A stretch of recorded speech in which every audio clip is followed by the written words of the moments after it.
Change is the only constant. The question is, who is leading it and why? Because purpose is everything. It's the bold ambition needed to take on the multi-generational challenges before us. It's the creation of a contemporary and accessible education ecosystem to drive greater social cohesion and prosperity. It's reimagining partnered research of focus at scale to become an engine for growth. Adelaide University is Australia's new university for the future, designed to empower individuals to be the best they can be. With more than 180 years of collective experience and achievement, Adelaide University will leverage the capabilities and resources of its foundation institutions to launch bright futures and breakthroughs. We're transforming teaching and learning by co-designing degrees with future employers. Our students will be equipped with an entrepreneurial mindset and will be ready to take on an AI world. Ethical leaders who do what is right over what is easy. Adelaide University is establishing South Australia as a centre for progress and innovation. As a group of 8 university, we're combining the investment and infrastructure needed to accelerate future-making research that is nation-critical and globally relevant across defence and national security, creative and culture, food, agriculture and wine, personal and societal health, and sustainable green transition. From society to seas to space. We're partnering with industry, communities and regions to create impact that transcends borders and time. As an exemplar for excellence and equity, we bring together the esteemed and enterprising to prepare a diverse next-generation workforce that's adaptable and ready to respond to an ever-evolving world. To provide a nation-leading student experience that unlocks individual potential and passions. To connect an inspiring global community of over 400,000 alumni. To contribute an estimated $4.7 billion a year to our national economy. And to deliver value across the full chain, from research translation to commercialisation. Adelaide University is a force for positive change. Together, we'll shape what's next for a better Australia and a better world.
Australia is a nation of creators, aviators, protectors and innovators.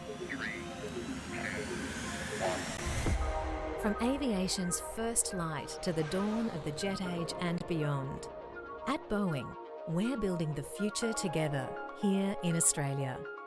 Inspiring those in pursuit of new frontiers, connecting, protecting and exploring our region and the world. Home to the broadest aerospace portfolio in Australian industry, powered by talented, dedicated and diverse teammates. Delivering manufacturing excellence, building composite aircraft parts for the world's most efficient airplanes, using advanced robotics, materials and digital technologies. Never compromising on safety or quality, always focused on sustainability. Solving tomorrow's problems today with Australia's leading researchers, scientists and universities, developing new military platforms and communications networks, and helping ensure they are always mission ready. Keeping customers airborne by providing the services they require. We stand shoulder to shoulder with Australians during natural disasters, on the front line and in peacetime. We support veterans and our community, and we nurture the next generation of aviators to excite, to be bold. Boeing Australia. Made in Australia by Australians for the world.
space race took off from our state?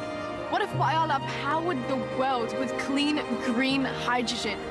What if two of the state's leading universities came together to create a global university for the future?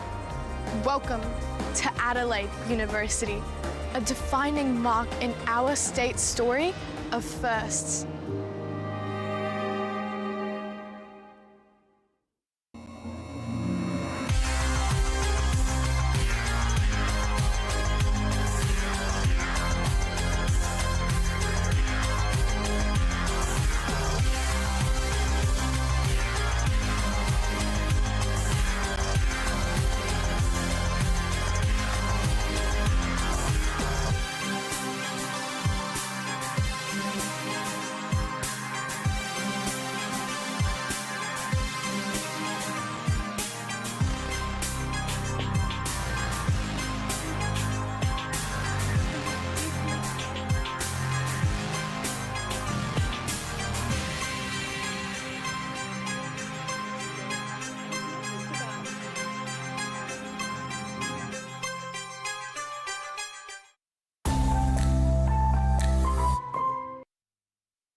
Well, big hello to everybody and welcome to day 2 of the Australian Rover Challenge 2026. We are once again coming to you live from the Roseworthy campus of Adelaide University here in Adelaide, South Australia, Australia. Thank you to everybody who's joining us on the live stream or here in person today in the grandstands. We've got another action-packed day of the post-landing task and the space resources task, which will recap yesterday's run just shortly.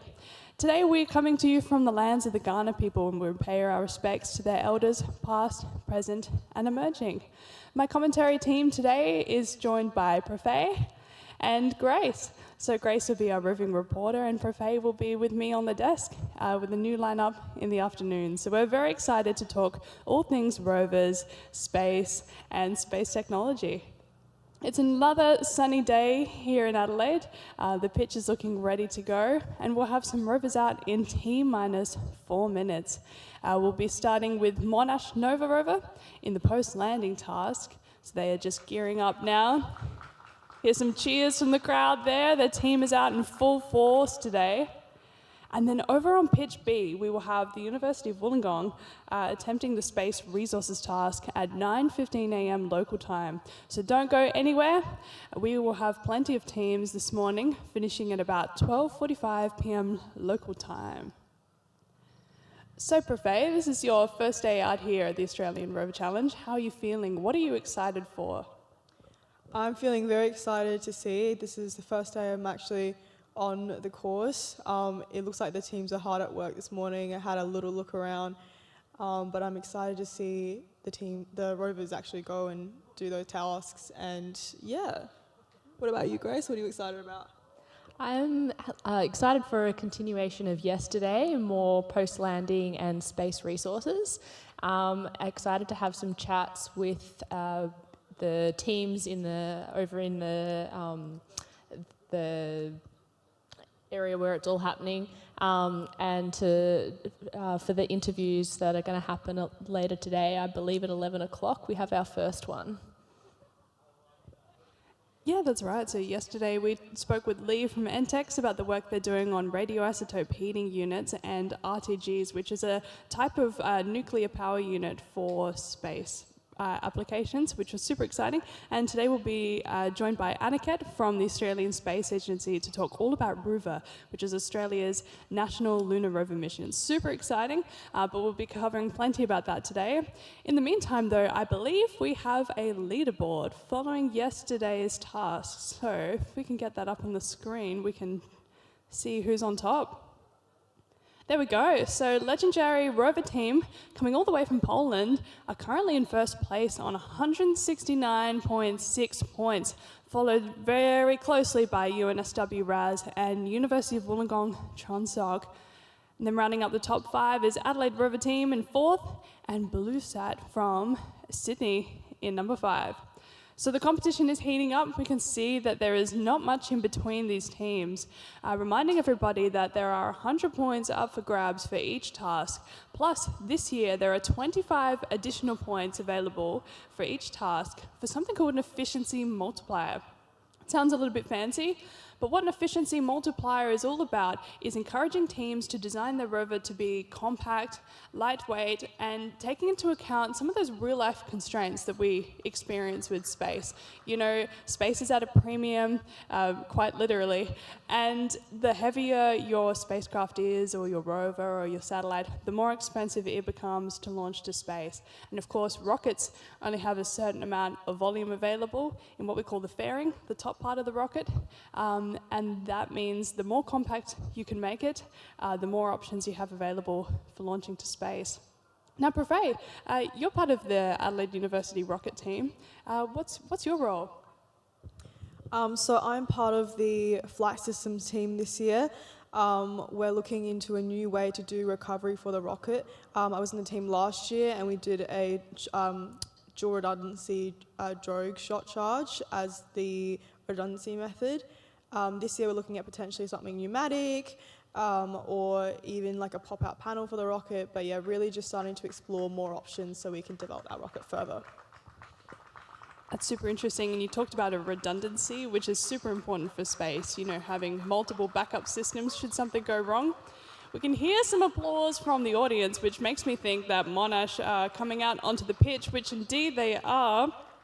And Grace is headed over to the workshop now to go and scout out some teams to interview. So throughout the day, we will be crossing over to where all of the action is happening behind the scenes as each team prepares for their run, and hopefully get a chance to chat with them about, what is their approach to the task going to be, or going through a bit of a post-mortem afterwards.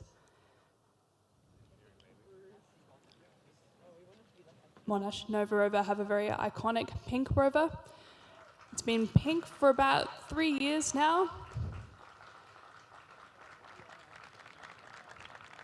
It's all about encouraging conversations about diversity in STEM. Because frankly, why can't space hardware be pink? There's no reason why it can't be pink, purple, blue, as we've seen from some of the colour schemes here this week.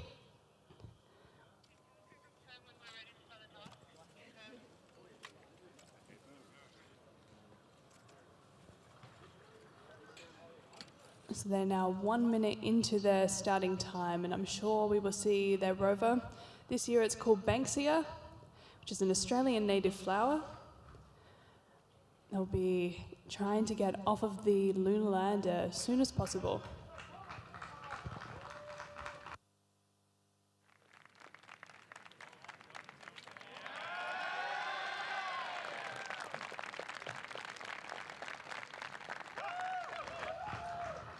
Looks like the rover's starting to move. We're very excited to see how it goes down the ramp. They're wasting no time, are they? Oh, wonderful. It's made a good landing for the front wheels and shortly followed by the back. Now, all 4 wheels are on the ground, which means they've secured the first points for their run today. Very nice POV camera there. It's starting to do its circle around the landing platform.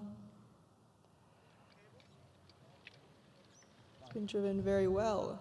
It's done making weights around the back.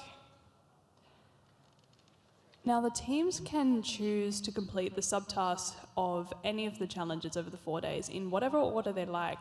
So sometimes teams opt to go for the most complex tasks first, or they simply do them in order. Sometimes things don't always go to plan, and we really saw this yesterday when teams tried to attempt the processing plant maintenance. No team yet has been able to do all of the jobs to fix the processing plant, so it'll be really interesting to see if Monash are able to get the job done this morning. So it looks like they've successfully circumnavigated the lander. Where are they off to next?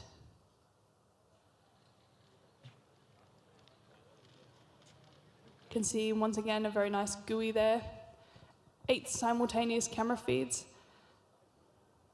And there's a reminder of that points breakdown.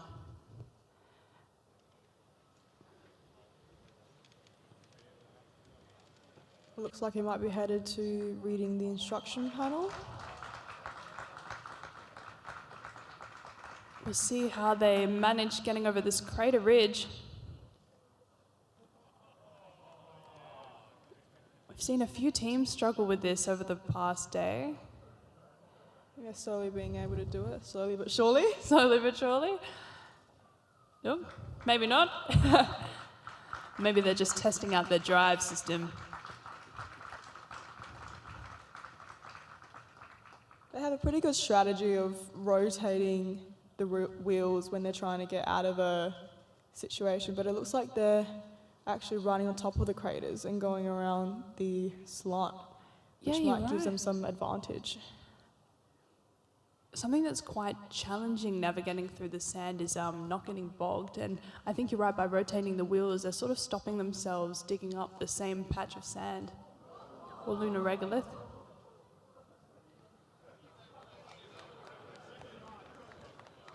You can see it's so effortlessly able to rotate all of those wheel axles. It's aiming for the buttons. Yeah, potentially they've gone for all of the status readout messages first, which makes me think they're trying to do all of the tasks in order.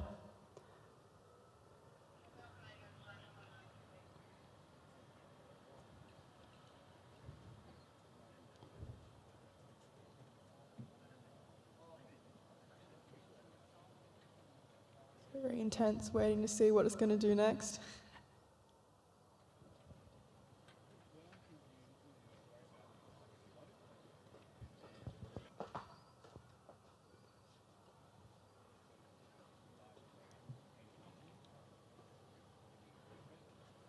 Now, the aim of the status readout messages is that the team in the base station has to be able to legibly see a message and then relay that to the judges to get the points.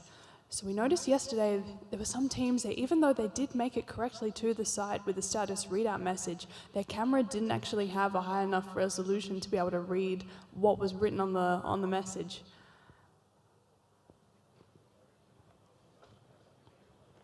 Do you think the rovers were able to read it better if they got closer, even if they had a low resolution camera? Yeah, it's a good question. I think in some cases, if they didn't have a high enough data rate, even if they had, say, a higher resolution, they couldn't push through all of that data, so it came through with a much lower resolution. But maybe going closer would have helped. It also depends on the camera placement. We were talking yesterday that some teams, I think Monash being one of them, they've got this really interesting 360-degree camera, which we can see in the bottom left of their GUI there, which gives them quite a wide field of view, but it's not super great for perspective.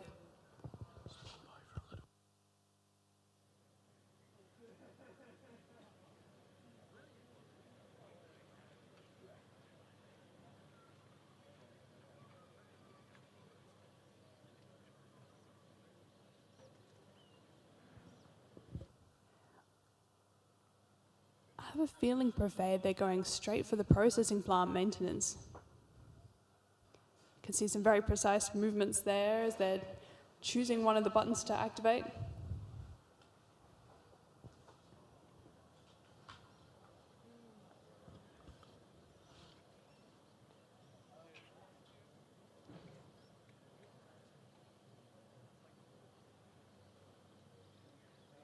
Is there any particular colour button that they have to activate? It's a good question. So this is an update to the post-landing task compared to last year. In previous years, teams were required to scan an RFID card. Oh, that's a very interesting, we call this a digital twin, what we can see up here on the screen in the bottom right corner. So Monash have created their robotic arm in the virtual world, allowing them to understand where it is in 3D space out on the pitch. Because teams in the base station cannot see their rover, so whatever camera feeds they have on board their rover, the rover's eyes, I guess, that is what the base station sees. So having a digital twin is a massive advantage in being able to gain a bit of extra spatial awareness.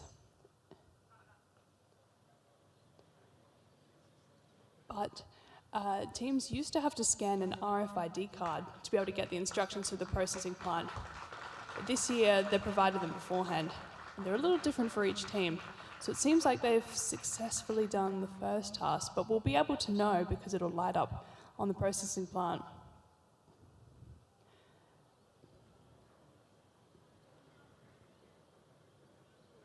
It looks like they might be reaching for the joystick next. I think you're right.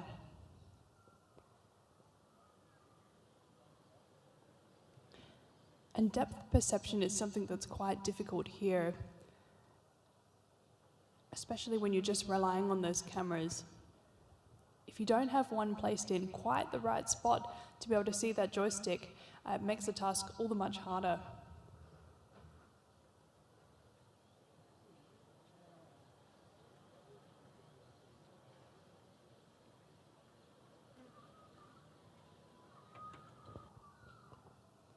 Do you think there's any way that they might be able to, let's say because they can't actually see the rover, that they can use some kind of 3D imaging or processing to feel out where the joystick is and then automate the process of moving it? That's a really good question. I wonder if we might see some of these things in mapping and autonomy, which requires the teams to be able to map out essentially what looks like the post-landing field using autonomous systems on their rover. And I have a feeling things like depth perception will come into play there.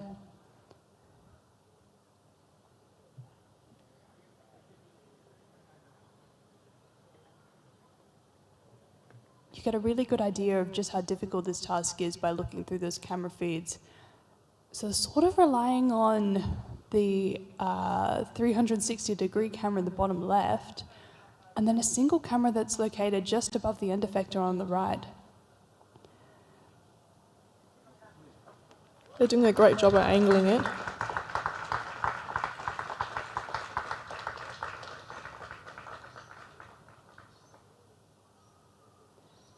You can see the base station team hard at work in there. Very focused. Quite a big team as well, and the majority of the time team members are trained for individual tasks, so it's likely they've got an arm operator, I think we can see with the dual joysticks there, and potentially a drive mode operator as well. And we saw yesterday that Monash had the ability to lock their drive system, which is quite helpful because any slight jolt, which can sometimes be caused by PID tuning on the drive system, can suddenly upset the placement of that robotic arm. That's the last thing you want. So being able to lock it in and keep it steady will help a lot for this precision required. It's also a lot of trust within the teams, since each person has their own part to do. It's important that, you know, the team are trusting each other to do their part well, and that's really something to admire, I think, in a successful team like Monash. Absolutely. Collaboration is a huge part of every space mission, and the trust in each other, especially in space where you're dealing with really expensive equipment, is super important. They seem to have gotten much closer to the joystick, and they're just still aiming it, hoping to center it with the claw.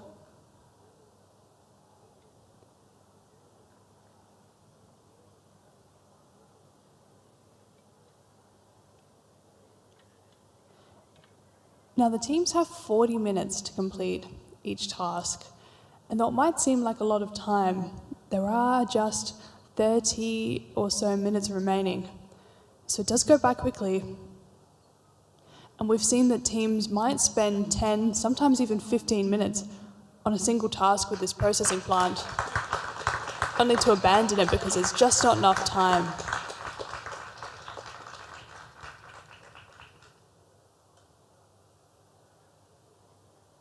Looks like they're now going for the main power switch.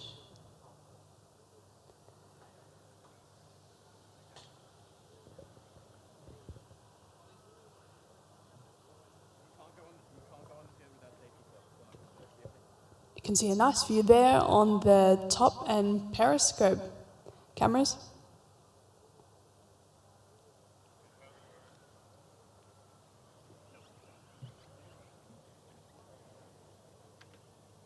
And they've managed to turn it.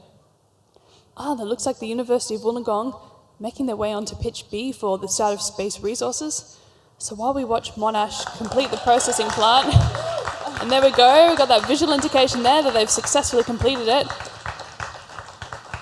Well done, Monash. Processing plant has come to life, but of course it's not entirely fixed yet. There are 6 jobs that they need to complete.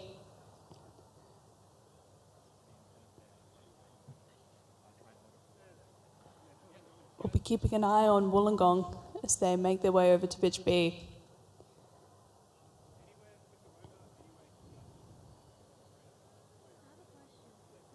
So unlike the post-landing task, we're imagining that the rover has already gotten off the lunar lander and it's now doing some science analysis on the lunar surface. So no need to drive off a lander. This time they can start in a starting area. I'm excited to see which task they choose to go for, whether that's the soil extraction or going for the tubes, I believe, that are put into the craters. Yeah, that's right. So teams will have to image up to 4 sites to get points to our ice-enriched regolith and to our ilmenite-enriched regolith, and then decide which one they think has the most amount of water content, and then somehow extract that. And the teams had the choice of having an onboard extraction system or one that's external, and we saw a bit of a mix of both yesterday. there are some obvious trade-offs to be made there. If you have it on board, it increases the weight of your rover system, also increases the power draw, but it reduces the complexity of doing the extraction because you don't have to drive the sample that you've collected to an external site. But then having it externally means that you can have a separate system. So if something goes wrong, there's less risk to it affecting your entire rover. Seems like they're going for the keyboard now. So there's a 5-digit code that they have to enter in, a mix of letters and numbers, just to really up the complexity here. And instead of using that end effector gripper that we saw before, they've got a bit of a poker, I suppose, on the end there. Yeah, with the keyboard, you're going to need something a lot more narrow than what they were using for the other jobs there. So almost imitating a finger. And they've managed to hit the first letter there. The team is very supportive up in the stands. Monash and Rover are one of our larger teams here at the Australian Rover Challenge. They're certainly out in full force here, all the way from Victoria.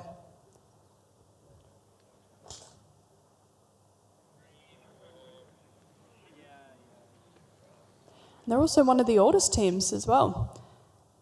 Monash have been around since about 2017, 2018, so they competed in the very first Australian Rover Challenge back in 2021, and also the University Rover Challenge, which is the United States version.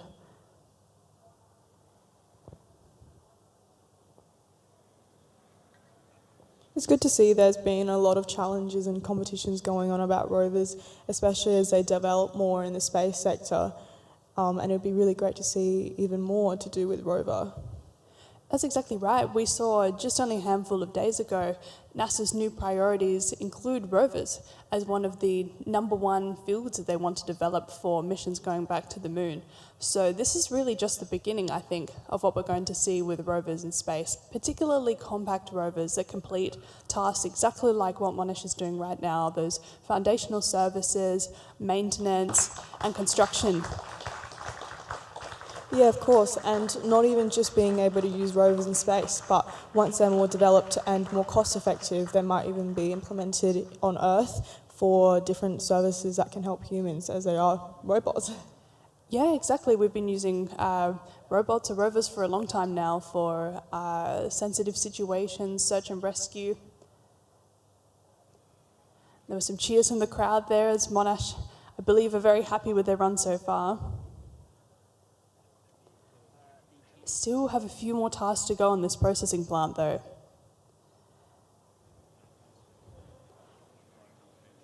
But if they do complete it all, there is a massive 30 points up for grabs out of the 100 in total. Another round of cheers. I believe they might have successfully completed another task. I think they're still going on the keyboard, but the complexity required to press each of those keys definitely takes some effort.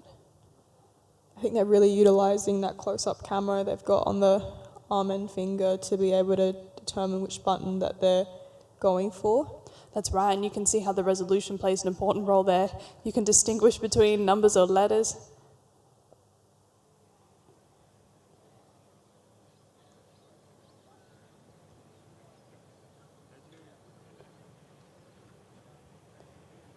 Now, if they do, for some reason, click a different button to what they were aiming for, can they still do that task if they start again, or just retry for that specific letter or number?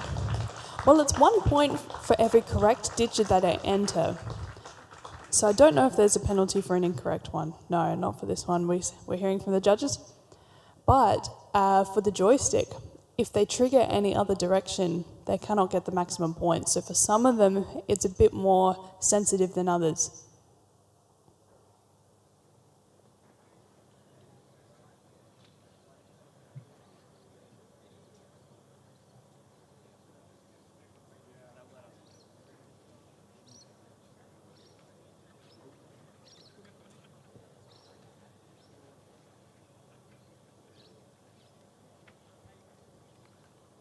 Looks like you were going under some review still. before they're going to activate their rover.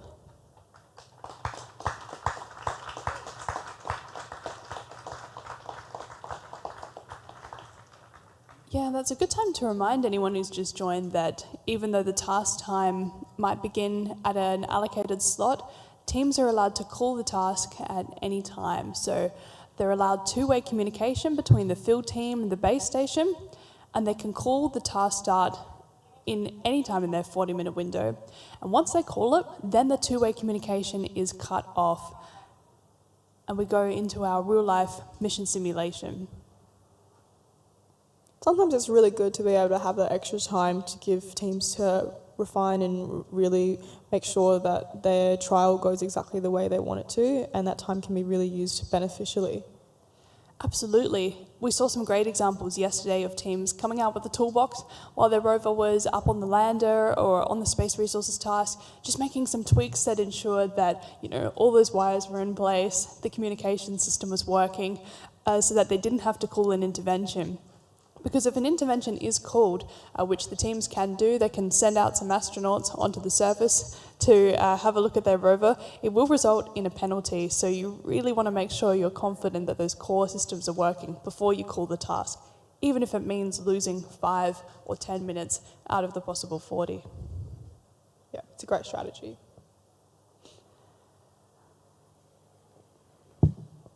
Now, Grace has been busy in the workshop and she's got a team lined up for an interview. So I think when she's ready, I think she's still having a chat to them there, but we'll cross over there shortly.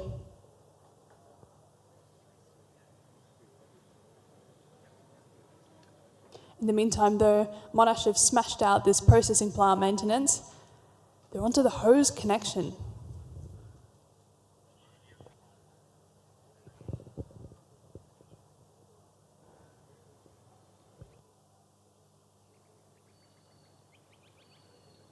What would you say are one of your favourite parts about the Rover Challenge, Georgia? Well, we were discussing yesterday that over the years, I think, from being a participant to being a commentator, it's really fun to participate in all the tasks. I particularly loved post-landing and excavation and construction. But as a commentator, I think post-landing has to be one of my favourites. For many teams, it's the first time they test this integrated system on the track. And so sometimes you get these last-minute miracles where the team's been stuck on the lander for 15, 20 minutes and they get their drive systems working and they're able to get their very first points.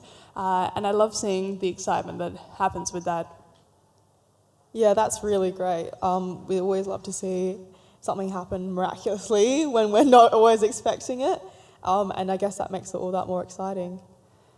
That's right, but really all of the challenges have something unique about them. Space resources. It's amazing that the teams, on top of the engineering feat of designing just a rover with all those core systems of, drive, communications, control, and maybe usually one payload, to then do extraction of a resource as well. They're trying to get water separated from frozen regolith.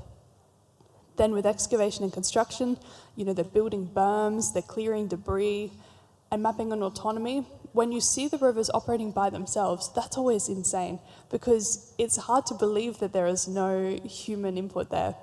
And we've seen some fantastic autonomous runs throughout the years, and as computational power continues to improve while the cost barrier to entry lowers, we've continued to see that task also improve over the years.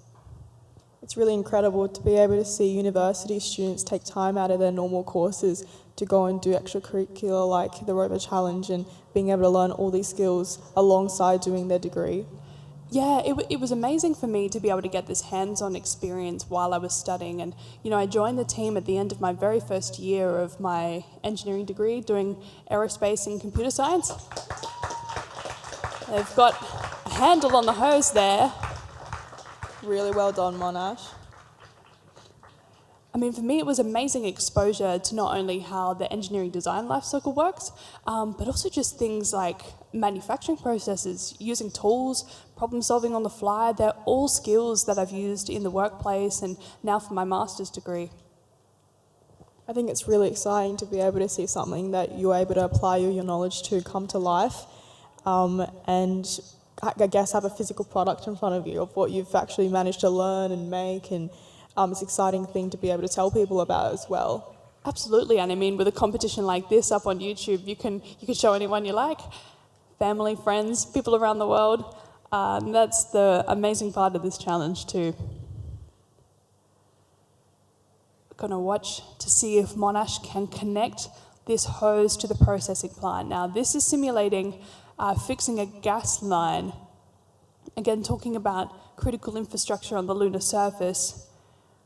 This would be an essential task to be able to sustain life. If something were to go wrong, we would need a way to repair such gas lines very quickly. They managed to get a really strong grip on the head of the hose there. It looks like the tubing might be a little bit stuck under the wheels, but I don't think it will affect them actually putting it in. Yeah, we saw yesterday with Legendary that even though they were able to pick up the hose, actually attaching it was a real challenge, and they weren't able to quite get there in the end. So it goes to show that even though you can design a system that can pick it up, then actually putting it in place or having enough gripping force to keep a hold on the hose is another challenge in itself. And teams had to design their own modular hose connection as well. So you can see Monash have chosen theirs in their pink colour scheme. Sparkly pink. Sparkly pink, very true. It's reflecting the sun quite nicely there in the bottom corner. Now, are they having to twist this head-on to the bit there? I believe if it just stays in contact and doesn't fall off, they will get the points. But you want to make it secure because, as we have seen even in previous years, they get it attached and then it just falls off. Looks like they've done it. Some big cheers there from Monash. That's really exciting news. There's some very happy, I assume there's some sub-team members out here that have worked on this hose connection. They're very, very excited that that's all gone to plan.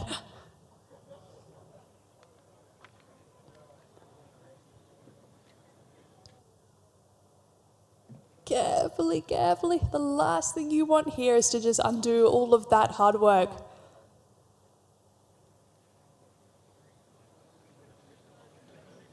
It's actually really cool to see that bit actually stays there onto the hose. So not only have they attached it, they've managed to detach it from their own rover and hopefully almost there without removing it.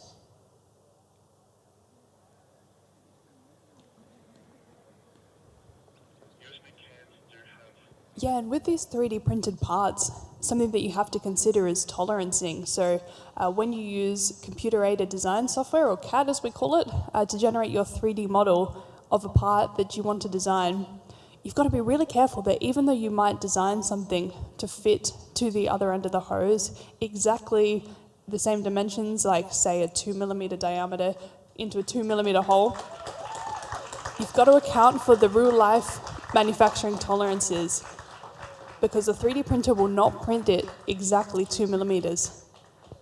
That's exactly right, Georgia. So even details like that are all crucial here.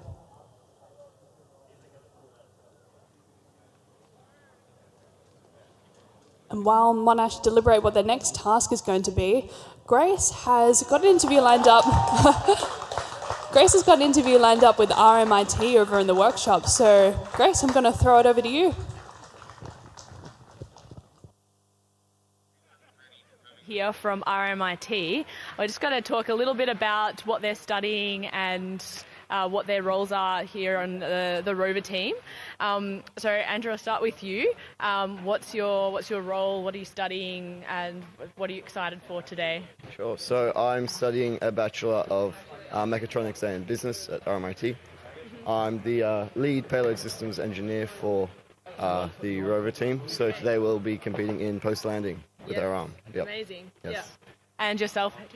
Hi, I'm a second year electronics and computer systems engineer. I'm a payloads member, and Yeah. So you're both working in the same team? Yes. Yes. What have been one of the biggest challenges that you've faced working together, like on the Rover, and what's something that you're most excited to see happen today? I think just the sheer scope of what we've had to do. So we're responsible for space resources and excavation and construction. Yeah. So making 3 payloads in 1 year was quite a challenge.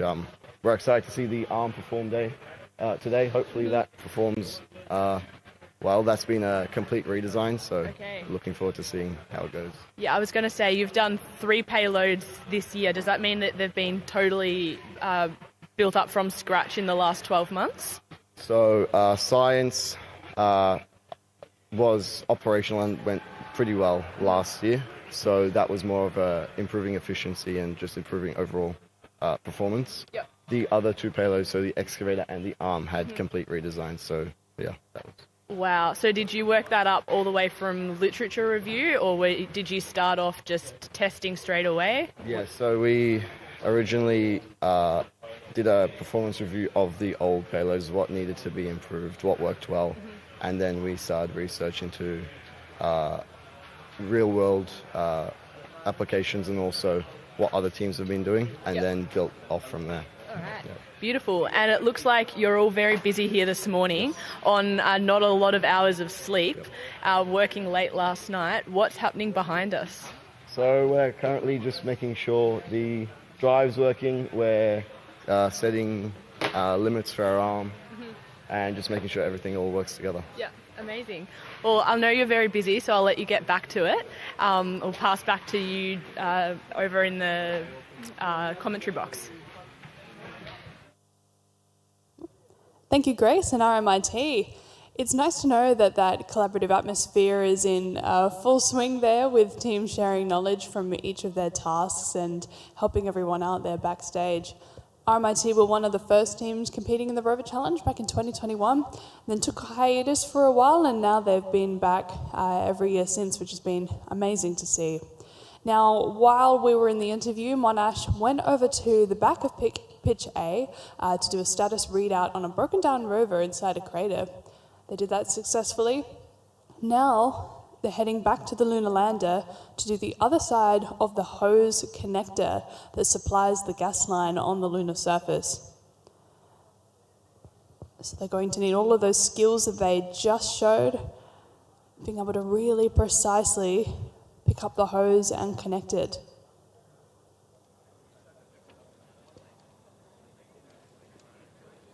Looks like they're just trying to position correctly over the hose.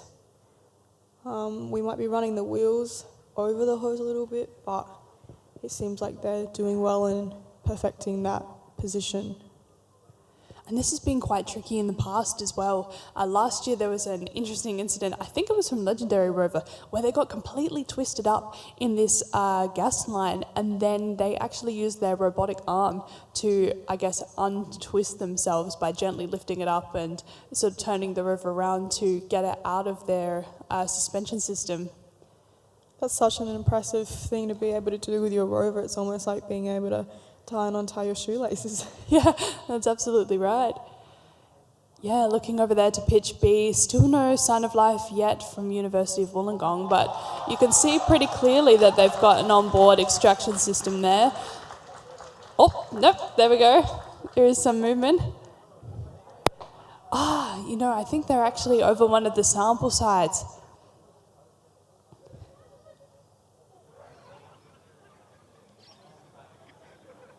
And you can see they have opted for what we call a marsupial deployment. Look, there's some tiny wheels there underneath Wollongong's rover, which is called Kanga. So I believe that means we've got a reappearance of Rube, who last year acted as a bit of a scout for their primary rover, something that is allowed in the rules as long as they start as a single system at the beginning, and then they must deploy it at some point during the task. I really love the concept of mini rovers. I think it's very cute and adorable, and it's amazing that it's allowed in the competition as long as you're right, as long as it's one piece at the start. But it's very impressive to see a very similar system come out of the main system as its own identity. That's right, and you can just think about all of the different tasks that a smaller rover might be able to achieve to help out the big one. We spoke yesterday about the advantages of swarm robotics, which is an emerging field for space applications. And we get a bit of a taste of that here this morning, hopefully. Seems like they're taking the rover out for a bit of a walk at the moment. Hopefully they can get that detached. You can see a very impressive extraction system on the front there. Looks a bit scary to me. Some heating element and potentially an auger system for being able to pierce through the frozen regolith. You can see the base station team there. So once they drop off this mini rover there, will it be able to move on its own and do its own thing, and then does it go back into the rover? So once they're separated, they then don't have to end as a single system. So it's likely they will do their best to try and deploy Roo. Someone else will be controlling that system. Oh. He's still coming along for the ride. And then it can finish wherever it likes. And last year, Roo made a pretty valiant effort in space resources, but got itself bogged in one of the crater ridges. So I wonder if they've done a bit of a redesign to improve the tyre treads so it can gain a bit more traction to get over some of that tricky terrain. Yeah, that's the hard part about having such a difference in rover size. For a bigger rover, it's easier with bigger wheels as well to get over these craters, but when you have something, you know, about a third of the size, you have to think about how you can reconstruct that so that it doesn't get stuck. And even if you design tyres that have the right treading, you also need to think about the height off the ground as well. You might be able to go up a crater ridge, but then actually clearing it without getting bogged because your chassis gets in the way is another difficulty. Get another view there of Monash attempting the other end of the hose connection. Now they have just 3 minutes remaining on the clock. So all eyes are going to be on Monash for the next few minutes. See if they can get the job done. 2.5 minutes now. The countdown is on. They're approaching the hose head at a diagonal angle, which might give them some advantage by using the corners.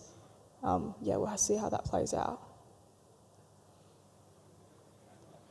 Of course, we have seen some very late stage miracles here. It ain't over till it's Rover.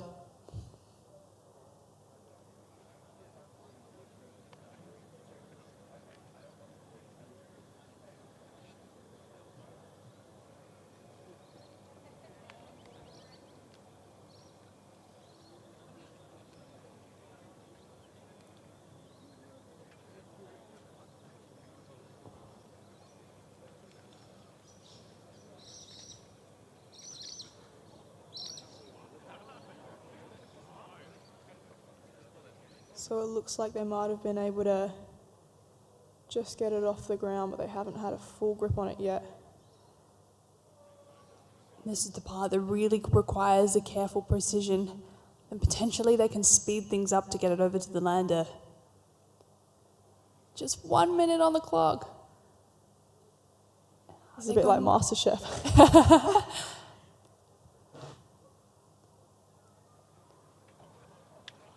Oh, no.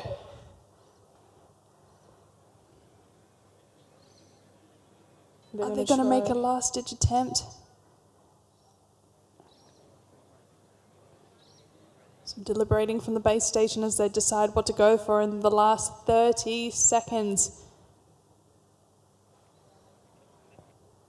The field team watching on in agony, remembering that they cannot speak to the base station team. The audience, I can see, are looking very intensely at this moment. Everyone, all eyes on Monash. With just 10 seconds left.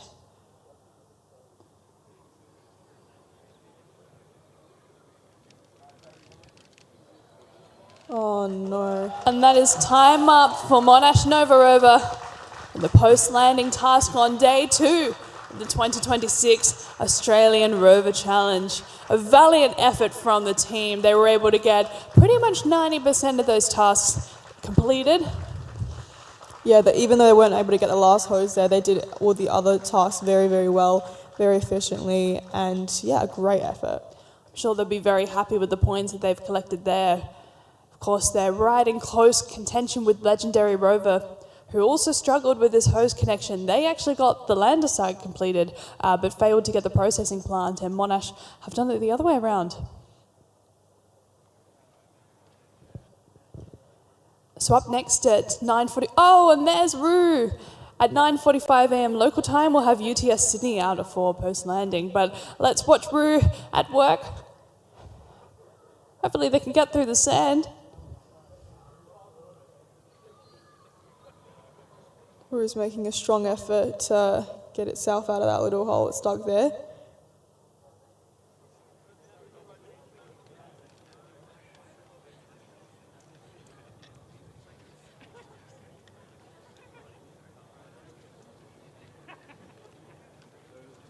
I mean, I might be able to predict what the team wanted to use Roo for. You can see it's got its own little baby antenna and e-stop and LED system, just in case anything were to go wrong. It might have a camera on the front. And look at that active suspension system as well. I think we actually just saw then. Look at that. They're able to move the Rover. And there we go. Check that out. So it seems they've made some improvements on last year.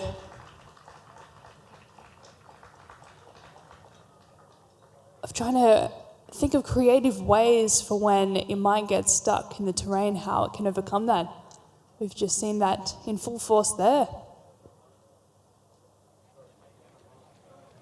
I think a lot of times when rovers get stuck, if the manoeuvrism of the wheel has a bigger range, most of the time I think it's able to get itself out with the right technique.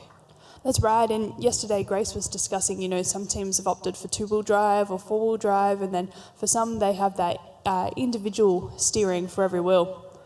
There we go, just gliding over that crater. It's really cool to see the wheels be able to also pick up the sand and it is able to flow through the wheel and come back out, so it's not really getting stuck in the wheel, but it's getting picked up to the top rotation there. Which is, it's hard to see if you have a bigger rover because the sand kind of falls out near the bottom, but when you have a small one it does take up the whole wheel, so it's important that they make adjustments to the wheel for that purpose. That's true, and on the lunar surface, while we might be dealing with a simulant today, in real life the lunar regolith is full of glass and volcanic rock and breccia, and that is extremely abrasive. So in reality, if you were to get that lunar regolith stuck inside those tyres, it could really destroy your system quite quickly by shredding them.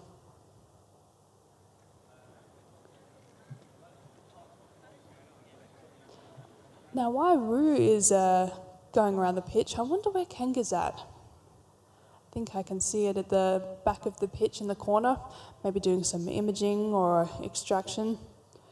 So in the meantime, maybe Roo is doing some scouting, trying to image the additional sample sites.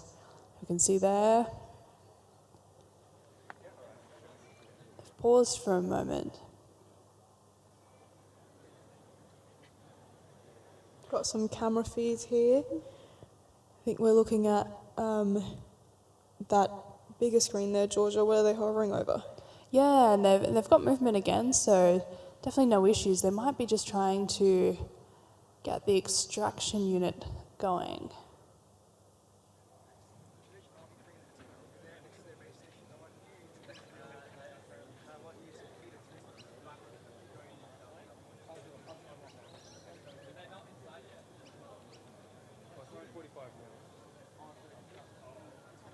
I would say the manoeuvrability of Kanga is quite smooth. The way it kind of glides over is quite impressive.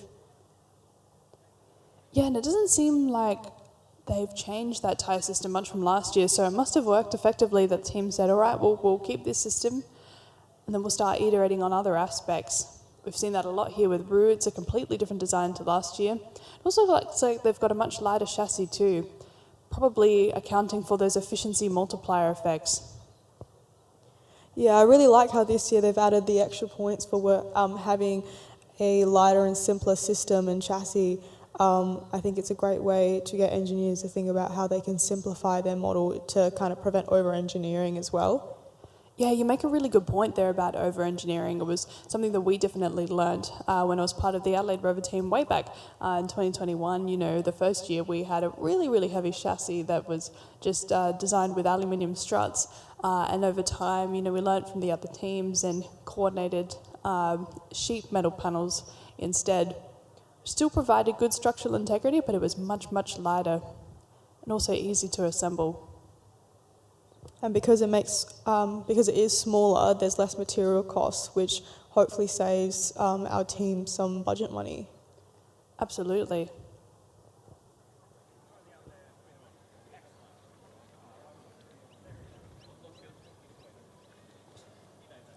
And the time has just ticked over 9:45, and that means that we should see University of Technology Sydney at any minute with their rover out on pitch A, but our astronauts are just resetting the field.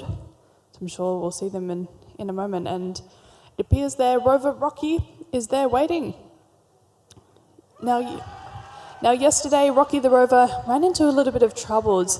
They weren't able to get started on the space resources task, potentially some communications issues that the team were experiencing. So hopefully they've been able to troubleshoot that overnight. They'll have a go at post-landing. Now we saw just before University of Wollongong were taking a screenshot on their GUI. They would be saving images of the sample sites because after this task, they're required to give a presentation to our expert judges describing what tools they used for the extraction process, which of the sample sites they believe contain the most water content, and really demonstrating their knowledge of planetary science.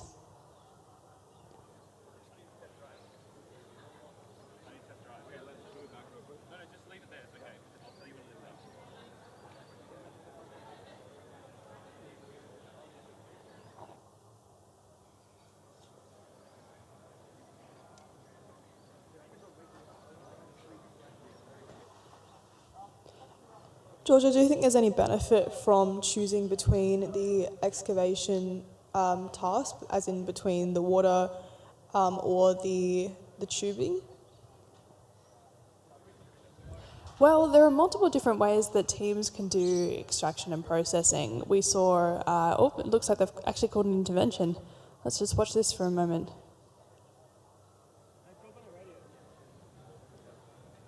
And just like we were mentioning earlier, checking the wiring is one of the critical tasks that the team on the field would be checking, because if any of them come loose, it can sometimes destroy an entire system.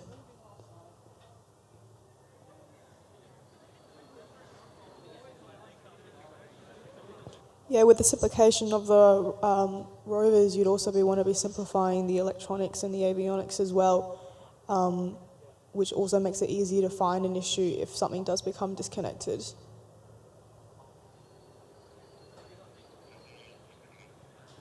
In terms of extraction methods, though, we've seen some pretty unique approaches over the years. Yesterday, Monash attempted to use an auger to drill into the frozen regolith, but it did get a little bit stuck. So I don't know how successful they were with the extraction, but I think we'll be able to find out later how they went. And other teams have also used, yesterday actually, Rival, which is one of our debut teams this year from Indonesia. They used their end effector to gently scrape off some of the frozen regolith over the top, and they were then able to deposit it into an external processing unit. So potentially teams, instead of wanting to design a separate extraction system, they might want to reuse their robotic arms somehow. That's a really good strategy to also simplify the operations as well. In that way, you wouldn't have to go and make that separate a way of executing the task. Yeah, exactly, because, you know, the more systems that you need to individually control, then the more controller mapping inputs you have to do, and you also don't want to overload the operators right, because, you know, we were talking yesterday that there's a big human factors element in all of this. If you've got a base station operator who's having to think about controlling the arm, controlling the drive system, controlling an extraction unit, not only switching between all of those modes, but remembering the setup for each of them can get pretty complicated pretty quickly. And then you add time pressure to that, and that really doesn't help, and that can lead to mistakes. And that's why the innovation is so important when it comes to certain features of the rover. If one arm is able to do multiple things or have more manoeuvrability than having two separate arms or sections, then that's what makes it a lot easier to operate.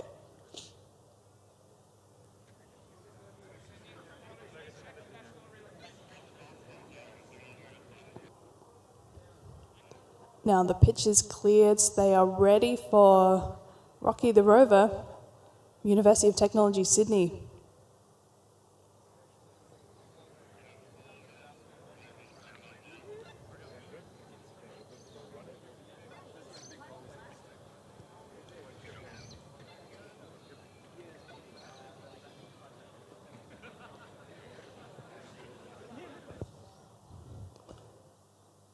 The University of Wollongong are still in an intervention,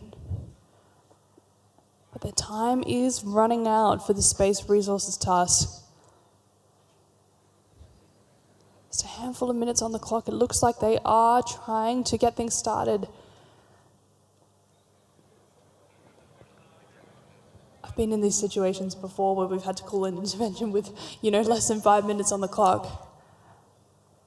Yeah, it's really stressful and high pressure in this kind of environment, but I'm very hopeful that they might be able to get something working.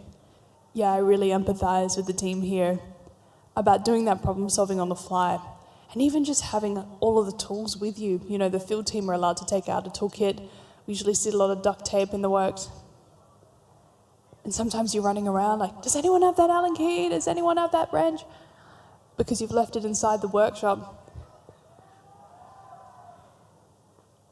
I think a part of it is also the adrenaline can kind of be exciting. I mean, obviously not an ideal situation, but I think if it does end up working, it makes a super exciting situation. That's definitely right.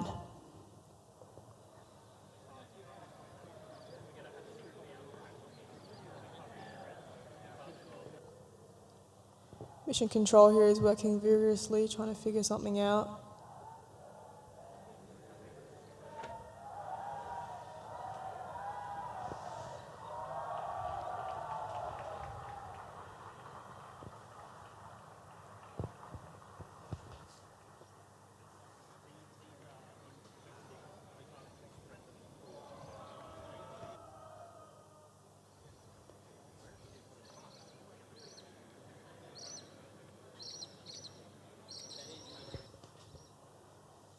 So UTS there are just waiting.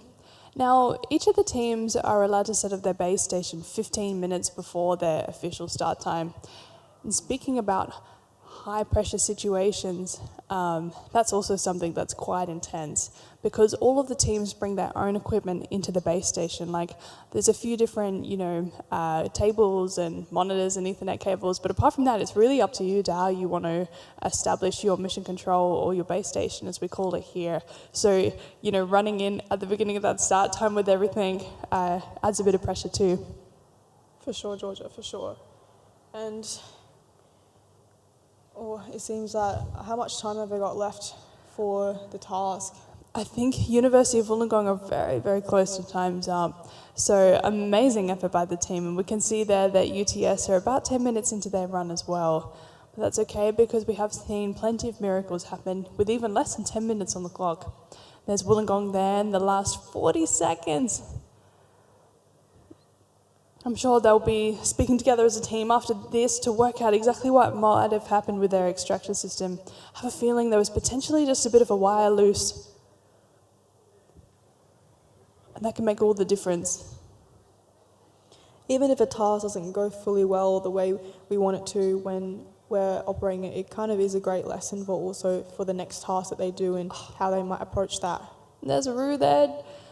Those wheels going so desperately in the last 10 seconds. It was great to see those improvements by the team, though, with what appeared to be active suspension. So maybe we can chat to them about that today. And the time is up. So round of applause for University of Wollongong. Fantastic effort in space resources, being able to do that marsupial deployment of their rover. So in 5 minutes at 10, we'll have Adelaide University rover team come on the field to do space resources.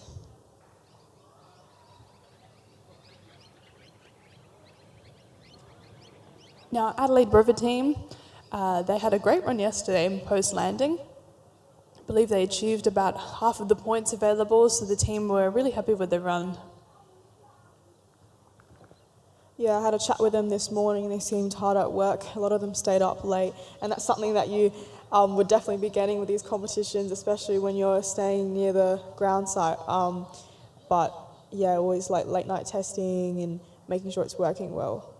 So hopefully that effort goes into something very successful today. Yeah, we could hear yesterday in the workshop that they had a few speakers going, pumping the tunes, getting the motivation up there. And of course, everyone's staying hydrated. Lots of snacks, lots of water.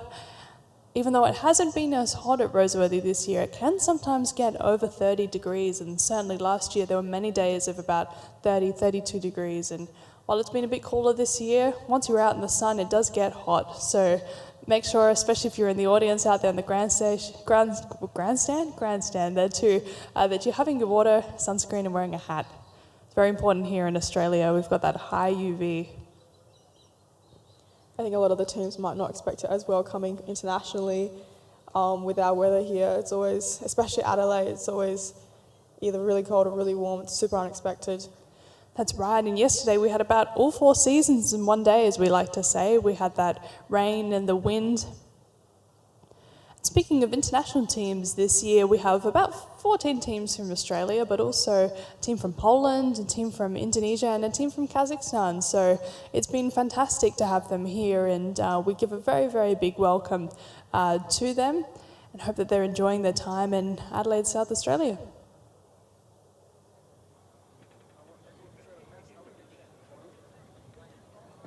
It's University of Wollongong, and we can actually get a really good view of the workshop here. All of the teams are co-located in the same space, and this open plan aspect we think is really what helps that collaborative atmosphere. You know, it's not secretive. Everybody is very willing to share what they're working on, and sometimes they've even helped out teams with last-minute parts. You know, there are a lot of onboard computers or microcontrollers, and sometimes they go bust. We've had teams with a broken Arduino or a broken Raspberry Pi, and another team has been able to source that component from them, especially when they're coming into state. You know, not everyone's familiar with, you know, where's the local electronics store, and certainly same-day shipping is something that's near impossible here in Australia. So it's always lovely to see people helping each other out. I think that's one of the great things that we have here at Adelaide. I think we have a great community. And also being able to just see the students, you know, because everyone wants a hand when they're the one in trouble. Yeah. And so that's why it's really nice to see everyone being able to extend a hand out. And also it's a great way to build connections, especially those international ones. That's pretty hard to make when you're not really able to travel as much. And so, yeah, it's great seeing the teams being able to collaborate. Even if they are competing against each other, it doesn't stop them from working together when it comes to different issues. Yeah, that's right, and that's something we touched on yesterday with Lee, who's from Antex, one of the Australian Rover Challenge's sponsors. He said, you know, while it is a competition, it's not just about the points, it's about the learning experience and the people you meet, because ultimately everyone in this workshop is part of the future space workforce. We've had alumni go on to do incredible things in the local space sector, so that's only going to continue as this competition gets bigger. And that's the thing with the space industry. I think you always end up bumping into people that you might have just seen once at a competition or something, later on in an industry or an event or something. And, you know, I remember as I'm on the rocketry team, seeing people at the same event year after year, or seeing them at a different industry and being, oh, I remember meeting you at that competition. It really helps you feel more welcome into the space. Absolutely right. I mean, I was in Germany for a space conference last year, and I was walking through one of the halls. There's about 20,000 people there. Someone yelled out, "Georgia!" And it was one of my friends from Adelaide, and we had no idea we were in the same place at the same time. So you make a great point there that, these are connections that are going to last right through people's time in university, but also their professional career. And that's something really special when you have an atmosphere like this. And that's why it's so important that universities try and encourage their students to join these clubs and teams where you end up meeting people through your different experiences. And I think for Adelaide at least, have been doing a really good effort at that. I've been going to lectures where lecturers are promoting clubs or teams or people that they have helped out within the team. And it's really great to see everyone being involved, not just the students. Yeah, and a lot of these teams, outside of doing the hardcore engineering of their rover, they're actually they're STEM outreach representatives as well.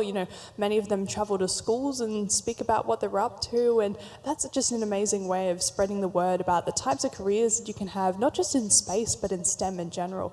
If you're interested in robotics, there's space robotics, but there's also Earth robotics too, and so many different applications from medical technologies to even the oceans and water rescue, and just lots of different ways that you can apply this technology that sometimes you wouldn't even think about until you hear about it from something like a student team. Yeah, exactly. And not only do they develop technical skills, they also develop a lot of industry skills such as public speaking if they're speaking to a classroom, or teaching students, high school or primary students about different things that interest them and innovate them. And here's the other thing with space: it doesn't have to be only technology based. You can have lawyers in space, you can have media. I know from the teams, most of the teams have a marketing person to help them take photos, and that's still a job in space. Yeah, that's exactly right. And building on from that, one of my roles in the Rover team was a treasure and sponsorships manager. And I love that role because I had the chance to do the technical side of the Rover team in my early years when I was beginning my bachelor's degree. And then by the end, I felt ready to pass that on to some of the newer members, and I wanted to help with the business side. And I learned so much through that about, well, how do you source funding for a team like this? All of the teams have a budget cap of about 30,000 Australian dollars, and you really do have to use that wisely. So, there's amazing support from some really generous sponsors here, and being able to open that conversation with them, and like you just said, learn those public speaking skills to do that those elevator finance pitch. skills as well. Yeah, those finance skills, the number crunching, all of that is really important for the future because space is becoming commercialized. It's no longer just space agencies and governments that are in charge of space missions. It's very much up to private companies these days. And some of them startups as well, and smaller companies with less than 100 people. So those skills in business are absolutely critical. Do a little shout out. Is that Lot 13 who has all the 14, sorry, Lot 14 who has the space startups. So they help space startups become bigger or get better outreach. And I think that's why SA is currently one of the best places to be in, actually, if you're looking to develop your space skills and career. Absolutely, and actually that's a good reminder because coming up at 11 a.m. local time we'll have Aniket, who's a senior systems engineer from the Australian Space Agency, and their headquarters are right here in Adelaide, actually over on Lot 14. So if you're talking about a space state, it really is right here in Adelaide, South Australia. And we just saw before that was Borealis, who was one of the teams competing yesterday, getting ready in the workshop. So hopefully that's a good sign that they're ready to come out onto the pitch soon. We've seen Rocky the Rover is still waiting on the side. They still have time remaining though in their run. Having a look at our schedule here, just outside of the lunar wind. Sometimes these weather changes are actually good for the teams and their rovers to kind of develop something that can withstand a lot of different circumstances like temperature or wind or whatever might be on the various planets and the moon, obviously. Yeah, that's a fantastic point, because temperature differentials are something that people are no stranger to when it comes to space, and they did get a bit of a taste of that yesterday. I think it varied, it felt like at least 5 degrees between when it was in the rain and when it was in the sunshine, and that affects not only the materials of the rover expanding and contracting, but also the electronics as well, and the battery systems that are on board most of these rovers. You really don't want those batteries overheating because that would spell a disaster for your electronics. That's exactly right. It's really important to keep those electronics heat protected. There was a great view there of the workshop. Looked a bit like a car garage to me. They got their rover propped up on a workbench, working hard.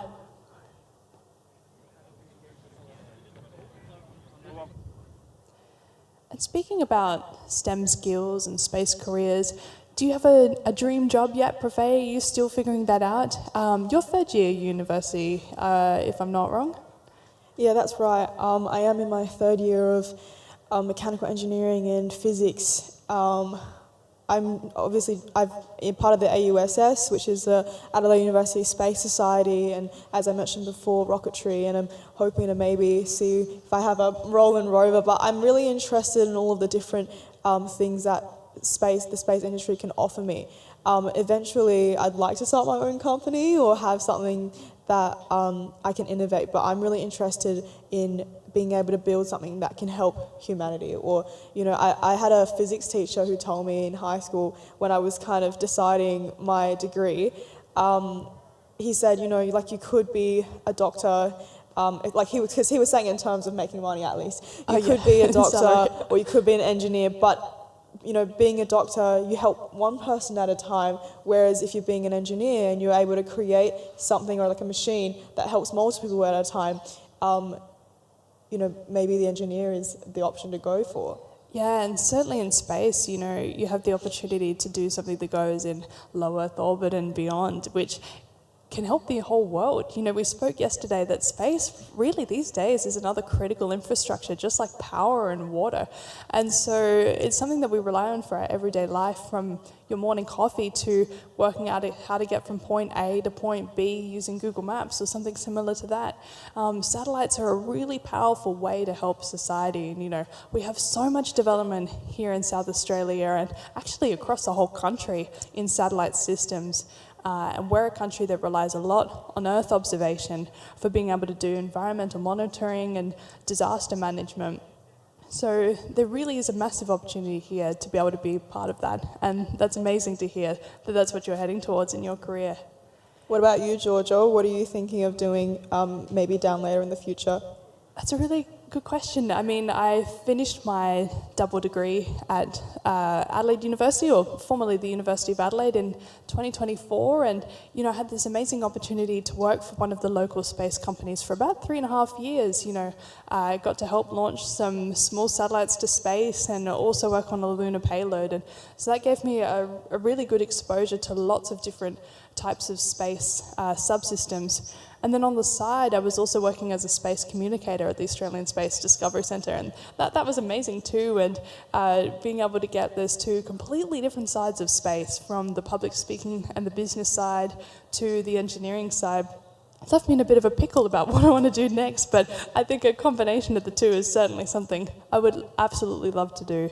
And so now I'm studying a Masters of Aerospace in Space Systems Engineering. So I want to go a bit further into detail about those satellite subsystems and maybe even lead a team one day doing a space mission. I think would be the ultimate goal. That's really amazing, George. It's lovely to hear that you have so many achievements, and you're such an influential figure for a lot of us who are trying to find our way into the space sector. Oh, thank you so much. That really means a lot to me, and I get so inspired myself seeing everybody here, the students and the alumni. There's so many people here today who've been part of this journey over the last 5 or 6 years, and it's just so heartwarming to see the dedication and the passion from everybody. We've got something really big here and something really special. We just saw a glimpse there of the Adelaide Rover team out on pitch B, getting ready to go. It seems like the field team is just doing their final checks of everything. They've got an extraction system on the front. That's very exciting to see.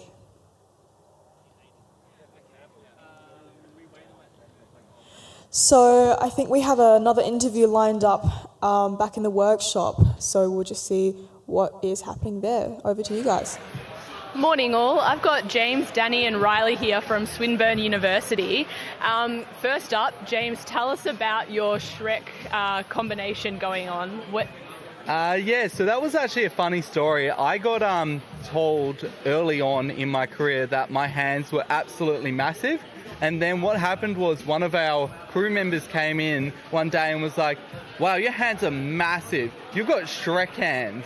From then on, I've just been known as Shrek hands on the team. So yeah, these are my lovely big digits for everyone. And that's why I got the Shrek hat, the Shrek little beanie. Then I forgot my wide brim hat, and I forgot Adelaide is hot as hell, and I'm like, oh my god, I'm going to get sunburned as hell. I popped down to Kmart and I went, oh my god, if someone else gets a cowboy hat, I'm getting a cowboy hat. I managed to convince one of my team members to get a cowboy hat, and now we have got the nice cowboy hat howdy sort of situation. And that's how the cowboy Shrek was born. I'm glad that the sun safety element has really come into play there as well. Yeah, excellent. Also, what are you studying? How long have you been in the Rover team? I've been studying electrical engineering. I've only been on the team for 8 months. So I helped with the pivots, excavation, and a lot of system sort of design. But yeah, just only been on the system for 8 months. I'm studying electrical engineering 3rd year in at Swinburne University. Beautiful. Yeah. And what do you think you've learnt from this that wasn't accessible to you otherwise? Absolutely everything. Everything in this comp is so practical compared to what you learn in uni. Uni's great for that theoretical knowledge of how to do certain things, but when you need to actually get down to actually building something, it's almost impossible to learn that without actually doing something yourself. I have learned how to do PCB design. I've learned how to do CAD 3D modeling, suspension springs, learning how to do them properly, dampening effects, cameras, networking, a bit of everything, honestly. Yeah, and the integration of all those systems together, I'm sure that would be a challenging part of it. Yeah, a lot of my uni projects in the past, I found you would build a few items together and it would be really hard to integrate them together. That system design at the start, element at the start where you learn that on the Rover team is absolutely fantastic. I now know how to I'm going to put this first, choose these components first because these are your critical components, and then you design around those ones. Are you using your university lecturers and resources to get that information? How are you pulling that information together? Yeah, so we have got a great team of lecturers. They're so supportive of us. We've got, I think Daniel Ricardo is here today. Yep. He's actually at Swinburne University. He helped us go through our CDR and SAR. And a lot of the research with he did a lot of the initial research on ilmenite sampling. Yep. He taught us a lot on that. We've got Michelle for robotics. Mm-hmm. She's our course advisor for our system. She's been helpful on every step of the way. Anytime we've had a problem and encountered a problem, they've come down and they're they gave us some PCB PhD students that were you should be able to do this and this for rerouting our traces. Yeah. Yeah, that was really good. We've had really good support from Swinburne University. It's been great. No, that's amazing. Thank you so much for explaining all that, because it's fascinating that you've put this whole system together and you're collecting the resources and using the uni and all of the collaboration of your lecturers to get to that point. It's amazing. Yeah. Beautiful. Riley as well. So you're heading out back onto the field for 1:45 today, I believe. What are some of your last minute preparations here this morning? So this morning we have... last night we had a testing session, which did not go so well. One of our wheels wasn't turning, which was quite stressful. We had to take it off the field, bring it back in at 7:30 at night. So this morning has mostly been about fixing that wheel, figuring out what's wrong with it, which ultimately just turned out to be an unplugged motor, which is very, very good because if something had broke, this close to the competition, there's no way we could have fixed it. Other than that, we've found out that the field team can't call interventions. So we've needed to adjust, just down here, we've needed to adjust one of our cameras so we can view the back pivots. So that if they start snapping or start breaking, then the ground control team can call an intervention. Yeah, okay. No, that's great to know. And so what time were you up until last night figuring all of this out? The team was up until about 11-ish in the workshop, or not in the workshop because it closes at 9:10, I believe. But just up and about chatting. The team in general, about to 11. Me specifically and James, we were up until about 2 chatting about stuff, and one of our team members over there as well. But everything seems to be working. All right. So you're excited to get back out on the field today, and all systems, you believe, are a go? I believe so, yes. Yeah. No, well, congratulations on a massive feat, and I hope everything goes to plan this afternoon. Yeah. And finally from you, so a bit more of you're a science person in the team, I believe. Yes, I am. I'm head of science and I'm doing a master's in astronomy, so I've got no idea what any of this is, but they let me around and I look at sand a lot. It's fun. I love it. Yeah. So what would you say your role is in the team? We currently don't have any engineers working on our science payload, as we have been prioritising getting a functional system that will last us for the next 3 to 5 years. So I've been working on creating a base set of samples that will work towards hopefully a neural network or an AI that will determine the concentration of ilmenite in each sample. Okay, that's amazing. And in your studies, have you would you have encountered any of this sort of deep engineering work if it wasn't for the Rover team? No, it's been so amazing. I've gotten to get my hands on things occasionally and do soldering, which is very much out of the scope of science in general. Yeah, amazing. And what would you say the importance of this sort of mission is? If this was really going to the moon, what's the importance of space exploration? Well, in my side, with science, obviously we've been looking a lot at ilmenite, and ilmenite is an incredible resource. It's a titanium iron alloy, and it'll be useful for, I've seen examples where you could use it to build lunar habitation bases as insulation, or you can take the oxygen from within it and use that as fuel, and it's so cool. There's so many possibilities. Yeah. So you see this as a start to a long-term human habitation on the moon? Yeah, absolutely. Yeah. And what do you think is the importance of humans going to the moon? Well, obviously with the Artemis program and the ultimate aims of getting to Mars, a permanent lunar habitation will provide a nice stop point and gateway outwards. Yeah. No, that's incredible, and it's amazing that this is the first steps to get that all happening. Yeah. So yeah, thank you all so much for your time. I know that you're very busy, and we've cleared out the rest of the team for this interview, so we'll let you get back to it. So thank you. Yeah, thank you. Have a nice day. You too. Thanks. Back to commentary. Thank you, Grace and Swinburne Rover team. Some really awesome insights there from the team. Thank you so much for your time to explain so many different things to us, from the support you've had, the development of your rover, and just the importance of this space resources task in supporting the future of human habitation on the moon and other celestial bodies. We saw some action before. Adelaide Rover team were able to get underway with the space resources task. They were driving around on the pitch, which is very exciting for them.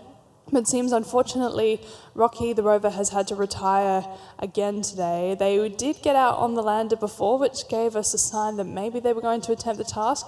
But with just 6.5 minutes remaining, it seems that they've elected to head back into the workshop today. So keep trying, Rocky the rover. In previous years, we've seen teams not get anything on the pitch for 1, 2, even 3 days, but on the final day, get to do a bit of data gathering and improve for next year. So, like we said before, it's never over till it's Rover. Adelaide Rover there, out on the pitch. We saw some movement from them before. I think we might be still setting some things up before they fully go and try and excavate.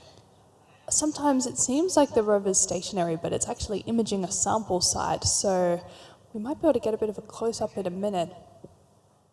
And it seems like Rocky are actually bad on pitch A, but they've called an intervention to move their rover over to the processing plant instead, and the field team is moving away.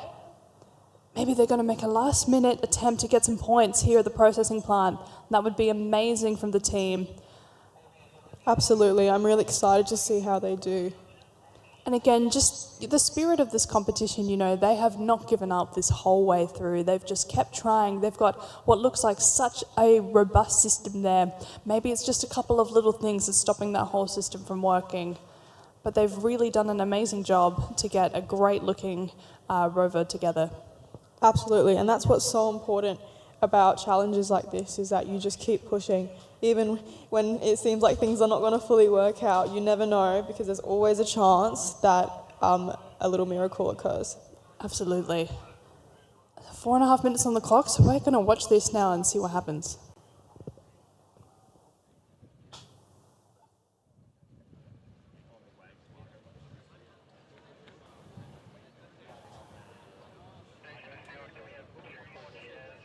I really am loving their team merch and the tan colours and the orange on the shirts. It's really cool how much effort also the team's not only put into their rovers but to their representation. Yeah, you were mentioning marketing before, and it's very cool that alongside all the rest of the work to design a rover, they've actually thought about branding as well. You know, they got coordinated hats and a team uniform there, which is very awesome. Yeah, sometimes it's just as important as the rover itself, because it kind of shows to, you know, the audience and competitors who's in the team and who's supporting, and I think it's just really great to feel like it's a community and they can always recognise each other with the merch. Ooh, I can see some sand coming out of the front of Adelaide's rover. I wonder if they've got their extraction system going.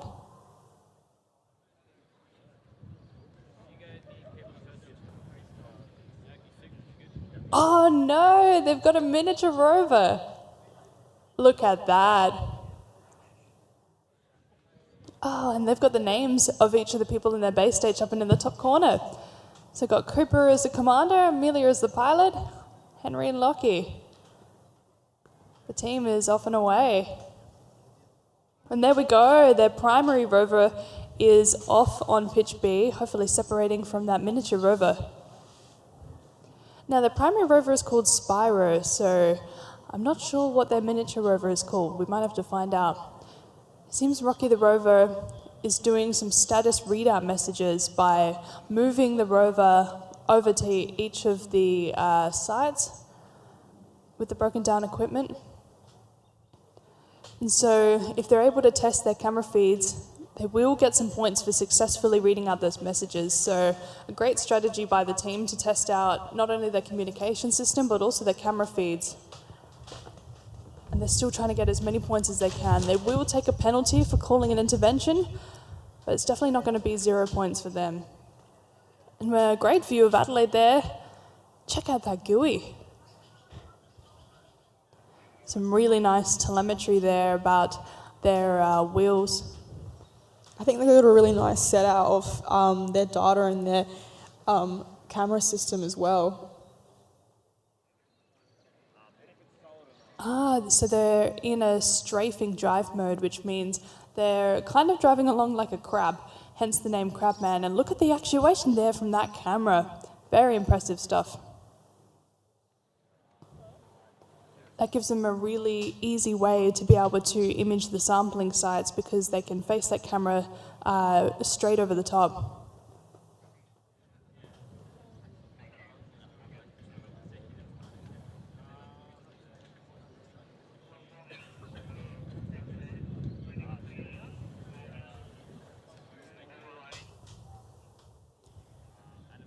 You can see that base station team there.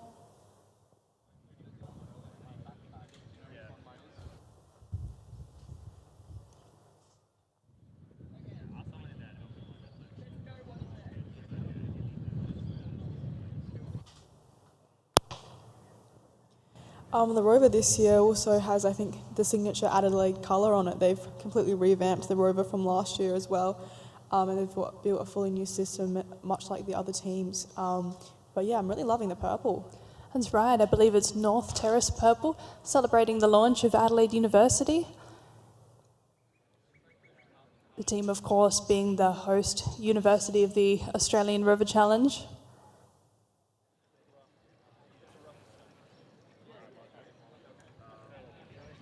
So it looks like Rocky's being carried over to the broken down Rover site. 10 seconds on the clock for them. They might get some last minute points there. And that's...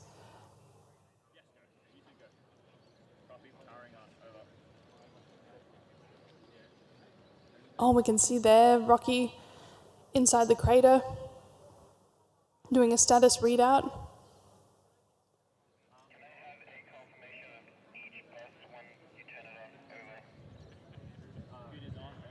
I really like how the competition's set up so that you can do each of the tasks. If not, like as in if you, even though you couldn't drive the Rover or something, you can still manage to get points just based off other factors of your Rover, which then, you know, doesn't let all the effort go to waste for the parts that do work. Yeah, exactly. There's been a lot of thought behind these tasks into how they can divide it into complexity, and exactly like you said, you know, even if you don't have it. Oh, whoa! Check out. That is one Rover absolutely zooming across the pitch. I don't think that was intentional, but this is why we have safety systems on board, people. You want to make sure if you need to hit that E-stop, you can cut all power to the Rover, just in case. Heard some cheers over at Adelaide. I think they might have been able to successfully complete a part of the task.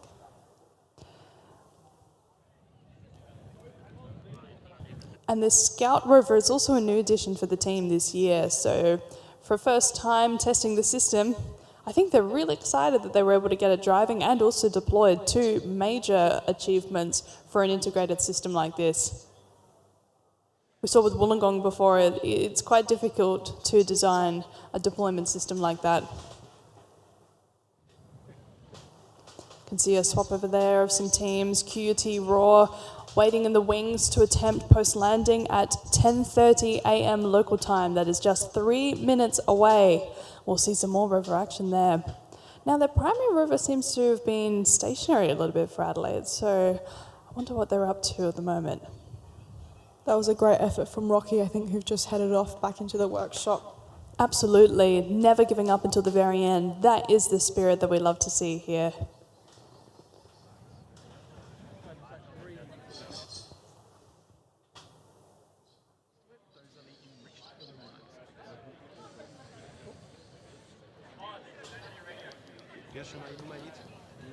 It's a lot of work to get one of these Rovers together. You know, we host this competition every year, and sometimes teams choose to, or they have to, completely redevelop their Rover. So they essentially have between a 9 to 12 month development cycle. You know, teams also go through cycles where they have members that graduate or have new intakes, and all of that knowledge transfer and retraining on the systems does eat into your development time. It's always a crunch to get these Rovers together, and so, you know, it's just so impressive to see them come all the way here to Adelaide with a full system. Yeah, exactly, Georgia. And speaking of, you know, graduates going in and new people going into the team, it's really important even the way that people are accepted into the team, and there's different tests and evaluations that kind of show the keenness of a student and how interested they are. Because all of that is really important. And what I love best about these teams is that even if you don't have any technical experience, if you're just shown that you're keen and you're driven, people are more than welcome to invite you in and teach you how the ropes of the team are. Yeah, I mean, that was certainly the case for me when I joined just as a first-year bachelor student. I had very little hands-on experience, certainly not with Rovers, but I knew I really, really loved space, and I knew I really, really wanted to work on a Rover. It was also during the pandemic as well, and I was itching to get out in the workshop and do some hardware engineering, and, you know, the Adelaide Rover team really provided that opportunity for me. So it looks like we've got almost 10 minutes remaining for Adelaide. Yeah, Adelaide have called an intervention here. Are they replacing it or are they taking it off? I believe they might be taking it away. Still a great effort from Adelaide. They were able to prove a number of new features on their system today. And that's all very useful data gathering for them. You know, they had a fantastic run in post-landing yesterday, scoring about 50 out of the possible 100 points. So they're able to do all of the status readout messages and have an attempt at getting the propellant hose using a really interesting soft robotics end effector that they've developed for the first time this year. So again, they're test trialing a lot of these new additional payloads now that they've got a functional core system. Just like many other teams here, they really want to build a competent base and then keep going. You can see they're starting to disassemble things there and do a bit of a diagnosis. Yeah, I think Adelaide may potentially give it another shot if they figure out the issue. I think you could be right. They've got a bit more time and I'm sure they will try to use that to the best of their abilities. You can get a good idea there about all the extra equipment they need. You can see how many tools they had ready just in case they have to do these repairs like they are now. That's QUT looking under the hood of the Rover there. I really love the Australian made sticker on the side of their chassis. Got a lot of sovereign manufacturing here today, don't we?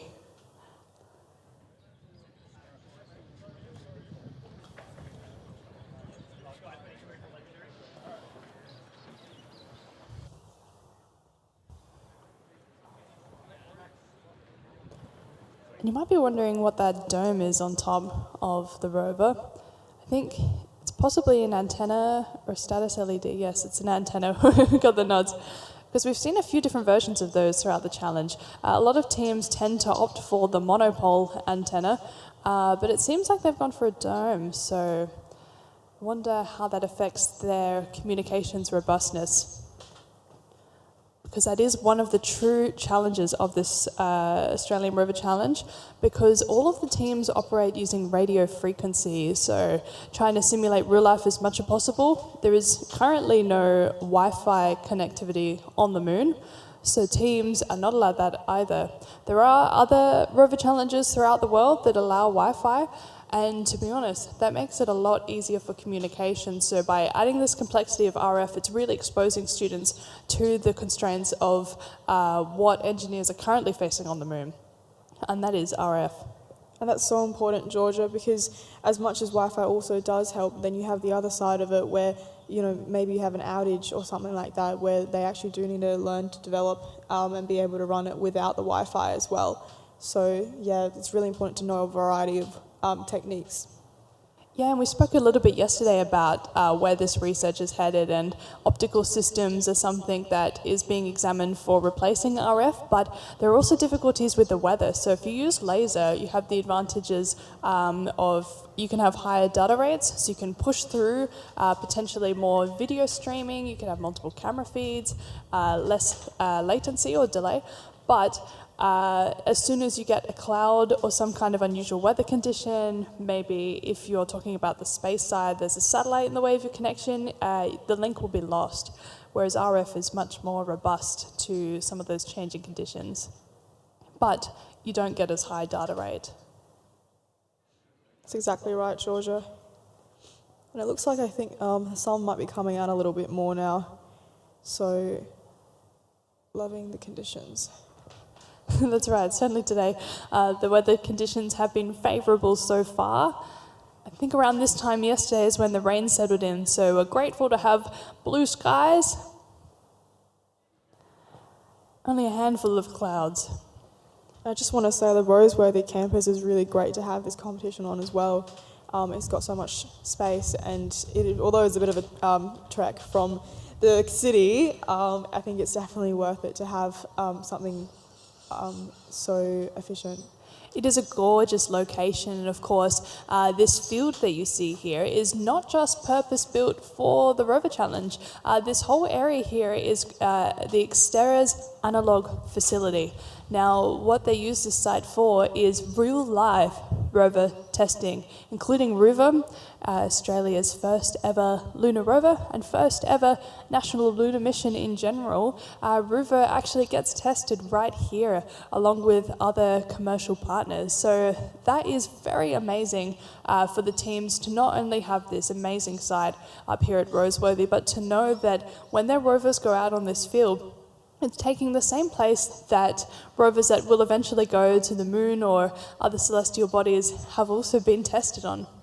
It gives them the opportunity to really understand the full potential, being able to compare it with professional rovers like the Rover as well. Yeah, you make such a great point there. It's one of the best analogues you could possibly get.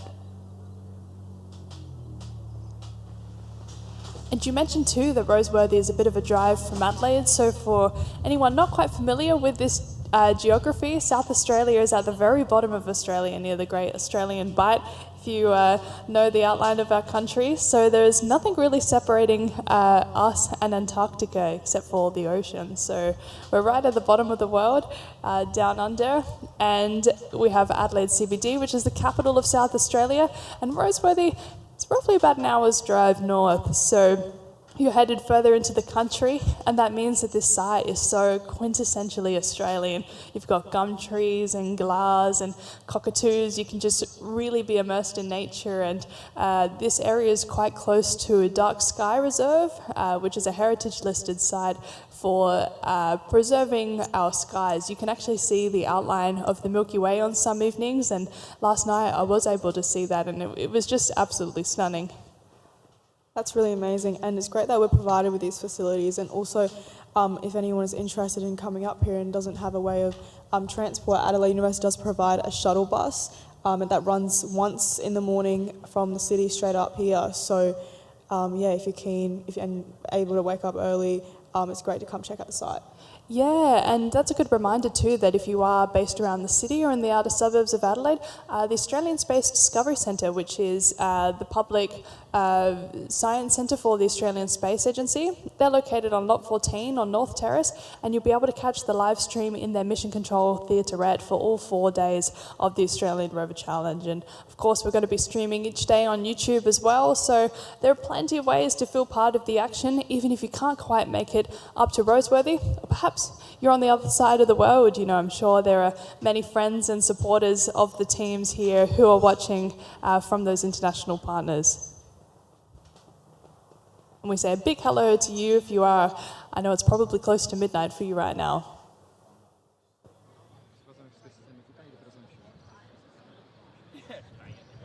It's QUT Raw.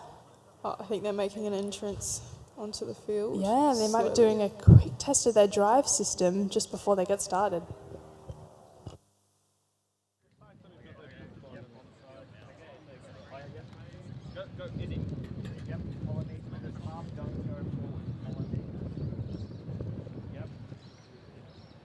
Looks like QUT Aurora carrying their rover onto platform.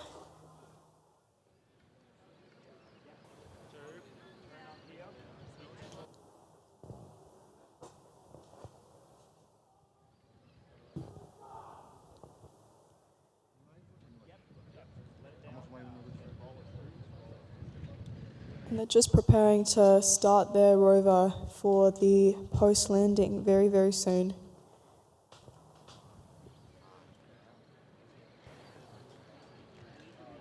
So, their rover Perseus actually beat more than 30 American teams in its demo at the 2025 NASA Lunar Robotics Challenge. Yeah, and Lunabotics is something that has been introduced to the teams this year. So to explain what that's all about, over in Florida, in the United States, there is another type of rover challenge, and last year QUT were invited to travel there and be a demonstration team in the Lunabotics Challenge. So they were able to beat more than 30 American teams in their demo, which is incredible. And this year we've expanded that offering, so there is going to be a NASA Lunabotics qualifying event, International Lunabotics Qualifier, using the Exteriors Crater facility, which is an amazing facility also up here at Roseworthy. that provides a testing bed for rovers with, gravity offset and accurate lighting conditions to test systems like computer vision. And teams will have the chance to qualify their rovers to potentially go all the way to Florida. So on top of the excitement of the Australian Rover Challenge, there's this additional opportunity as well. And as we just saw then, QUT were straight off the lander. Very smooth start to their attempt.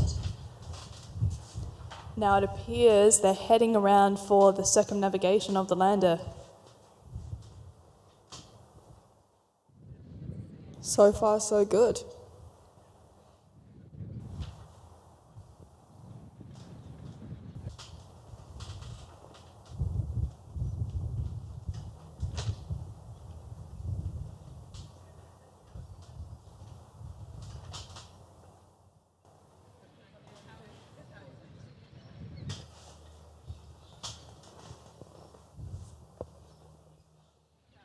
Yeah, as you were saying, Georgia, that's a really incredible opportunity for Rover teams to be able to, I assume the trip is paid for to Florida if you... Well, teams will be supported by their home university, hopefully, to travel over to the US.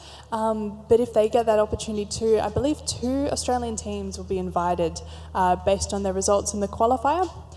And if they get given that opportunity, they'll be heading over later this year. Check out that GUI there so we can see the challenges of the lighting conditions now that the sun has come out. It's something that is a challenge that is faced on the lunar surface as well.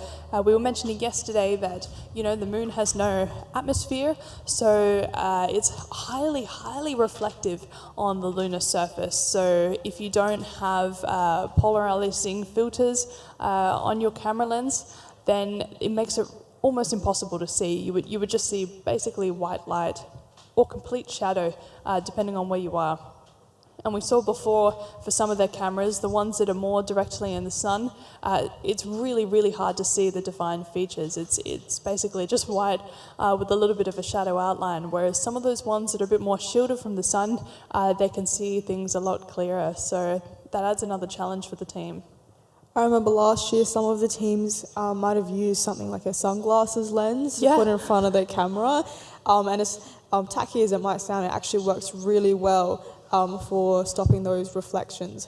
Yeah, and that's a really great example of sometimes, you don't need the most perfect solution to everything. And actually, that kind of, quick and dirty problem solving of just popping out the lens of some sunglasses, using some duct tape to stick them over the top, it does the job compared to, a really expensive camera that's got an inbuilt polarized filter.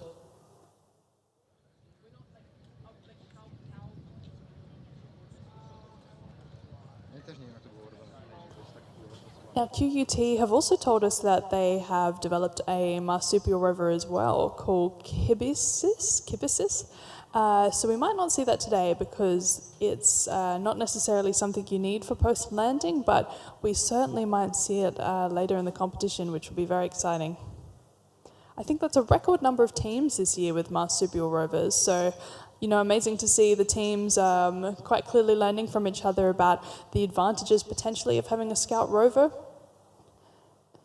Really pushing this technology to its limits.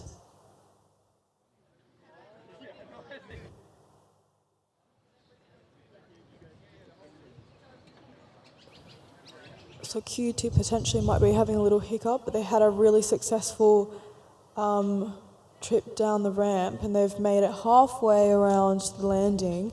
I think I see a little bit of movement from the wheels. Oh, yep, they're back moving again. Oh, I think they might be going for the hose. I think you're right. Do you know what? They might have been doing a status readout on the back of the lander. So they can sort of do a bit of a 2-in-1 if teams choose. They could opt to do the status readout on the back and then also try for the modular hose connection on the lander side. So they need to fix a gas supply line from the lander and also from the processing plant. And they can do this in any order they like. Now, the team competed in the Space Resources task yesterday, which required an entirely different payload to the one that they have today. So this is also likely the very first time that they're using this robotic arm here in the Australian Rover Challenge. So they'll be testing this system out as well. Likely some teething issues there. You can see the back-end team hard at work.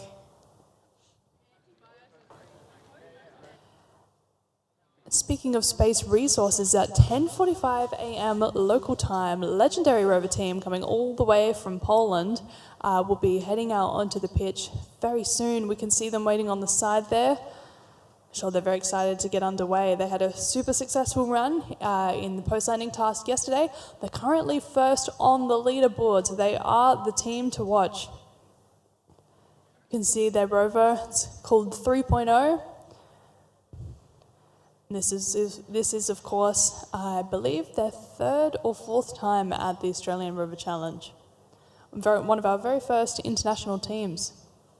Poland seems to be doing really well. I remember last year they did just as well. I think they might have had full marks or something. AGH Space Systems were our inaugural, or one of our winners last year, also coming from Poland.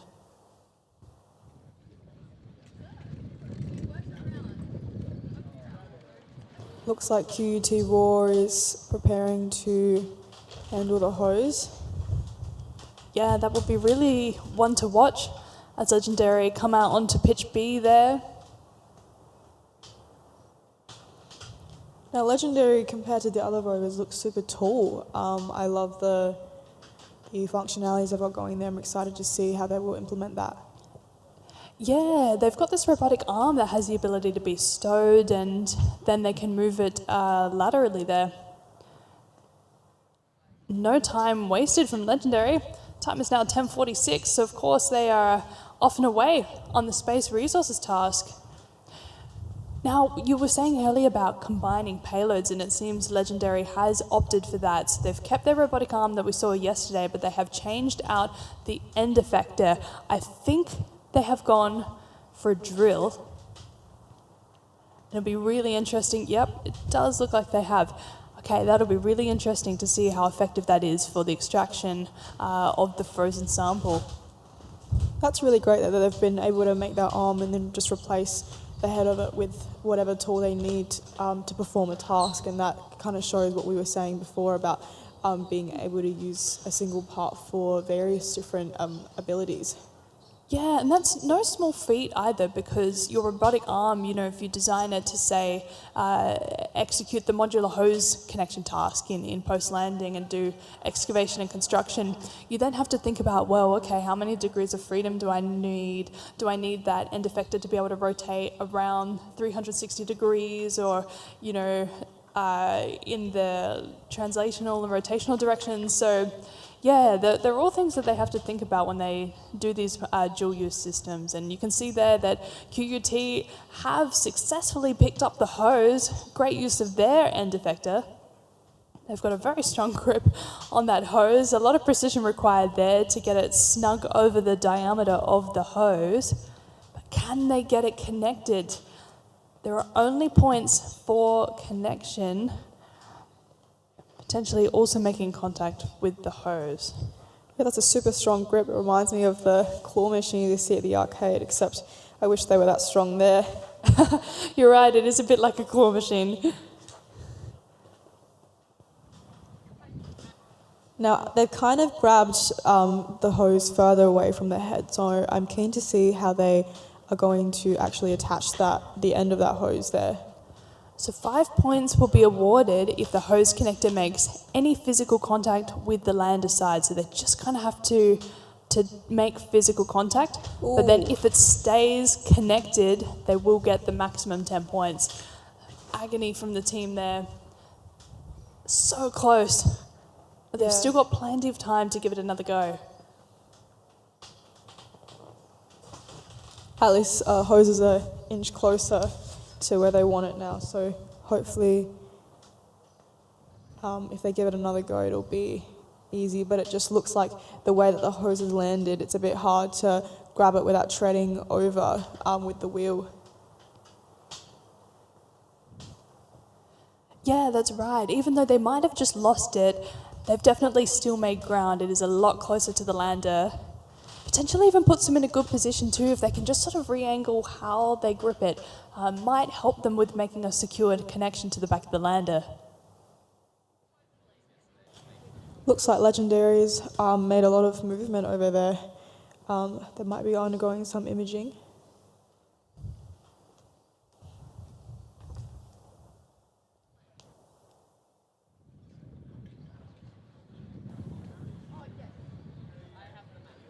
Now it seems like their camera feeds have stopped, so potentially they're having a communications dropout here. And if that's the case, that might explain why we've seen a little bit of a pause in the activities. It does say disconnected up the top of their GUI there, so I wouldn't be surprised if they're trying to get that connection re-established. Yeah, we can see some pause there from the base station team. I think they might just be regrouping, coming up with a strategy to get that back on track. I agree. Super hopeful though. And speaking of strategy, we spoke to some of the teams yesterday, and they do tend to split their base station into the strategists and the control operators. Again, another really critical role, even if you're not controlling the rover, the one deciding what tasks to do when and keeping the operators on time, or cracking the whip, as someone said yesterday, is all really critical in maximising the time available to get as many points as you can in the most efficient manner. Absolutely, and it looks like Legendary is making great progress in lowering their drill. That's right, so they've made their way over to one of the sample sites. Now they're going to try for imaging. Yep, we can see there, they've got a nice image of that sample site. And so for every sample site that they image, they get 2 points, for a total of 8 points because there's 4 sites. And then they will have to select the one that they think contains the most water content and then extract it. So there's quite a lot of deliberating needed from the team there, because if they get that wrong, there is a massive 50 points at stake.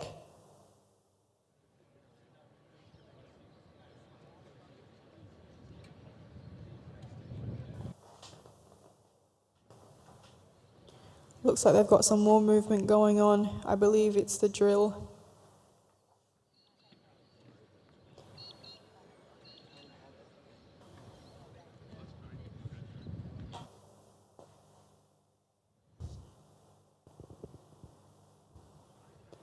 Now, we heard from the Swinburne Rover team only a short while ago about what is actually the importance of extracting water or extracting ilmenite, and the member made some fantastic points about the amazing things you can do with water. It's hydrogen and oxygen, and there's so much you can do with that, and rocket fuel is one of the primary purposes for trying to extract this water.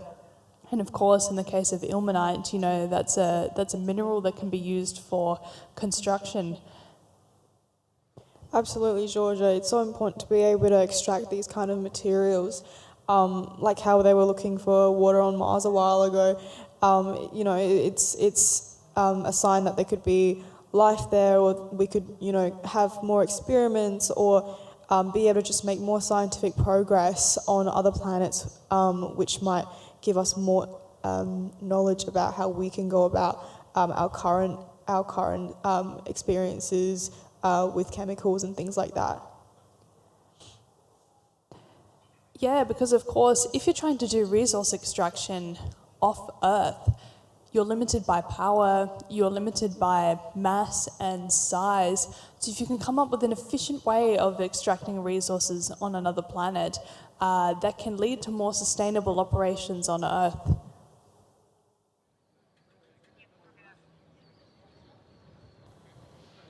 And it appears like Legendary are going for the imaging first. So we'll probably see them head around to some of the other sites. I'm just thinking as well with the technologies that they're developing for space, we can probably revamp them for the conditions in water to potentially explore more of our oceans as well. Yeah, I think you're absolutely right. You know, once you develop a pressure vessel that can get down to the depths of the ocean, then you would need many similar systems.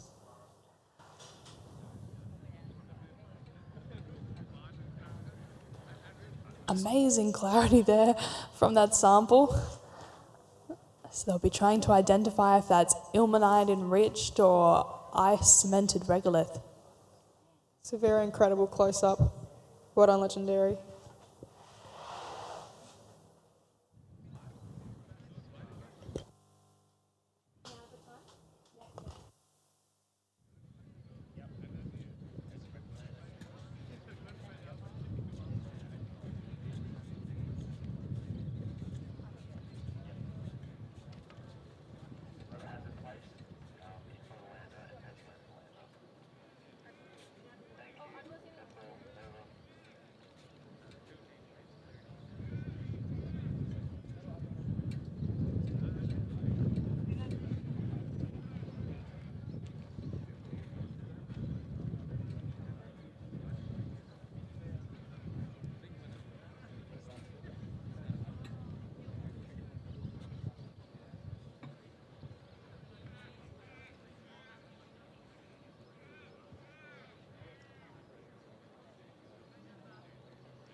Right, so we just had a short commentary break because we've just managed to welcome Aniket from the Australian Space Agency for a short interview.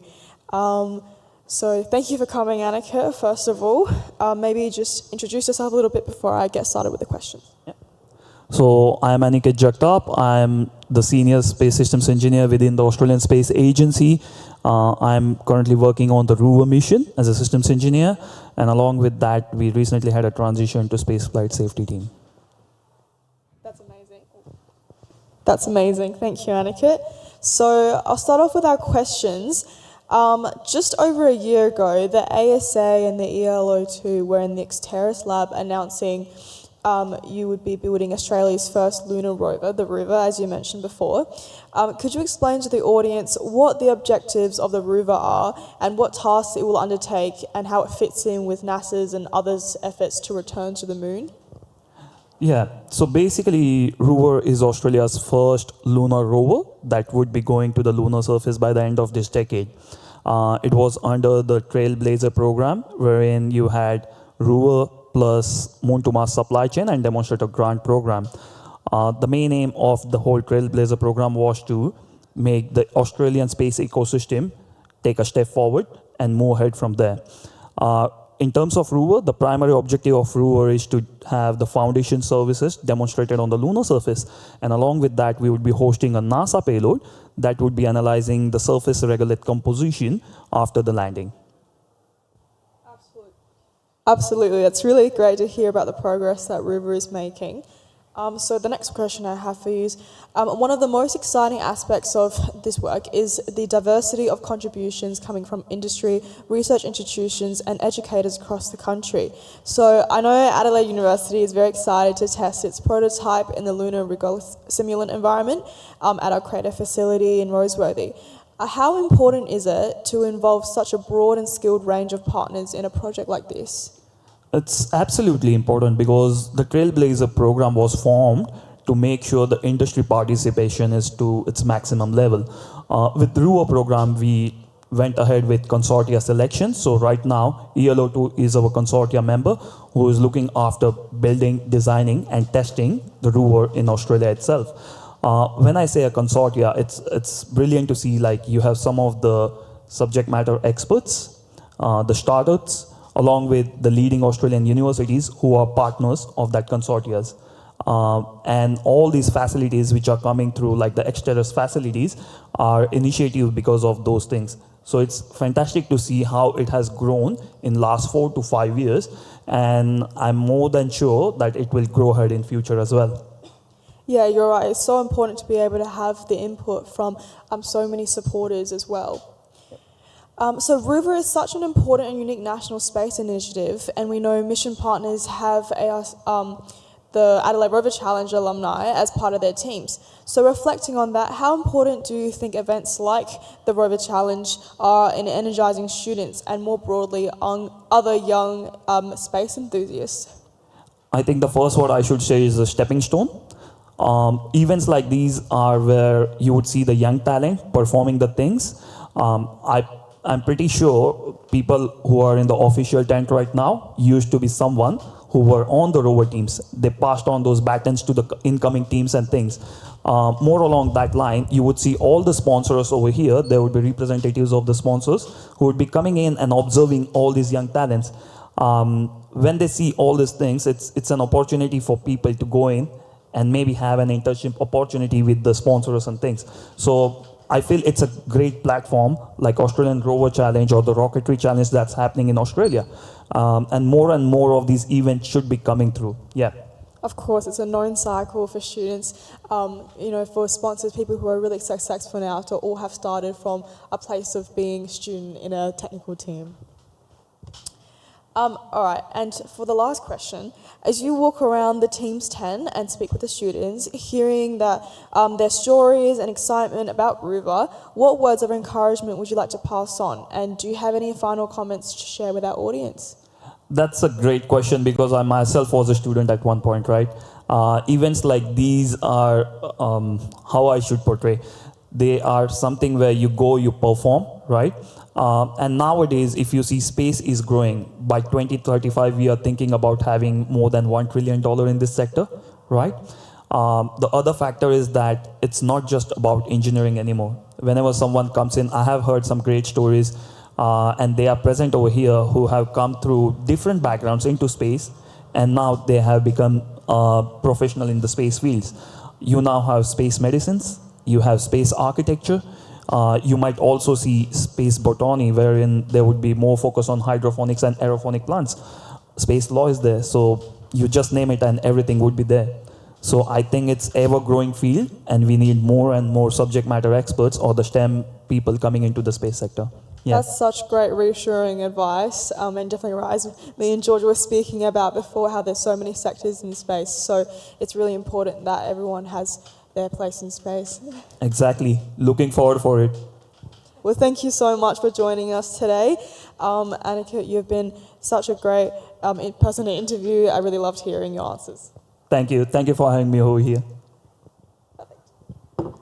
Thank you very much to Aniket. And of course, the Rover is such an exciting mission for so many students around the country. It's something that I'm personally really looking forward to seeing launch later this decade. And you might have seen in the news that Rover's actually been assigned its lander with Intuitive Machines heading to the moon later this decade. So please watch this space. It's going to be a very exciting mission. You can hear all about it at the Australian Space Discovery Centre in Adelaide if you're up here this weekend.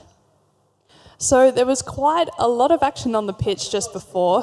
QQT Raw absolutely flew from the lunar lander to the crater, potentially to do some more status readouts on the broken rover. And a legendary got underway with the excavation and processing of their space resources. So a really interesting approach there. They got their auger drill working after a little bit of a mishap, and then they used essentially a pair of grippers to put the extracted material into a processing unit, and now the processing is happening, and that is what we can see here. So they are trying to get the water molecules out of the frozen regolith sample. Isn't that amazing, Profe? Yeah, it really is. It looks like a mini factory they've got on the rover itself, which is so incredible. I almost wish I could see into that box and what's going on inside there, but nonetheless, I'm very excited to see the water being extracted.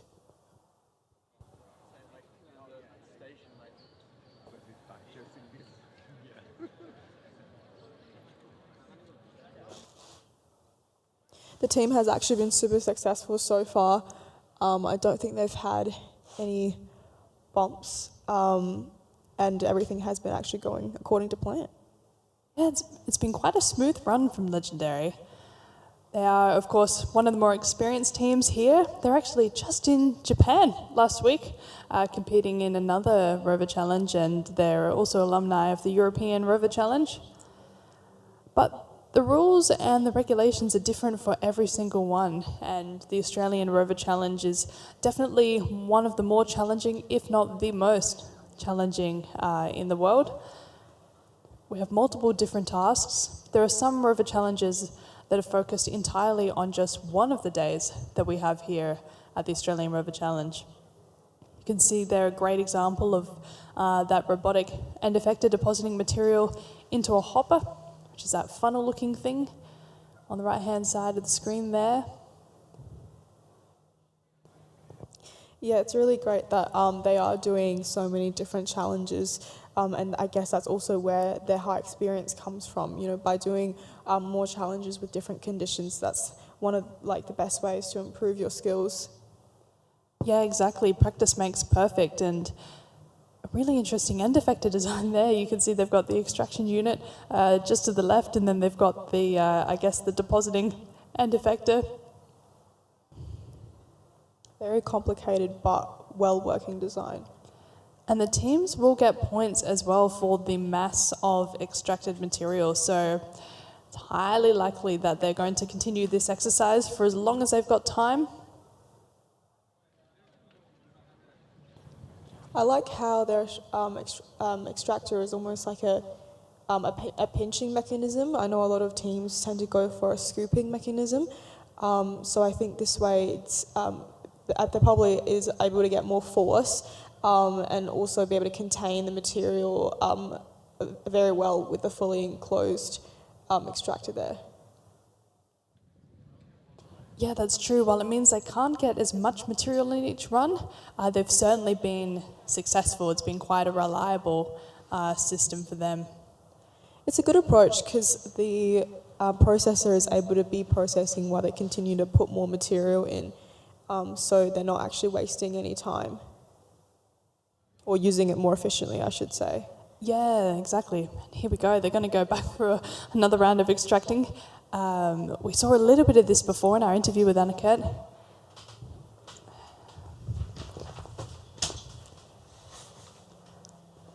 Check that out. It kind of looks like they've got a power drill, actually. Lots of movement happening over here with Roar. The Rover is running around the craters at quite a high speed, I would say, and it seems to be going very smoothly. Yeah, QUT are making a final push in the remaining 3 minutes, I believe they have, or thereabouts. Look at that. Oh, yeah, there we go, 3 minutes. They are absolutely flying over those craters. Go QUT Raw. Amazing stuff. You know, they've had a few mishaps this run. We think it was a communications dropout that have limited them in this task, but they are wasting absolutely no time getting those status readout messages, something that they've very confidently done today. Yeah, they're probably one of the fastest rovers I've seen today, and just the fact that being able to run your rover at such a fast velocity both helps obviously saving your time that you've got to do your tasks, and also going a bit faster might actually improve going over bumps and things like that, because it doesn't really have time to tackle those bumps. They kind of just speed through it, so it's a really great tactic to see as well. Yeah, that's true. You're not going to sink if you're absolutely flying through those craters. You can see some really intense activity from the base station team there. They're going to be flying in these last 2 minutes to get the job done.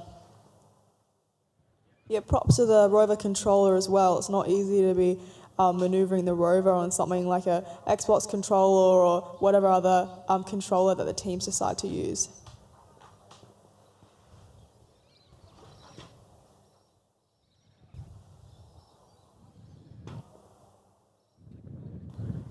So we've got some more imaging going on. They're trying to read. You can see they've lined up with the status readout. Are they going to be able to zoom in? Oh, no ROS connection. So ROS stands for Robotic Operating System, and that is what is likely controlling the robotic arm. So they've not been able to talk to that payload. Yeah, we saw the camera footage just before. I think it might have just been out of reach to read.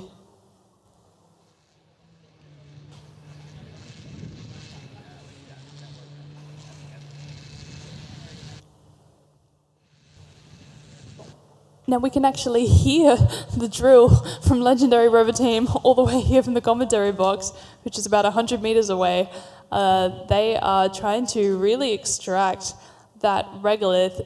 I'm pretty sure that is a commercial off-the-shelf Whoa, check that out. They got a little more than they bargained for. You can see the base station team, they're pretty proud of their extracting work.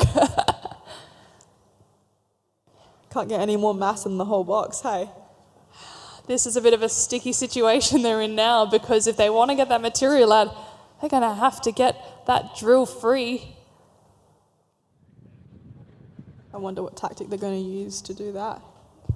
Bit of a shake, shake, shake, potentially. Well, they might be deliberating that for a bit there in the base station. Oh, there we go. Oh, yeah, there we go. We've got the shaking going on, the swinging going on. I think they really need to, if they're going to use a shaking mechanism, they really need to use that abrupt stopping. Whoop, whoop, whoop, whoop. And the twisting.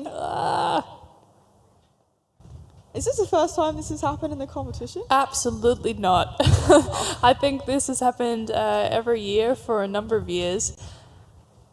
Sometimes people have even drilled right through the container. So over the years, Dan Ricardo, who's our ilmenite expert, has improved this system, make it extremely robust to a number of drills.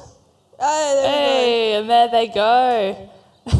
Cheers there from the Legendary Rover Team. They're very happy they got out of that situation. Maybe need a little less force next time. But now that they've shaken this regolith free, I wonder if this has actually helped them, because that container is now on a pretty good angle that you can see they're going in for the kill there. Try and get some more material.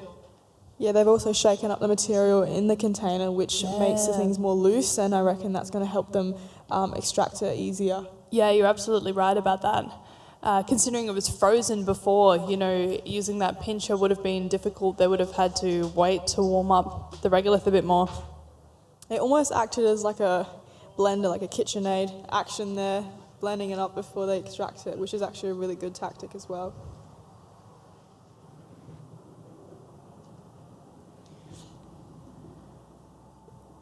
And while all of that action was happening, QUT Raw finished their run of the post-landing task. A fantastic effort by the team. Both QUT and Rocky the Rover have shown that even when you don't quite have all of those core systems working, you can still get things done, you can still get points, and neither team gave up. So yeah, amazing job, and a round of applause for the team. Really well done, guys, as we can see them bringing their prize rover back into the workshop. They'll of course be appearing tomorrow during the excavation and construction task. That's something that was a focus for them at Lunabotics over at NASA, so I'm sure they're going to be excited to bring out that payload tomorrow. Some more processing from Legendary there. It really is a complex system that they've had to design for this extraction.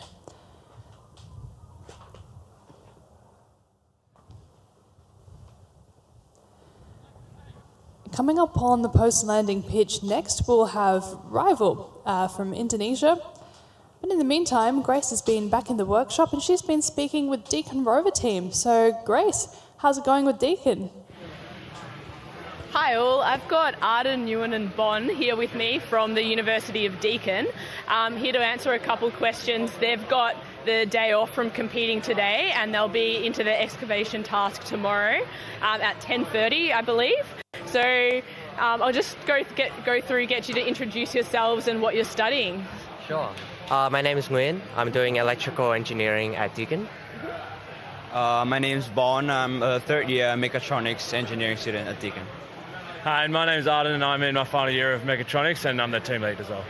Beautiful. And the two of you, what are your roles in the Rover team? Sure, we're sub-team leaders, and I primarily focus on the cameras and communication aspects. Yep. I also help out a lot with the electrical and power distribution of the Rover as well. Oh, amazing. Yeah, I'm in charge of the payload, so robotic arms system lead. So everything from mechanical, electrical, and like the software of the arm. Try to develop that. Yeah. And how have you tried to optimize your Rover in terms of weight distributions, power outputs? Has there been any limiting factors with what you've preferenced? So I guess last year was our first year, and we sort of already had one of the smallest Rovers. So we actually found our time was better spent in developing new systems rather than focusing on the new rules, since our Rover was already one of the smallest and one of the lightest. Yep. So it didn't really affect us so much. It did come into consideration with our arm. As you can see, it's made of carbon fibre, so we've tried to reduce the weight we add to our Rover, but we kind of already had a good starting point for that one. So yeah. Amazing. And communication is, of course, a big thing that you know a lot about. What's your setup? Is there anything you're worried about for tomorrow? And what are you excited for? Yeah, so throughout our testing, I guess the biggest difference between what we've had going on at Deakin and being on the competition field there is really the high interference environment with all the other unis, as well as the metal components on the field. Yeah. We couldn't exactly replicate that at Deakin itself. So right now, a lot of the work today for our communications team is adjusting, testing, and adjusting any settings that allow us to have the best possible chance to maintain a reliable signal. So that last-minute testing is happening now because you're in the environment that you're going to be in when you're testing tomorrow, when you're performing tomorrow. That's right, yeah. We were first up yesterday, so we didn't have time to fully adjust to the new environment just yet, but hopefully we're able to improve what we have significantly today and tomorrow. Amazing. For the excavation and construction task that is coming up, what testing were you able to do completely from Deakin? We were... obviously in Deakin, we were working with the robotic arm kind of separately from the Rover chassis, so we were able to practice controlling it and using the scooper, the end effector that we have, to scoop the sand and move up some rocks. And then yesterday we got a practice slot, so we will be able to practice that, combining with the drivetrain system and get that going, doing some simulating some tasks that we want to do tomorrow. And then hopefully today with our practice slot later in the evening, we'll be able to practice that without the vision, the real-time vision, and then use the camera system to do it. Oh, amazing. Final question to you all is, where do you see yourselves in 5 to 10 years, career-wise? Career-wise. That's a really broad question, and I leave my future open to my future self, but I see myself in a more of a project managerial role, whether that be working in some sort of robotics field or even towards the power systems construction areas. Yeah, beautiful. And for yourself? For me, I guess I'm a bit different than when I would definitely want to get into more on the technical side of the industry, but definitely anything in robotics, automotive, mobility. I'm super interested in all of that. Yeah. Would you be interested in further study through university? I feel with engineering, I'd always leave that as an option. So either go into industry after our bachelor or jumping to PhD and going a bit more into R&D. That's definitely an interesting path as well. It's exciting stuff. And finally, yourself. I haven't really got a specific area that I want to work into, but I don't think I'd continue studying. I think I'm pretty ready to go into the field after graduating, hopefully at the end of this year. And then I think it's probably similar to you, and I'd probably go eventually work into a leadership role, as that's probably where I've been strongest so far with our Rover team. Beautiful. It's exciting futures ahead of you. Thank you so much, and back to commentary.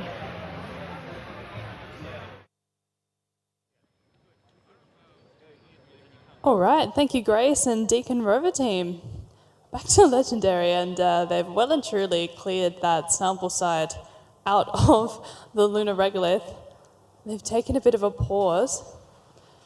Wow, and in the meantime, Rival have gotten away on the post-landing task. Their time started at 11:15 a.m. local time, so they took a few minutes on the lander and now they are headed aft. Slow and steady wins the race here this morning.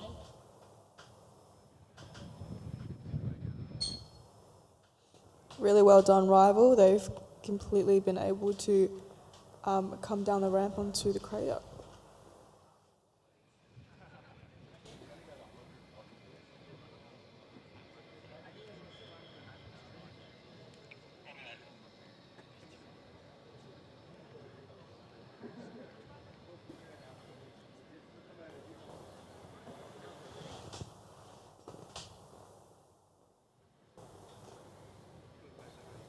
Now, Rival are the first team from Indonesia competing in the Australian Rover Challenge, and they debuted yesterday in Space Resources.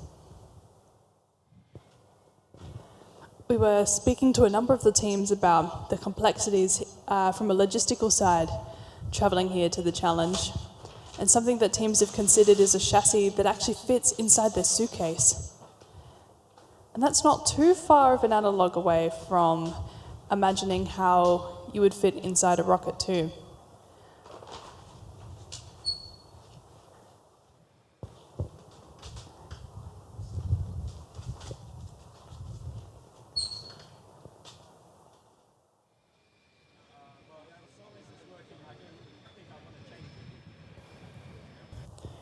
So we might go for some fun questions that we've got lined up. Yeah, Grace and I, Profe and I were chatting before about, you know, the future of rovers and where all of this technology is heading. So I think, Profe, if you could design a rover for any planet in our solar system, what one do you think you would go for and why? This is a hard question because since we don't actually know too much about the planets that we're unable to reach due to temperature precautions, it's hard to say, but I think I would just try and design one in general for any kind of circumstance, which one of the biggest things I would target is temperature. I think it's so important, and because all the planets have such a drastic temperature change as they get further away from the sun, it's important that your rover can withstand that, so that you can actually continue to do the tasks you need to do. And I think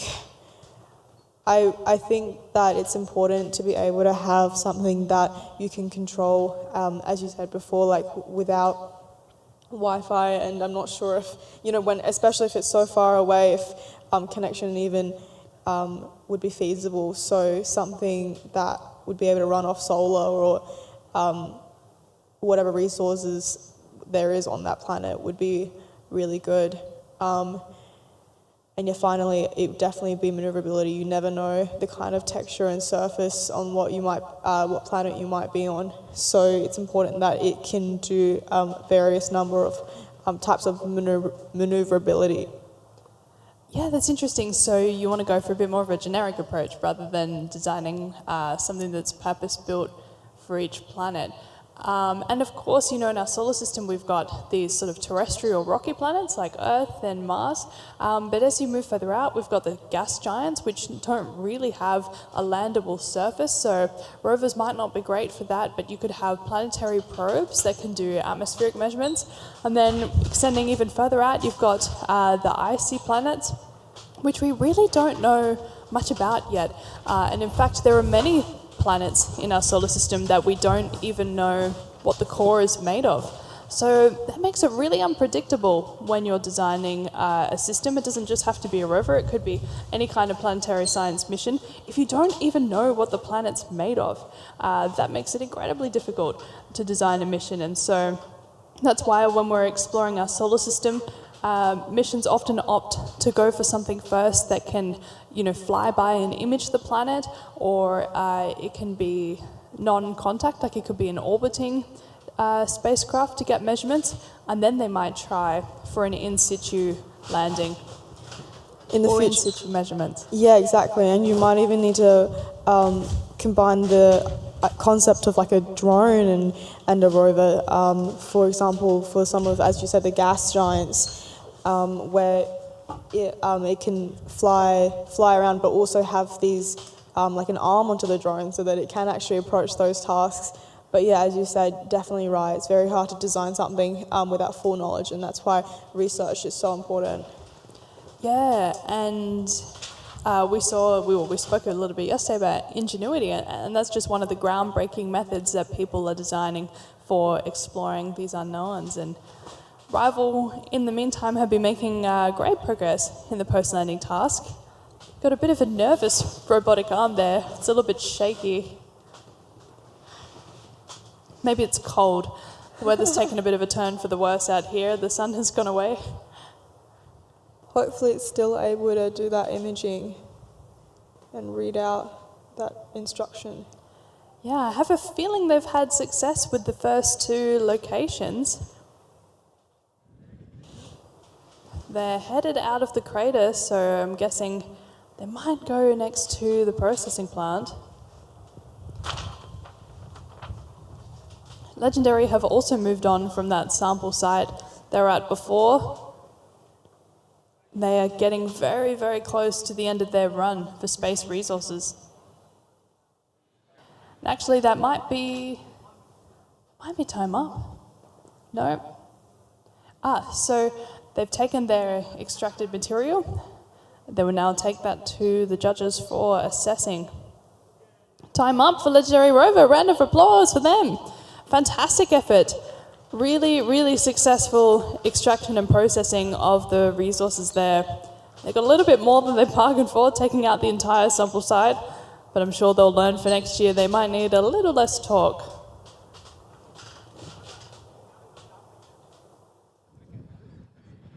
We're looking at Rival from Indonesia continuing its journey of tasks, seeing for what it's headed for next. Yeah, and I think the speed of Rival's rover pretty closely mimics what we would expect in real life. While some of our rovers have been a bit more like racing cars, in reality we might just want to go a little bit slower when we're first landing on a surface. Take careful steps, understand our surroundings and get a bit of situational awareness. It really helps for precision as well. If you've got a camera mounted onto the rover and you want to track its journey as it's going, you'd get definitely better quality images with a slower movement. That's a great point. I mean, especially if you've just landed on a surface, being able to do mapping through, visual imaging or LiDAR, that would be absolutely crucial. So you do want to be nice and careful there. And it was actually interesting to hear before. I was talking with the team yesterday, Pastor and Grace, about will we see AI and machine learning introduced on board the rovers more and more as this technology progresses. And Swinburne confirmed that for us, that they were already looking at this, using a neural network to train a model to recognise ilmenite-enriched or frozen ice-enriched samples in the space resources task. So that's a really exciting development, and again, amazing to see the teams having a go at developing something so at the cutting edge of robotics, something that I don't even know if it's been implemented in real life yet. Yeah, of course. There's so much controversy as well going on with AI, but I do think that it provides benefit as much as it can also be something that needs to be investigated more carefully. But I think the good thing about AI is that it's able to run so many processes that a human mind might not be able to immediately pick up or think of, and that's why it's a great way to even analyse environments or unknown environments just based off imaging or based off what the sensors tell it, and so it's able to take what it knows and provide us with information that tells us results we might not even have thought of. Yeah, and when you were talking before about, going to the outer planets where communication will become more and more difficult, we really want to train these rovers on autonomous or semi-autonomous processes, and AI is going to be a massive, it just can't even be understated really, how immense the advantages will be of using AI in these processes. Imagine a rover that could autonomously select a site by using AI that trains it to recognize craters, to recognize potentially resource deposits, and then even begin building a habitat, That would definitely speed up the process of research and development. I think AI is such a new and amazing thing that we've found, but at the same time we should know where its limits are as well. Yeah, exactly, and that's why the ethical analysis of technology is so important, and is something that we consider all the time in space activities. Space is for all, space is shared by everybody here on Earth and, whatever else is out there in our universe, and so we've got to make sure that we also keep it sustainable and we keep it for everybody. Rival have made their way over to the crater in the far corner, definitely going in that order of the status readout, site evaluation.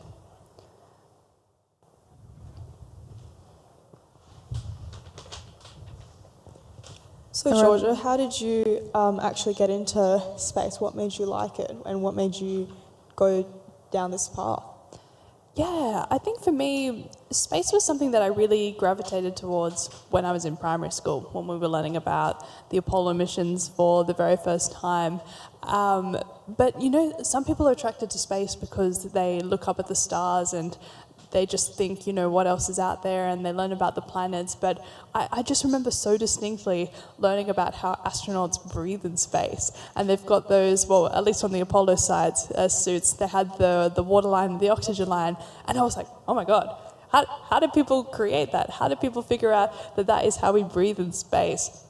And it didn't even occur to me at all that I could study engineering. I didn't even know that the people who develop systems like that are called engineers. So it was always in the back of my mind that it was something that was really interesting and something that I always found fascinating. But it was really late in high school that I decided to study aerospace engineering. And a really big part of that was the home of the Australian Space Agency being announced as Adelaide. In 2018, I was finishing up high school and I thought, well, this is perfect, I really am fascinated by space. I didn't think it was a possibility in Australia, but now this opportunity has landed on my doorstep. How could I not take it? That's really great that you had those signs that you kind of just took and you realised that was your thing. It's super inspirational. But what was there anything in your path to space that kind of made you doubt whether or not that was the right path for you? I think for me, I really loved maths in high school, and I considered actually studying computer science or even being a maths teacher for much of high school, but I really doubted whether I could do the physics, and I'd had no programming experience either, so I was pretty worried about that going into uni, and it took me a lot of courage to actually pick the double degree that I ended up doing in aerospace and computer science. A lot of it was thanks to the encouragement of my teachers in high school that were like, no, you don't have to be an expert from day one. Like, the whole point of going to a place like university is that everybody learns over the course of many, many years to all be brought up to the same level. And while I wasn't strong in my physics knowledge going into the degree, we learnt a lot of the topics that I did in high school from the very beginning, things like kinematics, dynamics, and statics, really fundamental processes about, okay, what are the forces acting on a moving object? What are the forces acting on a stationary object? And just hearing it from a different perspective at university, I suddenly got the hang of it a lot more. I always tell people that STEM is kind of like riding a bike. You learn your times tables and they're really hard at first, but then when you understand them, you can just recall them from memory. It's about practicing those processes over and over again and, drawing free body diagrams, doing force analysis. Now it comes to me naturally, but only a handful of years ago, I was terrified of it. But now I love it.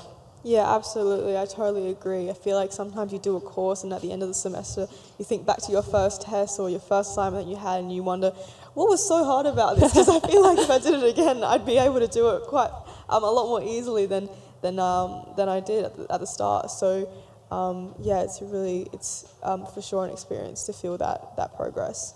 Yeah, and I think it really goes back to what you were saying earlier about if you've got the passion for something, you just have to not worry about the pre-existing skills that you have. If you really love something that much and you really want to pursue it, you've just got to go for it, and everything will fall into place because you know that you've got the drive to put in those hours, to put in those practice, and learn those things that you didn't even know were possible.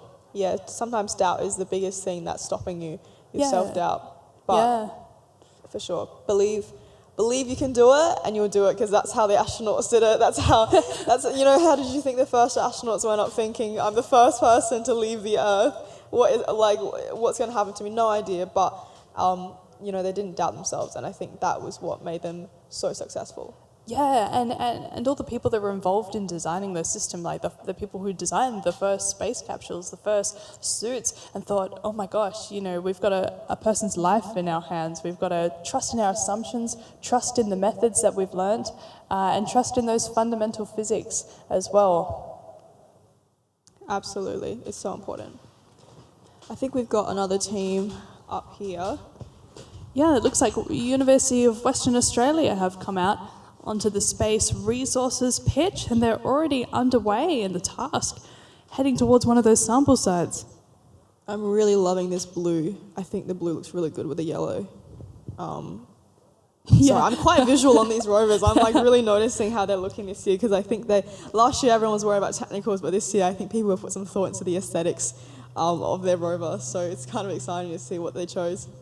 Yeah, I completely agree with you. There are some very pretty looking rovers this year, and I'm a big fan of those wheels of UWA. They remind me a lot of Lego. Yeah, no, I definitely get that. I totally see that. Just reminds me when you speak of Lego, how you were talking about tolerances before. I was speaking with someone the other day about how well Lego does their tolerances, but I don't think I've found much research on how they manage to keep it so precise. Yeah, well, they use a type of plastic called ABS, which actually some of these rover materials are also printed of. It's a much harder, shinier plastic, and their tolerancing would be probably down to micrometers for those Lego bricks to get those absolute friction fit and that satisfying click when you put the two pieces together. Do you reckon it's possible to make a rover out of Lego? Well, I think they actually have. I think you can buy, I believe it's a Curiosity rover. There might be one for Perseverance as well, out of Lego. So yes, but if we're talking about a space-ready rover, I think I would love to see that. Could you imagine being able to customize a rover on the lunar surface, like popping off some wheels and attaching some extra ones? Yeah, I mean, that's a good thing. Like if you had two rovers up on the moon, for example, one of them is made out of Lego and the other one is purely made for changing the Lego rover. I don't think that is out of the realm of possibility. Potentially it's something a little bit stronger than plastic. It might be metal, but there have been plenty of systems of play that are made out of metal. Yeah, absolutely. If there's any teams out there who want to attempt a Lego rover next year, we'd be excited to see it. Yes. That is a request from the commentary box for anyone that's somehow got spare time on their hands among everything else that they're doing to prepare for this challenge. And a lot of Lego. Speaking of Lego, actually, I believe that one of the sponsors of the Australian Rover Challenge, Caterpillar, are here, and they do have some Lego prizes up for grabs. So if you're here at the Australian Rover Challenge, go check out their booth. They're right next to the Rover field, and there are some very cool Lego kits there, so highly worth going and having a chat to them about their autonomous technologies and a lot of the skills that they have, really taking space and Earth and putting those things together. Yeah, of course. I also saw people walking around with their caps. I think they had some official Caterpillar caps, which seemed really cool. The cat caps. So if you haven't got yourself one yet, I believe you should be able to go grab one. And that is a tradition of the Rover Challenge. They've had these caps brought along for a number of years now. It's a great way to keep teams sun safe in the harsh Australian sun, and they just look cool. Absolutely, I love when companies put lots of effort into their merch. So it looks like we've got almost 15 minutes remaining for Rival. Making some more progress in the back end and the front end.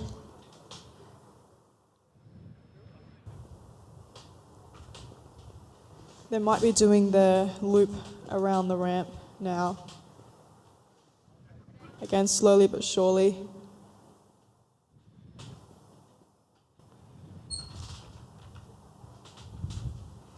It's very impressive for the first time that I believe maybe Indonesia has had a rover team, or at least one competing here, that they've made such a rover that kind of already adjusts to all of these regulations and tasks to do. Yeah, it's certainly not easy doing it for the first time without prior experience.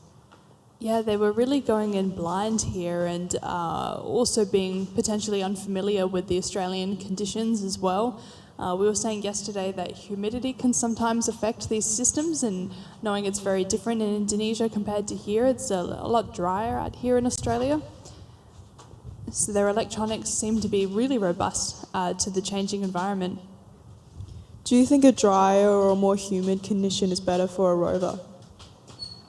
I'm not entirely sure, because it depends how you design your system. You want it to work for the specified environment, so it would probably change your approach on the environmental conditions. And we know, as you were saying before, we've got planets like the gas giants with very, very thick and dense atmospheres, some of carbon dioxide, that would make it really difficult to design for.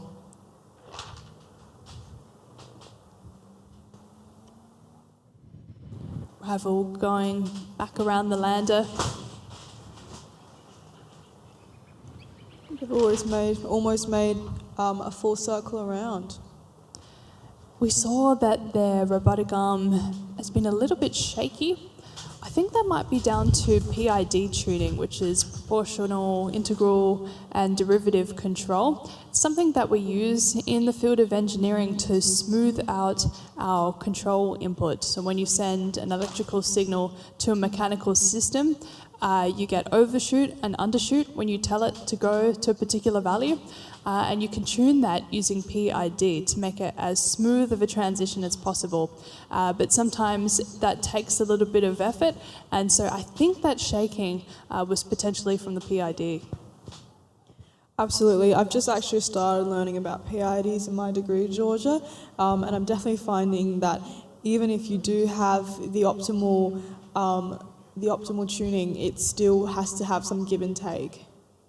Yeah, that's right. You can never get it perfectly from A to B. There's always a bit of overshoot and undershoot, and then it tends to settle down.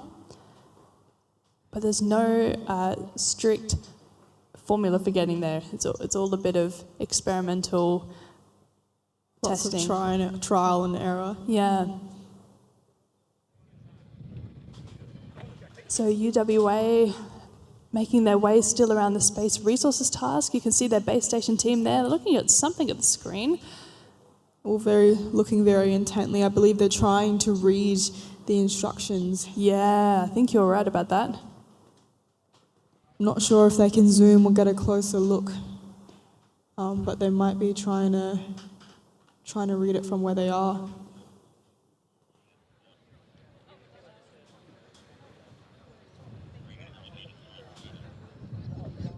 I believe they might have captured a photo and they might be trying to make out from what they've captured.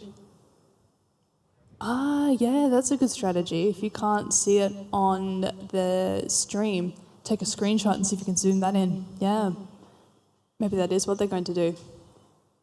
And if you ever were to implement AI in this, you could try to get AI to see if, to make out what something says as well, because human recognition might be not amazing for handwriting or lettering or whatever it is. So AI is good at looking at those patterns.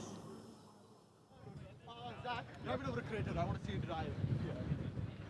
I went over the big crater, right? Yeah. What's up? We need the tools. What tools? Yeah, again, you can see every time they move that end effector, there's just a little bit of the after effects there of the signal and the shaking.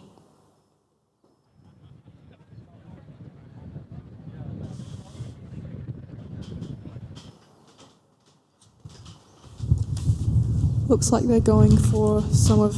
Oh, it's getting a bit windy over here at the commentary station. We've got some lunar wind.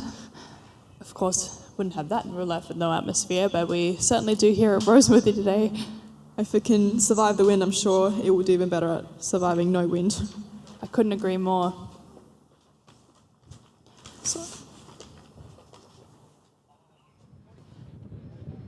Now, Rival are about half an hour into their attempt, so they've got 10 minutes on the clock. They've done a really good job so far getting around to all of the sites for evaluation, and now it seems they're going to put this robotic arm to the test and attempt the maintenance. I'm looking at that camera there on the bottom left. It's got a purple hue on it. I wonder what that's for. I mean, it says RGB. Potentially it's got a filter on board, maybe some kind of polarizing filter to block out the light. I wonder if we can use UV in rovers as well, if we had like a UV light to detect things that you can't see with just the regular sunlight as well. That could be really cool. Yeah, well, it's something that we use on satellites very, very regularly. You can use different parts of the electromagnetic spectrum to filter out things of interest on Earth. For example, when plants are stressed, they release chlorophyll, and you can see that not using visible light, but with a different type of light. And that gives you an idea of, agricultural practices, what needs improving in your farm. Absolutely, that's very on topic of doing a project called Spacelings, where we're actually sending seedlings into a CubeSat project. And we're still figuring out the techniques of it, but we've definitely considered growing the seeds in UV or LED lighting where since it's in a contained box, there's no sunlight that can get to it, so it's important we have those alternatives. Ah, I see. So it acts like an artificial sunlight to do photosynthesis? Yeah, absolutely, and that's how we can grow those plants. And I think that's what already in the ISS they're using to grow some of the bigger plants that they've already transported up there. I was taking a look at, I think Plants for Space is what it's called, and they're doing some great work there on growing plants or fruits or vegetables and seeing how we can implement that in space for when we do that, living in Mars or something like that. Yeah, you mentioned Plants for Space, and they are an ARC Centre of Excellence. That's also part of Adelaide University, and they've got some really exciting research in doing just that, how to grow plants for space. And that includes the International Space Station, but also the Moon. They're developing some payloads that will go all the way to the lunar surface to see if they can get plants to survive in those harsh conditions. That's really great for the astronauts as well. They will be able to get some fresh produce instead of just having the sent-up packaging astronaut food that we know that they get. So I'm sure they're very excited about that. Yeah, already on the International Space Station, they've been able to grow potatoes, tomatoes, lettuce, and make fresh food, which would be, a massive improvement to well-being if they're able to have fresh food. Although space food has come a long way since the days of dehydrated, questionable food. It's a lot more gourmet than it used to be, but still not quite like having a fresh salad here on Earth. Yeah, with those potatoes, hopefully they can make some hot fries up there and be able to have chips for the first time in a long time. Yeah. But I remember watching videos on YouTube, as you were saying, with astronauts in space and how they operate in the ISS, and I remember being super fascinated about, I remember watching an astronaut washing their hair. I'm sure you might have seen that video. It's a very iconic one. But just the way that they kind of shove that tube and then still manage to get the whole thing done. And I remember being a kid and visiting, I forgot the name of the Q something. It's like a playground in Canberra, but it's a science themed. Oh, Questacon. Questacon, that's it. And they sell, the astronaut ice cream there as well. I remember the first time being a child having that and thinking, wow, I think I could be an astronaut. Well, if you do want to get your hands on some astronaut ice cream, you can also buy that from the shop at the Australian Space Discovery Centre. So maybe there's a chance this weekend to get down there. Now, Rival have still been going for the processing plant maintenance. You can see some deliberation there from their base station.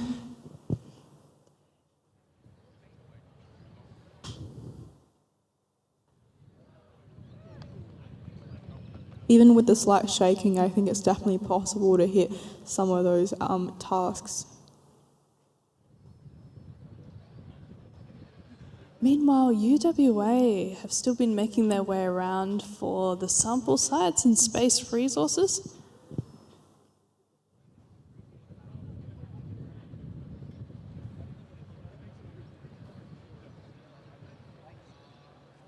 And they've also got an onboard extraction system. See it at the front there. We can see their suspension as well there. Yeah, their rover is much more compact than other ones that we've seen. They were one of the teams that designed a chassis to fit snugly into their suitcase. You can see the way that the suspension would attach quite easily on the side there to support the drive system.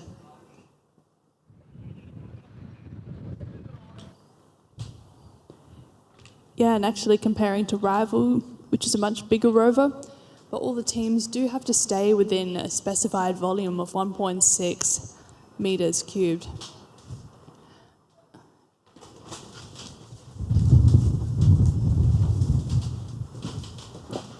And the teams are rewarded for developing more compact rovers as well. Got some really strong wind out here. But we should be all right because we've got an interview back in the workshop, so we might just lead to Grace for that. Off you go, Grace.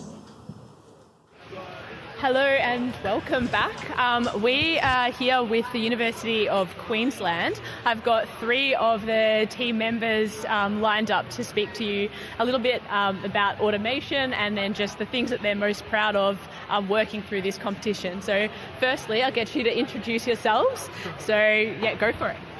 Hello, my name is Adriel. I am the project lead for UQ Space's 5th rover, PCS5. I am a mechatronics engineering and computer science student, graduated last year, and I've been involved with UQ Space rover stuff for around 4 years now. Hello, my name is Roman. I'm the aerostructures lead engineer of UQ Space, and I'm in my 3rd year studying a Bachelor and Masters of Mechanical and Aerospace Engineering. Hello, my name is Yogansh. I'm an electrical and computer engineering student, and I'm the lead payload engineer here at UQ Space. Beautiful.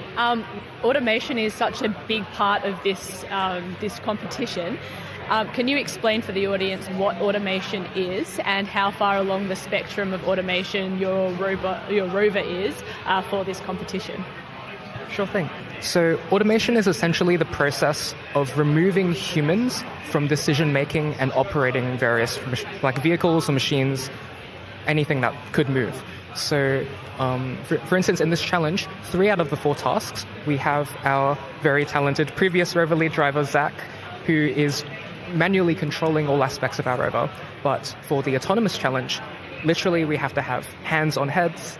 No one is touching any controls in the autonomous phase when the rover is doing its thing. So that means that every single decision that the rover, that a human would have needed to make, must be made by a machine or a computer. And that involves looking around itself, localizing itself in its environment, finding out where to go, deciding when to stop, when to not hit obstacles, when to not run over the arena and those things.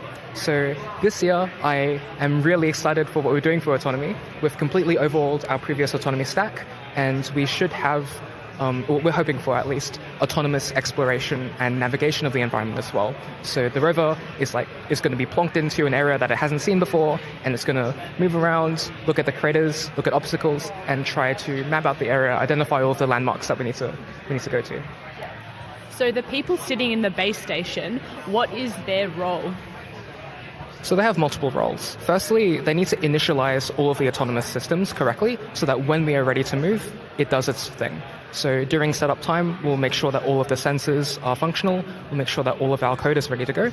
And of course, they need to actually hit the button to let the rover start its mission. Afterwards, there's a bunch of stuff that needs to be done to prepare the navigation data that we've received in a mission kind of like format or a mission summary to report back to the judges. So this includes the locations of particular cubes scattered around the arena, which hopefully will localize to some desired precision, and then also various images of the arena stitched together into what's called it's a map. Essentially, it's a map. So all of that post-processing work needs to be done by humans in the base station. And then also after that, if we need to, there is a section of that task that humans can manually drive around and collect any remaining data that we need. Beautiful. What's been one of the biggest challenges with, you've said that you've developed this in the last 12 months. It's a very quick time frame to get such an amazing system up and running. What's been the biggest hurdle that you've faced? So in the lab, environment is controlled. Everything's nice, things work. Outside of the lab, you have hot air. In Queensland, it gets quite hot. Earlier when we were testing in the summer, we have glaring sun, glare on the camera views. Everything, all of the environmental factors are stacked against you. So one of the largest problems we've had are actually hardware-related problems related to the differences in the environment between the lab and the sandpit, for example. We've had many issues with thermal throttling of our compute units, which just slow down and don't want to process fast enough when they have been exposed to enough sun. And recently, we've actually needed to increase and upgrade the amount of compute we have dedicated to autonomy on the rover to get around this exact problem. So this is a massive system on the rover. How much, percentage-wise, what metric would you give for the autonomy to other systems on the rover? By other systems, do you mean for the other tasks? Okay. There is some autonomy involved for the space resources task. So we collect raw sensor readings of the sand samples and ice samples that they give us, but we use essentially AI, but algorithms which automatically calculate the desired concentrations of mineral or ice content in those samples, and that stuff is done autonomously. Of course, we still have humans which read through all of that data, decide whether it's reasonable or not, but most of the computation grunt work is carried out by computers. And if you were to upgrade this to a full autonomy solution, then the rover would need to seek out the sample, plunge it in, ensure that there's good contact and everything, and then process the data before sending that back to Earth. So of course, with our challenge, a lot of the tasks still allow manual control, but to fully upgrade this to a mission-ready, space-ready mission, there's a bunch of additional stuff, more decisions that the rover would need to make. Amazing. Yep. Thank you so much for explaining all of that to us. We'll let you get back to all of your hard work and preparation. Thank you so much for talking with us today. And yeah, best of luck with the rest of the competition. Thank you so much. Yeah, back to you. Great. Thank you, Grace. And UQ Space, again, another example of the use of AI for the space resources task. You can see UWA have made their way into a crater. Now, their chassis is much lower to the ground than other systems, but it's clearing those ridges okay. They would have accounted for this in their design because the teams are given a bit of an idea about the height of rocks and other features of the surface, but they're not given an exact map. I would definitely say it's a lot more stable being lower to the ground, as similar how vehicles are built as well. Yeah, that's absolutely right. Less risk of it completely tipping over, which we did actually see yesterday from one of the teams. They went too fast over a crater ridge and pretty much toppled over at the very end there. Absolutely. I think Rival are headed off with their rover, but it was a really great effort from them as well. Yeah, Rival did a fantastic job, so well done to that team.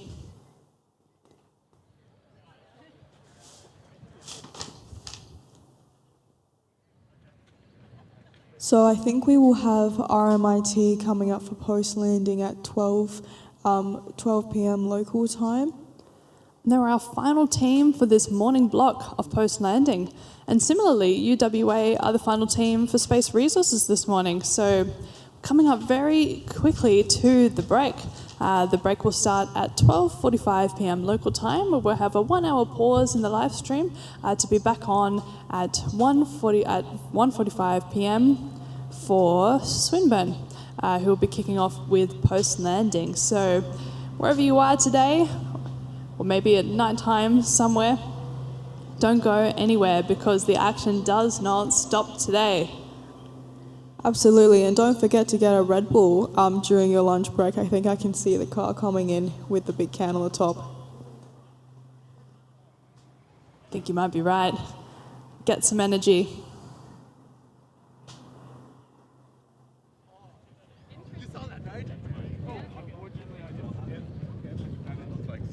Looks like UWA have picked up their Rover. Yeah, that's the end of their run. So they did get half an hour in. Maybe they've called an intervention, so we'll just keep eyes on this for a minute, see what they might be up to. Yeah, they've still got 10 minutes on the clock, so might be doing a bit of diagnosing here. Yeah, so much effort goes into this competition, and I want to do a shout out for our volunteers and officials who are resetting the course every time a rover has been run, because it's not an easy job. Yeah, it really is a huge operation to get this Rover Challenge off the ground every year, and we wouldn't have the challenge as we have it today without the amazing help from the volunteers, the staff members, the judges, and of course the industry that sponsored this challenge. So a big thank you to everybody that helps to make the Australian Rover Challenge happen. We've got these field assistant astronauts out on the pitch right now giving us a wave there, helping to reset the sand. Because of course we need to make it fair for all of the teams as they restart their runs, having the same environment. So they're hard at work doing the reset there. Absolutely right, Georgia, absolutely. Now it seems UWA have called in interventions, so they're not done with their run yet. They are looking inside the hood of the chassis. You can see our astronauts there as field assistants. I believe they've got, UWA has around 10 minutes left before their run is finished. So they're hard at work, and I think they might have made some progress. Up on the screen there before was Henry, who is one of our Rover Challenge alumni on the technical committee. Helps to write all the rules of the challenge. He's one of our key experts that makes all of this happen.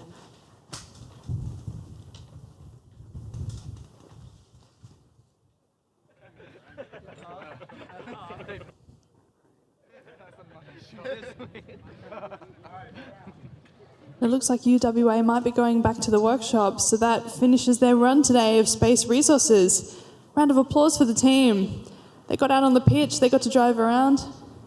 Really good Amazing effort, job. guys. Well done. Yeah, fantastic effort. Now they're taking a break tomorrow. Actually, this might be their run for the rest of the Rover Challenge.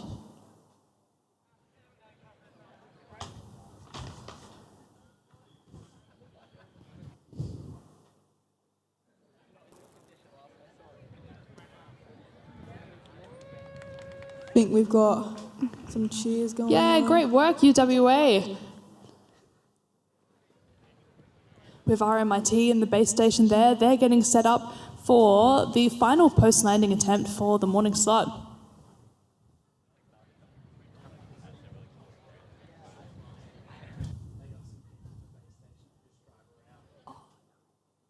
So we're hearing from the judges that UWA, this is their final attempt for the Australian Rover Challenge. So they called the task early and they want a chance to drive around while the team is in the base station. So again, amazing from UWA, making the most of their time here at the Rover Challenge. I'm sure they've learnt a lot from their time.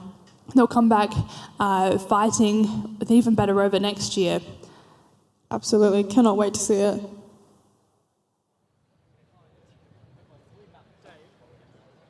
Yeah, and speaking of improvements with rovers, BlueSat have come such a long way since last year. They ran into a bit of trouble with their system. They couldn't quite get off the lander, but this year they've risen right up the rankings to make it into the top 5. So that's fantastic from the team, and they were super excited yesterday when they attempted post-landing and saw just how far they've come. So, a year makes a really big difference, and once you've got that core system ready, which UWA definitely have. They've got a great looking chassis, great looking drive system. It's just going to be likely all of those internals that they need to coordinate now. Absolutely. All that effort is certainly recognised by the teams.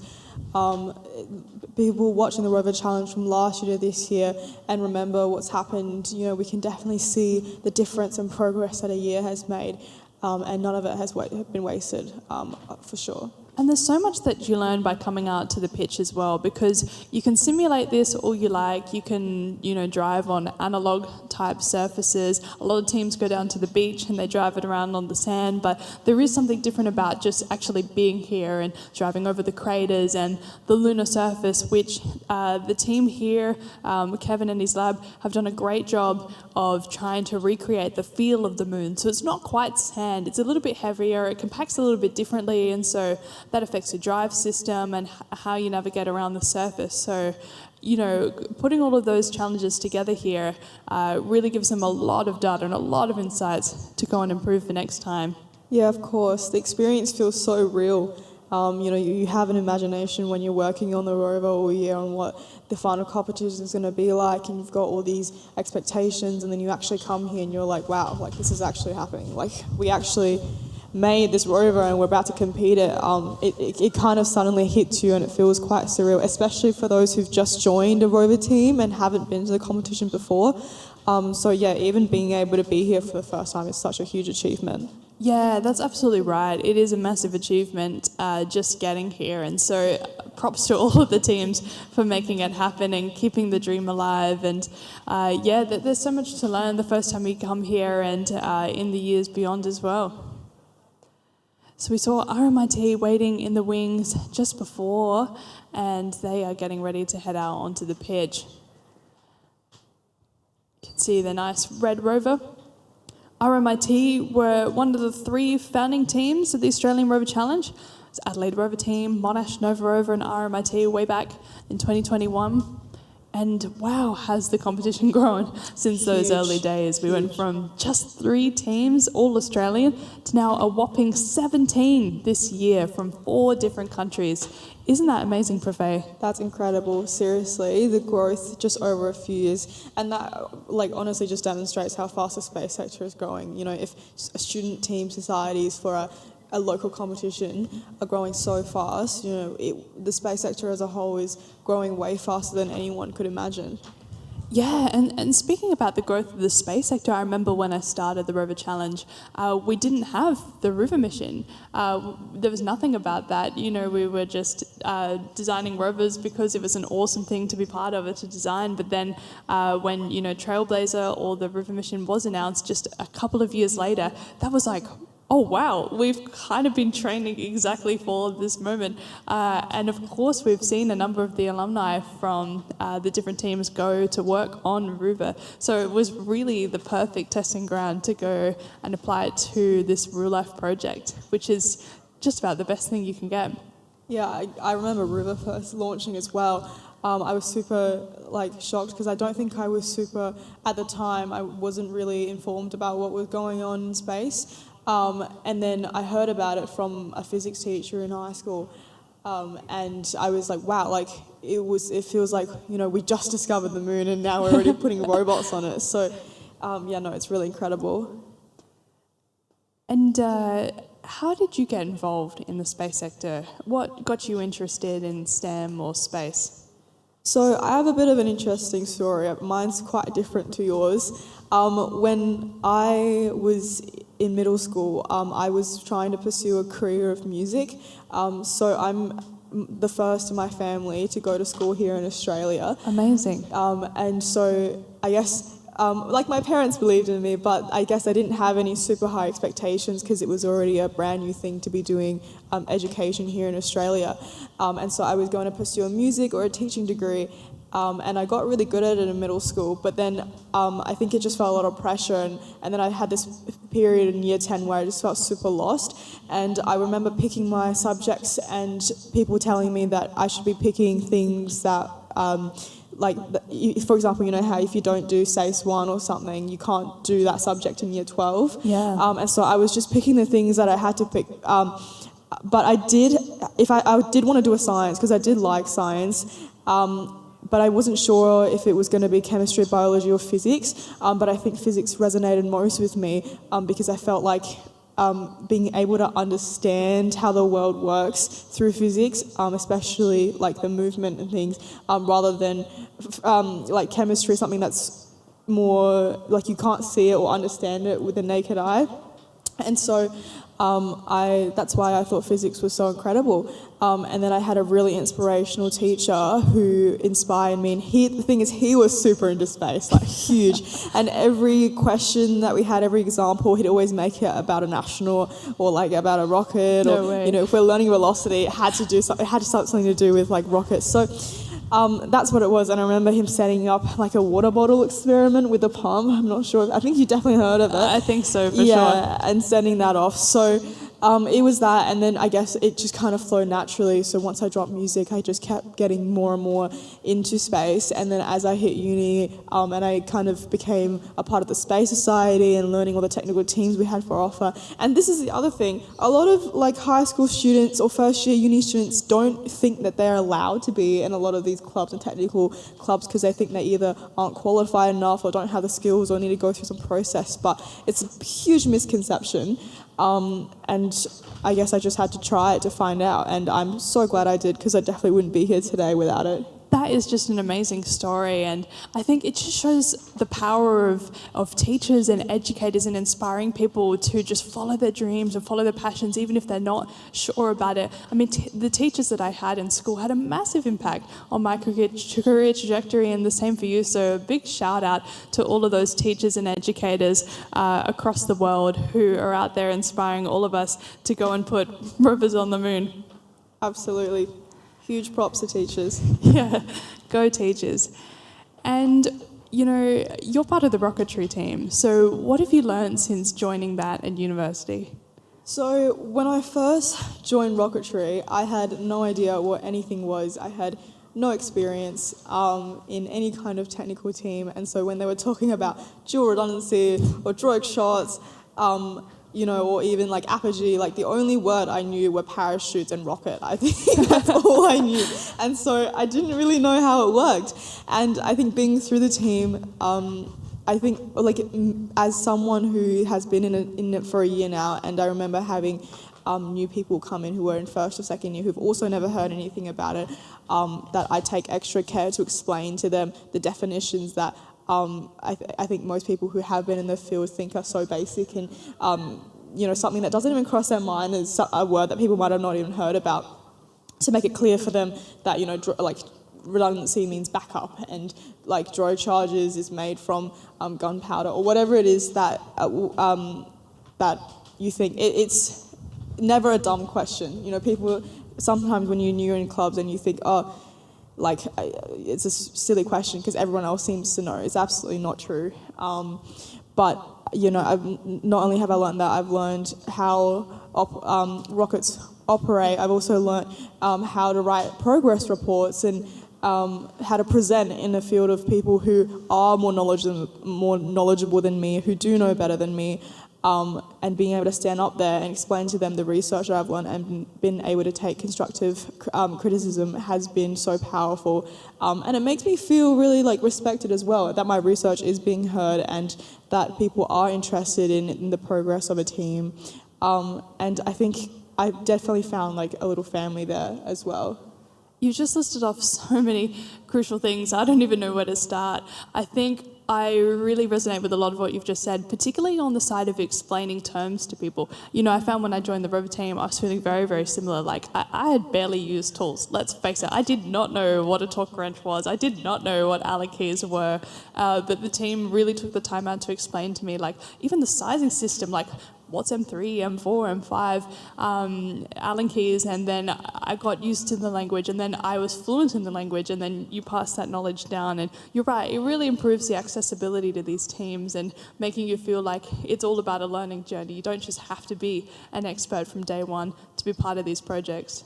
Absolutely, and some people do come into these teams because they have been more passionate about it in their own time, so they've already done similar projects before they join the team, and for them I would say it is maybe a little bit easier to get into it, but for someone who has never heard of, you know, simple terms before, it's really important that we remember that, you know, sometimes it feels like you're oversimplifying the simple things, but it is important. And it's one of the things that actually gets someone to feel like, oh, this seems actually not that hard as I thought. Like, it seems like I can do this. Yeah, that encouragement is really important. And being able to present your research as well is a really awesome part of being part of these teams too. You know, all of the teams before coming here to the Rover Challenge have to prepare a critical design review and a system acceptance review. So they're already beginning to learn these really, really critical systems engineering processes, because in real life, you know, engineering, they're massive, massive projects. Lots of people are involved, and documentation is really critical to be able to create a paper trail of decisions made, of why you've done certain things and the justification for them. And so the teams learn all of that. They have to be able to justify to the judges why they've taken a particular direction for a subsystem design. They have to be able to tell people how they're going to do verification and validation of those subsystems. And that really shows the judges that this team is ready to compete. They're ready to make that commitment to come all the way to South Australia. But also for the team to learn how these processes work in real life, because it's a cut and paste, really. We do lots of CDRs and SARs in engineering.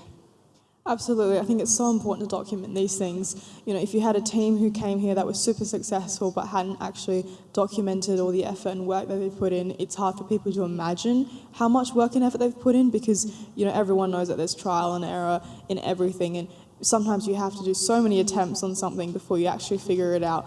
But, you know, if it's not documented down on paper, then people kind of just see the success and they don't see the work behind it, because being able to see that work and see that documentation makes your final project all that more meaningful. And when you stop and think about the why too of how did we go about designing a system? Why did we choose this method over this method? You know, there are the more rigid ways of doing trade-off tables and matrices of compliance, but even just taking the time on a personal level to stop and think about why you're doing something in a particular way can help you to consider, you know, maybe there are other options, and maybe we've just gone for one direction, but you can look at it from another perspective. Exactly, and the way you document things and like being able to describe what you did in enough detail where, you know, someone else reading it without having seen your design or meeting you can actually either recreate or further research. And also, as you said before, it verifies. If you do some testing, you know, like who is gonna, if you come here and say that, you know, your rover is safe, sometimes it's not just a word of mouth that will clarify that. You need to show that you've actually done that testing and done those safety reviews for people to feel, oh yes, like this is a credible source.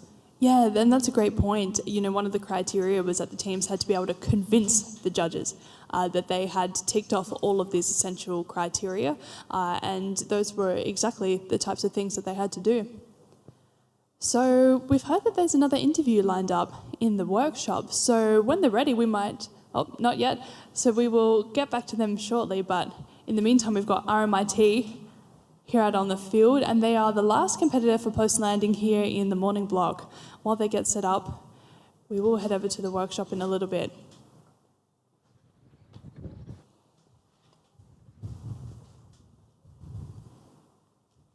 So, Georgia, one of my favourite things to talk about, maybe not a favourite, but it is one of the things I like to talk about. As a woman in STEM, you know, it is a different sector out there as the generations have moved on, and I do think being a woman in STEM nowadays is so much more accepted and easy to do. But do you feel that there's still certain maybe, I guess, taboo about it? I think we've come a really long way, and I know that when you look at the statistics, women are still very much a minority in STEM fields, and that's something that I really want to do as much as I can in my career to change the tables on. But I think it's not a taboo. I think there are so many incredible women out there. I mean, look at Catherine Bennell-Pegg, right? Australian of the Year, the first ever trained astronaut for Australia, representing our flag. Like, what an amazing role model for so many young women and girls out there. And, you know, she's inspired me so much in my early career. And, you know, it's having that visibility, I think, that is what matters a lot. Finding friends in your degree was a really big part of encouraging me to continue with engineering and, you know, sort of overcoming that kind of imposter syndrome that you can feel in those early days when you're not sure if you're going to be able to compete against everybody else in the degree. But those friendships, and particularly all the incredible women that I've gotten to work or study alongside, have gone a long way. Absolutely. I really love seeing women being stood up for as well, because I would definitely say that I've witnessed times where, you know, like a woman will join a team and it's kind of like nothing was said, but it's almost as if they were, you know, not as liable for the team, and that's what you don't want. And so it's really great to see them being, there was extra care to try and involve them into the things and ask them to do things that, I guess, require more responsibility because you trust them, you know? Yeah, absolutely. I mean, we've had incredible women in the Rover Challenge who have been project leads, rover operators, marketing coordinators on the business side, on the technical side, and are really involved in the challenge. And you can see that diversity in the workshop. And I think it's important, like, to create that atmosphere where, exactly right, they feel included to come on in and participate in whatever they want to. And yeah, that's what we've got to keep doing, I think. Absolutely. So speaking about the workshop, we do have an interview lined up, so we're going to cut over to Grace and see how she's going there today. Hi all, I'm here with Kaylee from Siri. It's the first time the Sydney team is from the University of Sydney is competing in the Rover Challenge. Kaylee is not only the team lead but also the founder of this whole team. So I'd love to ask you some questions about what all the growing pains, all of the initial work that you personally did to get the team off the ground and here today, and you've got more challenges lined up in the future. Well, it has been such adrenaline. So, hi everyone, my name is Kaylee. I'm the founder and project lead of Siri. So one day we can be like, hey Siri, can you do this for me? And the rover will be like, you know, here's your tool. Yeah. So Siri stands for Sydney Interplanetary Rover Initiative. We're a student team based at the University of Sydney. How did I start? Actually, it was because of SRN, so New South Wales Space Research Network. They are organizations supporting the space industry. And then 2 years ago, they had an event called, I think it was just seminar talking about the next round of student teams funding they're doing. It was 10 grand. I was like, oh my God, I need to do something with this. And then so me and actually my friend Jake, who's the founder of the Macquarie Rover team, and we're like, okay, we need to do something. Yeah, so I was like, oh, University of Sydney never had a rover team before. Why not? Let's do that. So yeah, I thought like over the night and the next 2 weeks, it was just me, you know, almost starting like a startup pitch and then pitching it to my friends, to friends of friends, to my classmates all the way from first year math class. And I was like, we need to do something. There's this competition called Australian Rover Challenge, and let's do this. Wow. So yeah. So how did you decide what people that you would need, what skill sets you would need to be able to come up with this product? Yeah, so say looking from other teams like, for example, Monash or other teams, they have like robotic arm, they need mechatronics students, but also comp sci and arts. And, you know, space is for everyone. So we want to bring this and diversify the experience for everyone. So I was looking at mechatronics students, you know, but we actually have students from all disciplines from engineering, and we even have a couple of philosophy students. And within our subsystems, we got robotic arms, structures, electrical, software, and science, and also have business team. But beyond that, we also have a system engineering team, and to do next generation of system engineering and BSc, model-based system engineering. Actually, we have quite a nice sponsor, Aubert. They're all the way from France, and then they're a support of us as well. But our biggest support is actually UCIT ACFR, so Australian Centre for Robotics, which is also part of Rover. Yeah. So it's really fascinating that you have philosophy students on the team. What is their role? Well, they philosophize about space, right? So I guess they bring a different perspective to be like, oh, so they're like, why do you guys do this? Have you guys thought about that? Maybe there's some articles we can write, and then he always brings some UN related documents and then stories and I guess a different perspective. Yeah, absolutely. And space law is something that's constantly evolving. Has that been a topic of conversation at all?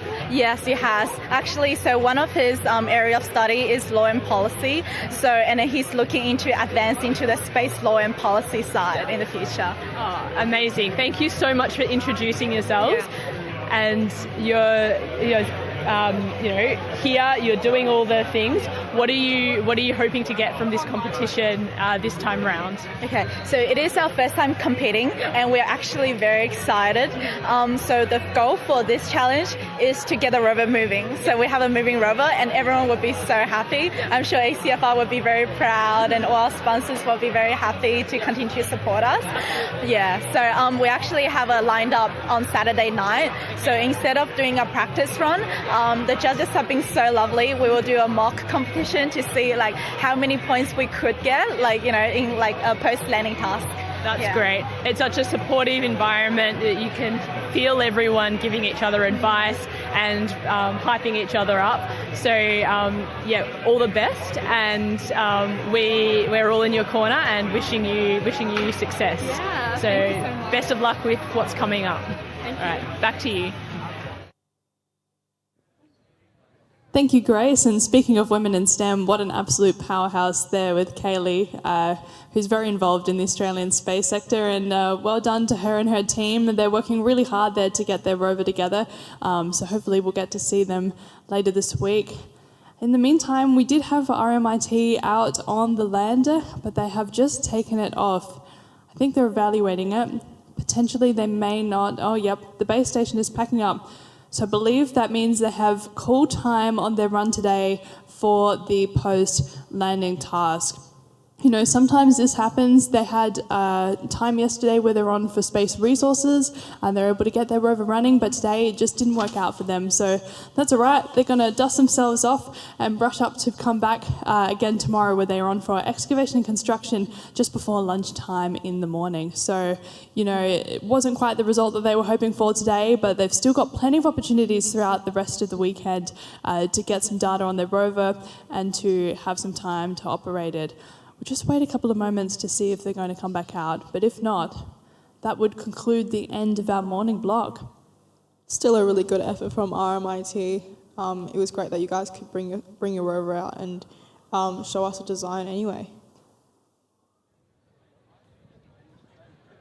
Having a bit of a team debrief there.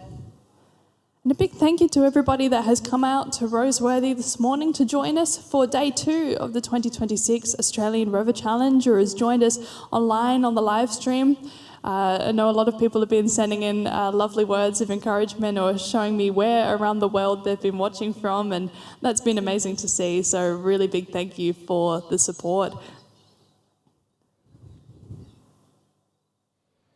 So we have word that this is indeed the end of the morning for the Australian Rover Challenge. Big thank you for tuning in. So we are going to cut to a lunch break now, and we'll be back at 1:45 p.m. local time. Do not go anywhere. Of course, please eat, please refresh and refuel, but be ready to be back for an afternoon of more rovering. See you guys shortly. We'll be signing off for now.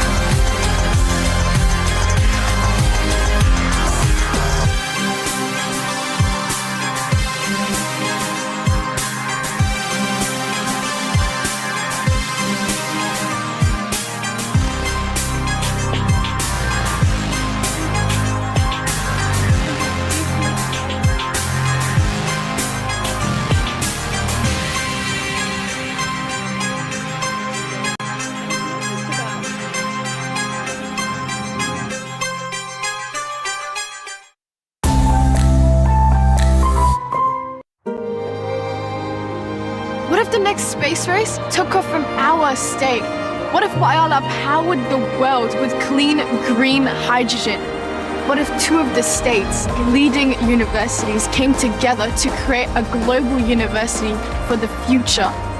Welcome to Adelaide University, a defining mark in our state's story of firsts.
Australia is a nation of creators, aviators, protectors and innovators.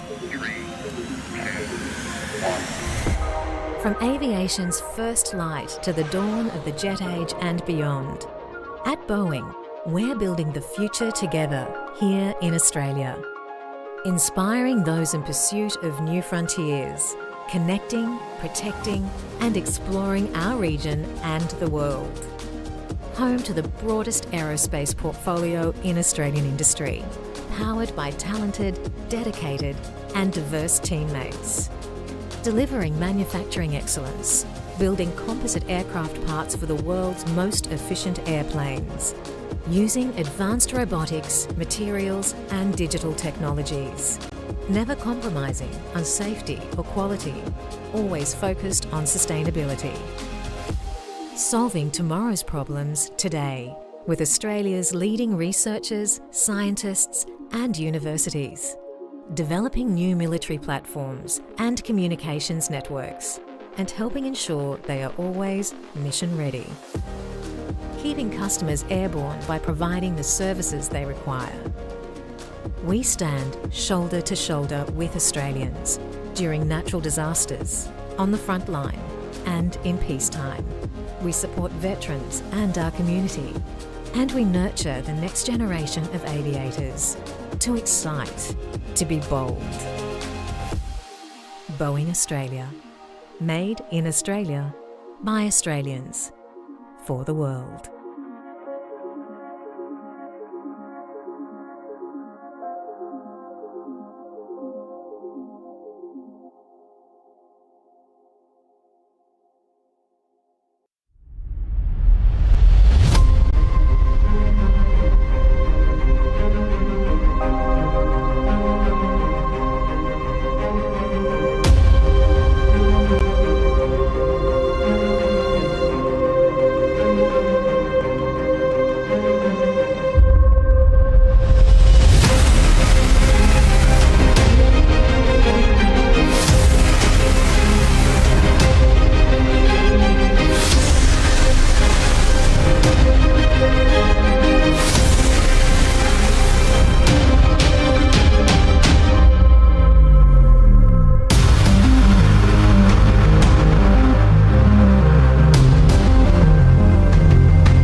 change is the only constant. The question is, who is leading it and why? Because purpose is everything. It's the bold ambition needed to take on the multi-generational challenges before us. It's the creation of a contemporary and accessible education ecosystem to drive greater social cohesion and prosperity. It's reimagining partnered research of focus at scale to become an engine for growth. Adelaide University is Australia's new university for the future, designed to empower individuals to be the best they can be. With more than 180 years of collective experience and achievement, Adelaide University will leverage the capabilities and resources of its foundation institutions to launch bright futures and breakthroughs. We're transforming teaching and learning by co-designing degrees with future employers.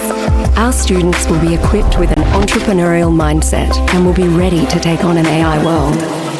Ethical leaders who do what is right over what is easy. Adelaide University is establishing South Australia as a centre for progress and innovation.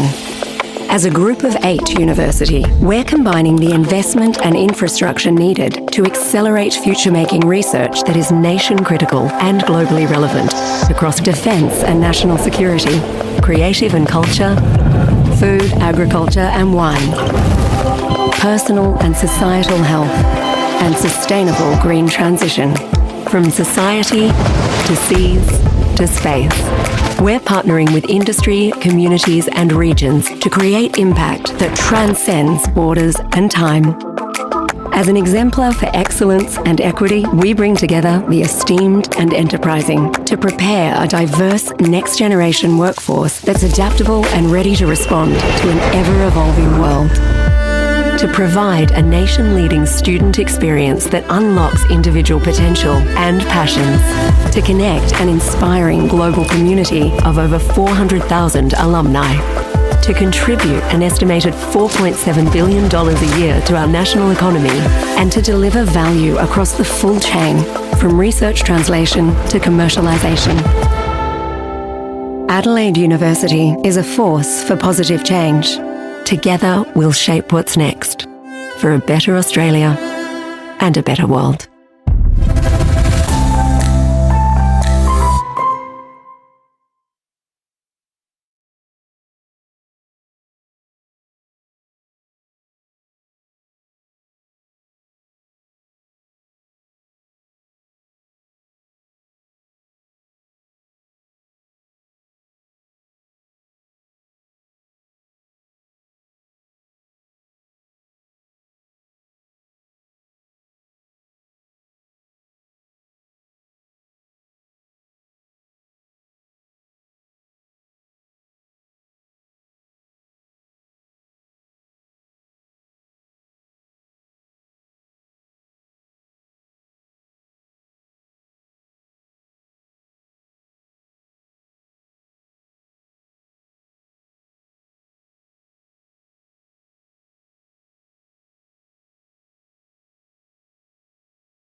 Change is the only constant. The question is, who is leading it and why? Because purpose is everything. It's the bold ambition needed to take on the multi-generational challenges before us. It's the creation of a contemporary and accessible education ecosystem to drive greater social cohesion and prosperity. It's reimagining partnered research of focus at scale to become an engine for growth. Adelaide University is Australia's new university for the future, designed to empower individuals to be the best they can be. With more than 180 years of collective experience and achievement, Adelaide University will leverage the capabilities and resources of its foundation institutions to launch bright futures and breakthroughs. We're transforming teaching and learning by co-designing degrees with future employers. Our students will be equipped with an entrepreneurial mindset and will be ready to take on an AI world. Ethical leaders who do what is right over what is easy. Adelaide University is establishing South Australia as a centre for progress and innovation. As a group of 8 university, we're combining the investment and infrastructure needed to accelerate future-making research that is nation-critical and globally relevant across defence and national security, creative and culture, food, agriculture and wine, personal and societal health, and sustainable green transition.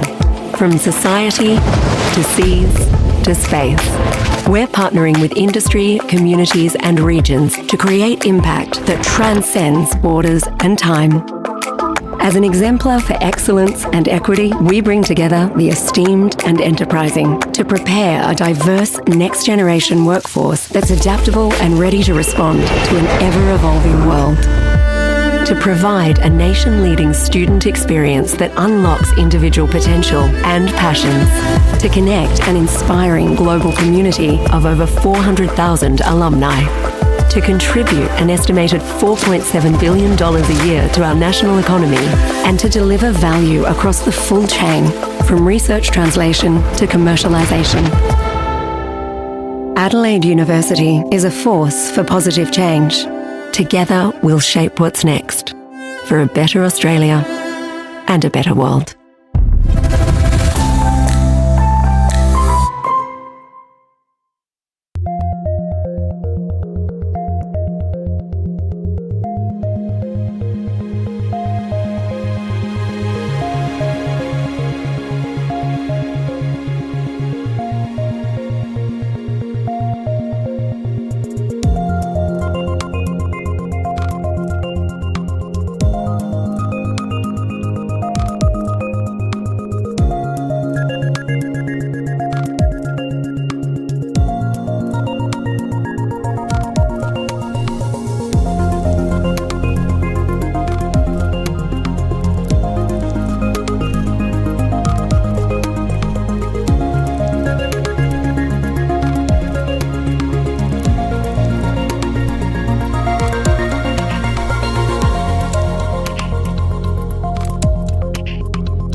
Australia is a nation of creators, aviators, protectors and innovators.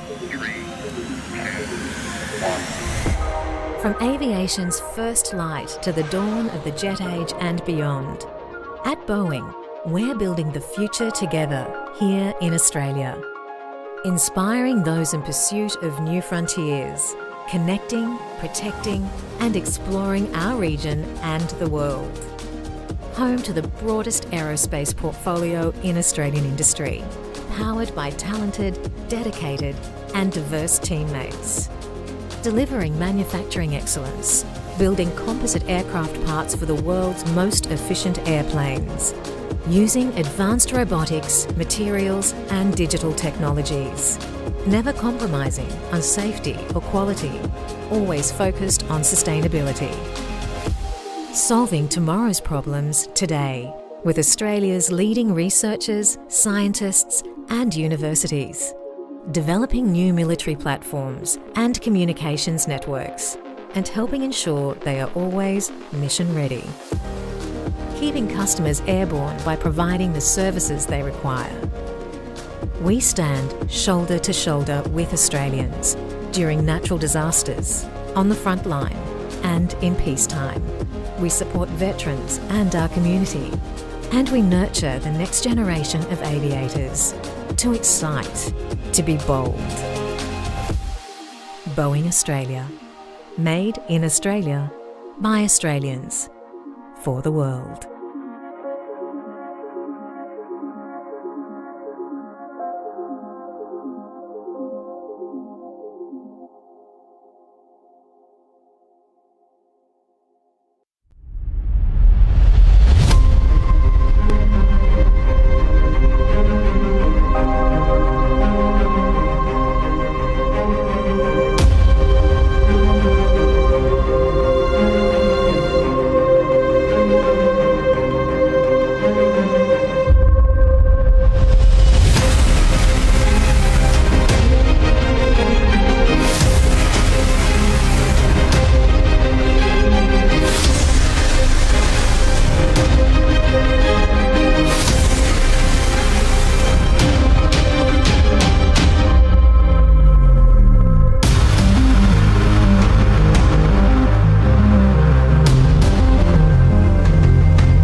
space race took off from our state?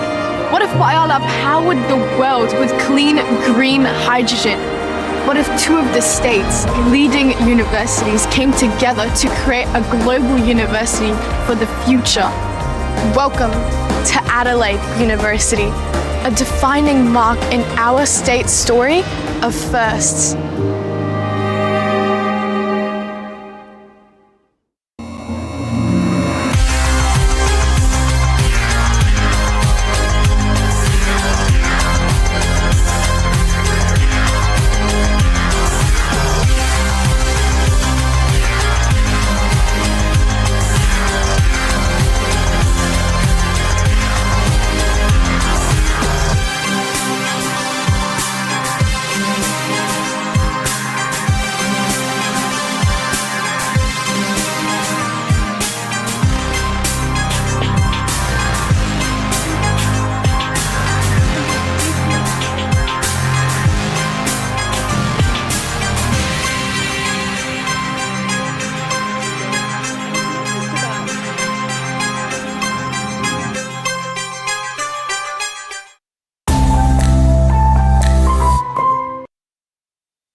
welcome back to this afternoon session of day 2 of the Australian Rover Challenge. We're very excited to begin the second half of the day. Georgia has gone back to do some rover reporting, so we'll see her a bit later on. But here I have Mia Konopka next to me. Mia, do you want to introduce yourself? Thanks, Profe. So my name is Mia. I'm a civil engineering and computer science student here at Adelaide University, and I'm so excited to be joining you all for the rover commentating this afternoon. Of course, we'd love to have you here. So starting off this afternoon, we've got Swinburne. I think they've got their rover set up on the landing platform there, and then just followed by at 2 p.m. we've got a new Aspen. So Swinburne will have started in a couple minutes, so not yet. So just as a reminder for everyone at home, Swinburne will be completing the post-landing task. So for this task, they will navigate their rover to type in a 5-digit code on the keyboard. They will toggle the right rocker switch and press the upper yellow button on the panel. They will then move the joystick diagonally upright, flip the bottom toggle switch, and rotate the power switch. Yeah, so there's just some different tasks as we saw this morning that the challengers have to do. It is a little bit different for the different teams, depending on, it's a bit windy up here at the commentary station, depending on the different teams, but that's right, Mia, we've got some tasks ready for them to go. I'm sure they're very excited to have their attempt. We've seen some pretty good attempts this morning of the rovers in action, so we're really excited to see some more. Mia, you said you did civil engineering. Tell us a little bit about your degree and what you love about it so much. Absolutely. So as part of my studies, I get to combine those 2 degrees, civil engineering and computer science, which gives me a really broad range of experiences across some really developing areas. Here in South Australia, we've had some really big infrastructure projects happening.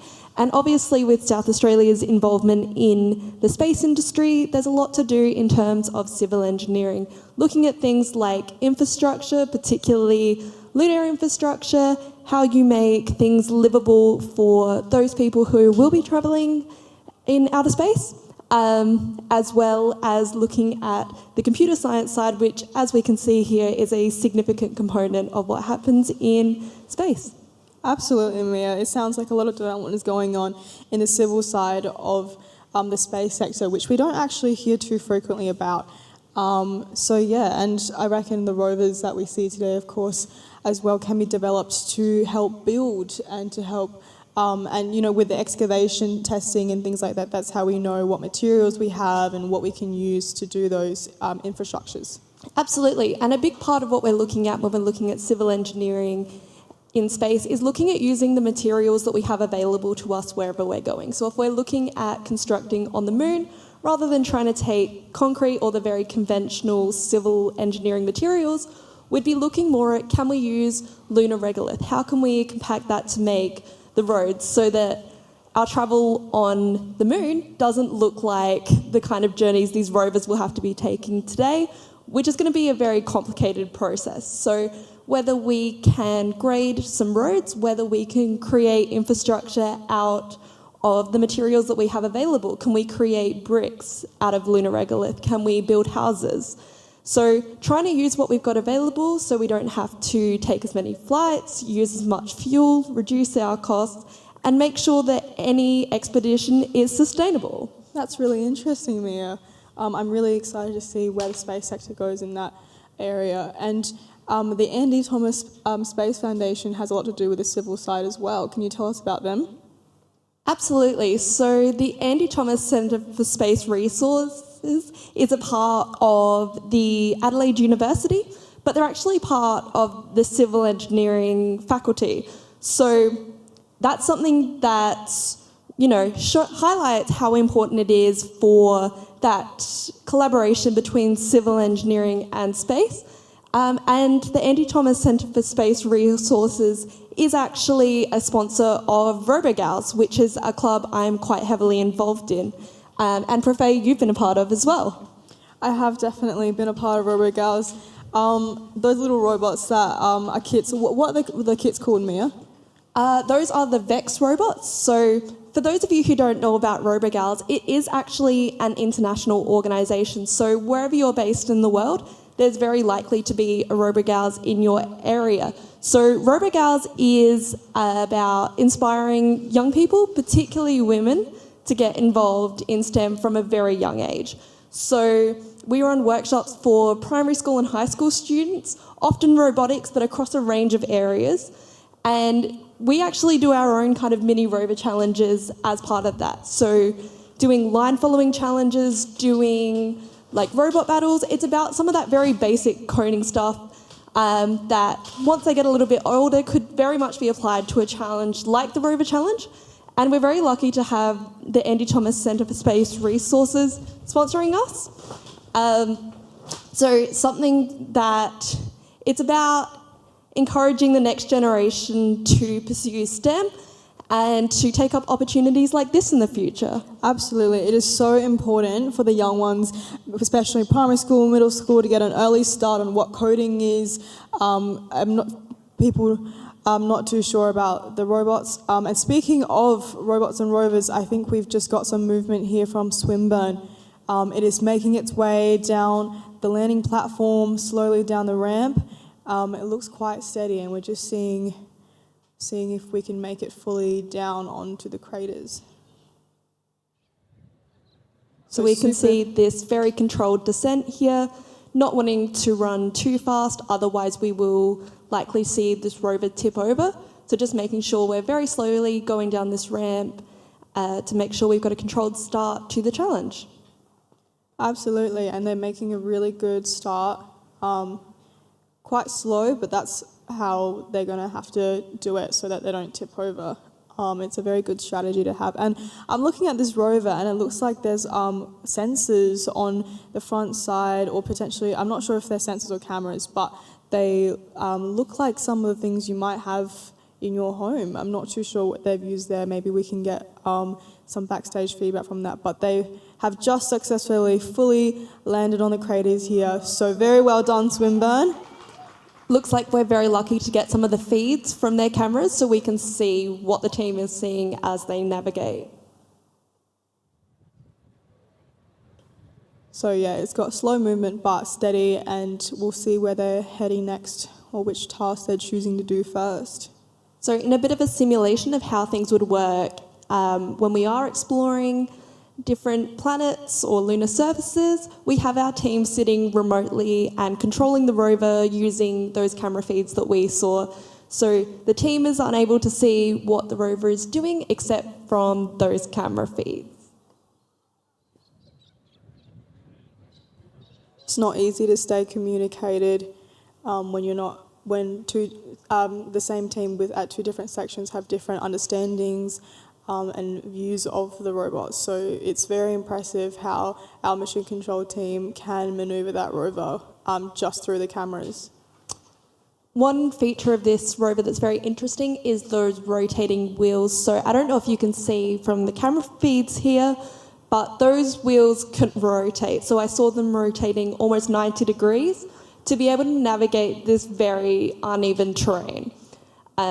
So no four-wheel drives here. If you've driven in your car and you know it's a bit rocky, this is even more so. More than any country road you may have driven on, you can see that it's a very uneven surface. With the weight situated quite high on the rover, there's a possibility of tipping unless the team are very careful about how they navigate, and also making sure that they're taking the right paths, which is where those rotating wheels that we can see in action right now are going to come into play. That's right, Mia. And looking at these wheels, we can compare it to some of the rovers we saw this morning, where we saw them collecting like the sand within the wheel and then naturally just falling out. These ones here are a bit different because it seems like they might be like a more rubbery material that just kind of glides straight over the top and doesn't actually dig into the sand much. The team looks like they might be in trouble here. We just had one of the wheels fold, so hopefully they are able to recover from that.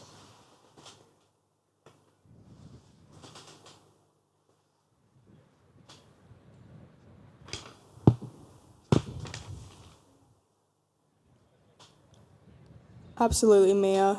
We're just seeing if they can pick themselves back up from here. Stay hopeful, guys. I think it's definitely feasible.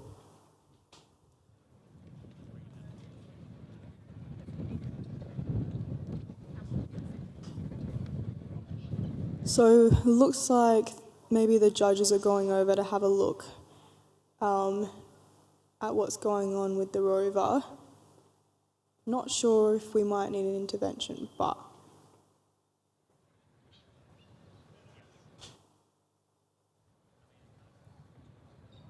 they have some time still to go and look over the rover, which is all right. And meanwhile, as we're heading up to 2 p.m, we will also be awaiting a new Aspen. So NU Aspen are from Kazakhstan, and it is their first year competing in the Rover Challenge, so we're super excited to have them here with us in Australia, and we'll be able to see them in action very shortly.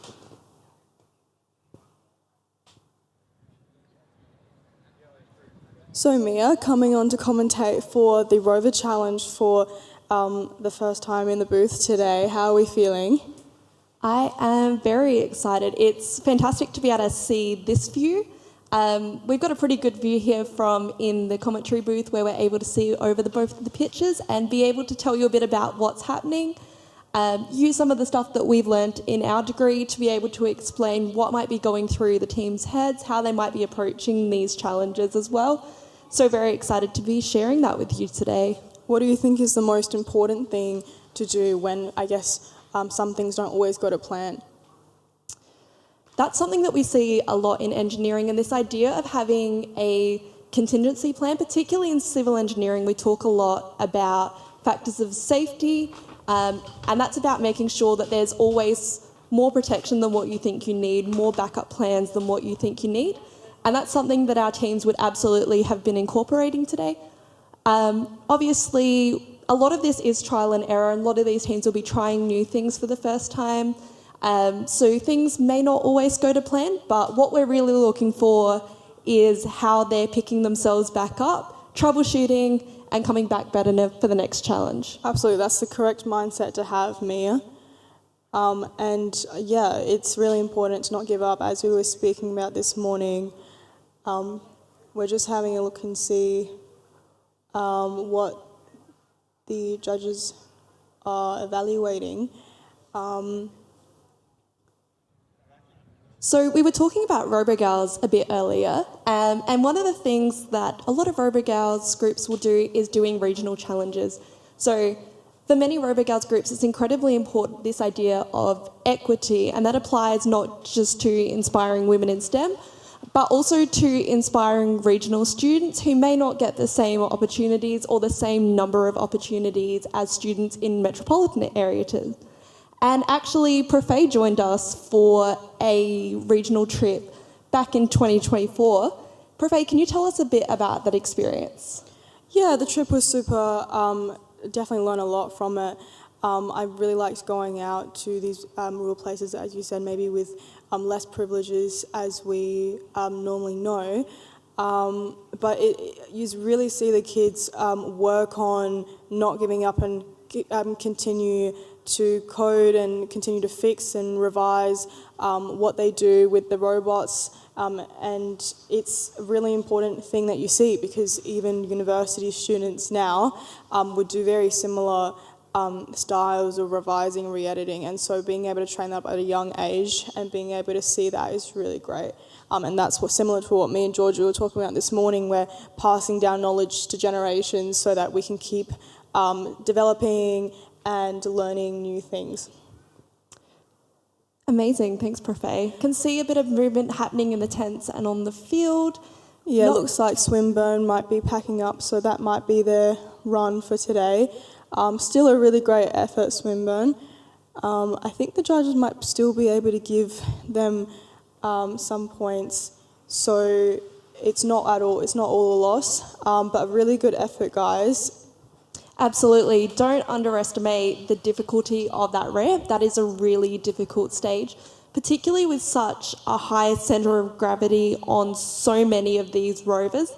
that itself can be a big part of the challenge, is just making sure the rover even makes it down that ramp.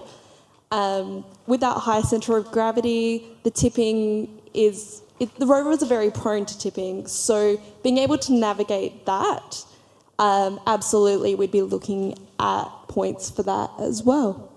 Of course, and if you're looking at the actual rover that Swinburne has built, they've very much prioritised facilities such as maybe the excavation or the arm or the way they've built the upper bit that might be more beneficial in other areas. But when you are looking at that height for when you're going down the ramp, it would be a bit more difficult and hence the slower movement. But the way you build it is definitely going to impact how you want to go about these tasks. But as we previously discussed, everything is a learning opportunity, and I think that even just giving it a good solid go was really good and well done from Swinburne.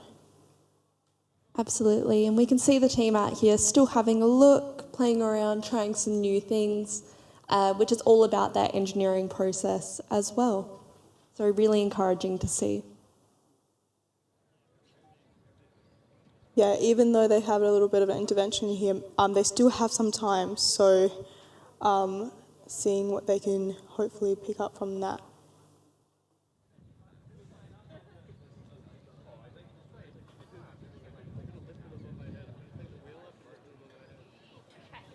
So let's go with some theoretical questions, Mia. If you had 10 minutes to build a rover, what would that rover look like for this competition? 10 minutes. Wow, that is not a lot of time. I know these teams have been working for a very long time on these rovers, so 10 minutes. All right, what would I be looking at? Well, from a civil engineering perspective, I can see that the grading of this course is rough, to say the least. So what I'd be looking at is some very wide wheels, maybe with some good tread to make sure I've got some grip. But also wheels kind of like what you would see on a four-wheel drive, where the size and the width would keep them on track. I'd be looking at, for this challenge, an arm is going to be really important. Having a moving arm that would be very helpful. Probably also just looking at having a low centre of gravity. That ramp, the steepness, I would be very worried about that. So having something that I know would be able to navigate that, as well as being able to navigate that sand terrain, would be definitely a challenge, but probably the first thing I would look at. We are going to hand over to Georgia in the tent, who has an interview ready to go for us. Hi everybody, well I'm here in the workshop this afternoon doing a bit of roving reporting, and I'm here with Albert and Manus, who are part of SideQuest for the Australian Rover Challenge. They're now in the Rover workshop, and the students have had the chance to be part of a VR challenge, which we heard a little bit about yesterday. But I'm interested in talking to Manus about what he is studying and his role in SideQuest. So Manus, it's good to meet you. Do you want to tell everybody a little bit about what you're studying and how you're helping out with SideQuest? Yeah, I'm doing my master's in artificial intelligence and machine learning at Adelaide Uni, and I was the lead robotics and vision developer for this project. So what my contribution was is turning the camera coordinates and the robot coordinates, building a translation layer so that the robot can autonomously just look at the blocks, pick them up, and place them in the right place and build a tower. Yeah, that's it, yeah. Okay, so you've got this physical system over here, but then you've got a virtual system over here. So how do the two relate together? Can you tell me a bit about that? So I think the audience, if you have worked with Unity before, so that's just C#, you work with C#. The supervisor, the main PhD guy here, he has built the entire Unity system, so we are working with APIs basically. So multiple APIs working together. So that's how you plug everything in. Just that, yeah. Okay. That's super interesting. And what's the application? So we've got students coming and doing a bit of a VR challenge. Is this set in space? Is this set on the moon? So what are people doing when they put on that VR headset? So it's it's the first of its kind, actually. So it's like an XR-mediated human and human robot collaboration to build lunar infrastructure. So you cannot go out and walk in space and place the bricks one by one. So you let the robots do the thing, but you're supervising it. That's the whole idea of it. And our PhD guy here, he does the best about it. Yeah. That's super interesting. So you're looking at human-robot collaboration, and we've spoken a lot in this challenge about how robots or rovers are going to be assisting with those foundational surfaces when we want to go to the moon and back again. So do you see a future where that is going to become a reality, where we will have astronauts on the lunar surface and then they're working with the robots hand in hand? Oh yeah, definitely. Otherwise I wouldn't be doing this. This would be a waste of time. Yeah. No, I definitely believe that's a possibility, and we're trying to make it real. So, yeah. Well, it's super interesting the work that you're doing, and like you said, it's a bit of a first. So, amazing job, and I'm gonna throw it back to the commentary booth. Thank you so much, Manus. Thank you. I'm here with Tori from Boeing, and Tori, would you like to introduce yourself? Yeah, absolutely. Thank you so much for having me. My name's Tori. I'm a systems engineer at Boeing Defence Australia and also doing my PhD with Boeing and the Andy Thomas Centre for Space Resources.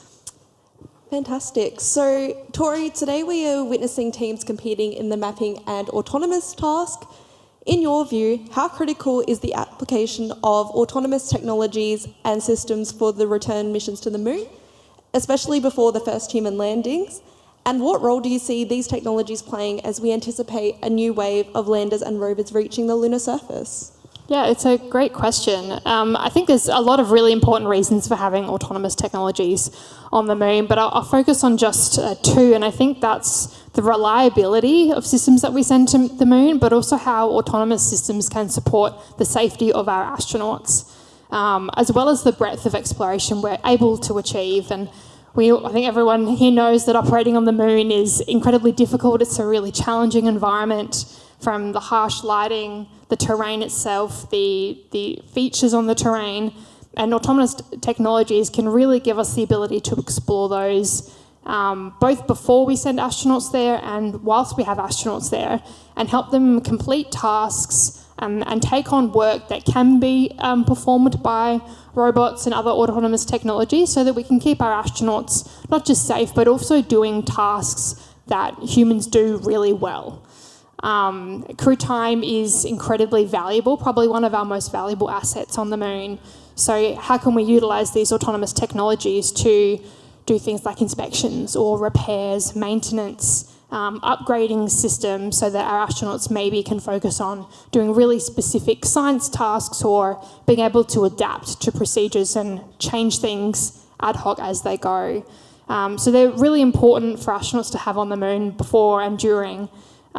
Before, it means we can not only just test things in this complex environment, but collect information to inform how we develop mission objectives and how we decide what we want to spend that highly valuable astronaut time on the moon doing. So in terms of informing, I guess, the new wave of landers and rovers, and I think we'll see so many more of them with the recent announcements that NASA have made on the Artemis program, which is fantastic. I think we'll see a really increased tempo there.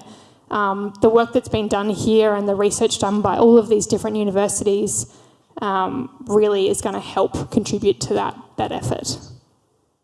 Absolutely. And looking ahead to Artemis 2 and beyond, how do you envision humans utilising autonomous systems and technologies to ensure safe and sustainable operations on and around the moon?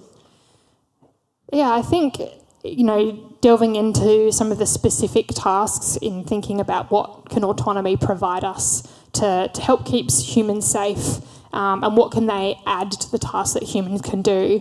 To have a couple of examples of that, one of those is in emergencies. So the Orion capsule, which is going to take humans to the moon, can operate in both manual and autonomous modes, which means that on board there's an optical navigation system, and this is part of the Orion's emergency system that allows the capsule to autonomously return to Earth in the event of lost communication with Earth. So this is giving, I guess, a bit of a backup system to our astronauts, where if for some reason they're unable to direct the spacecraft, the system can do it itself. So that's a really important feature.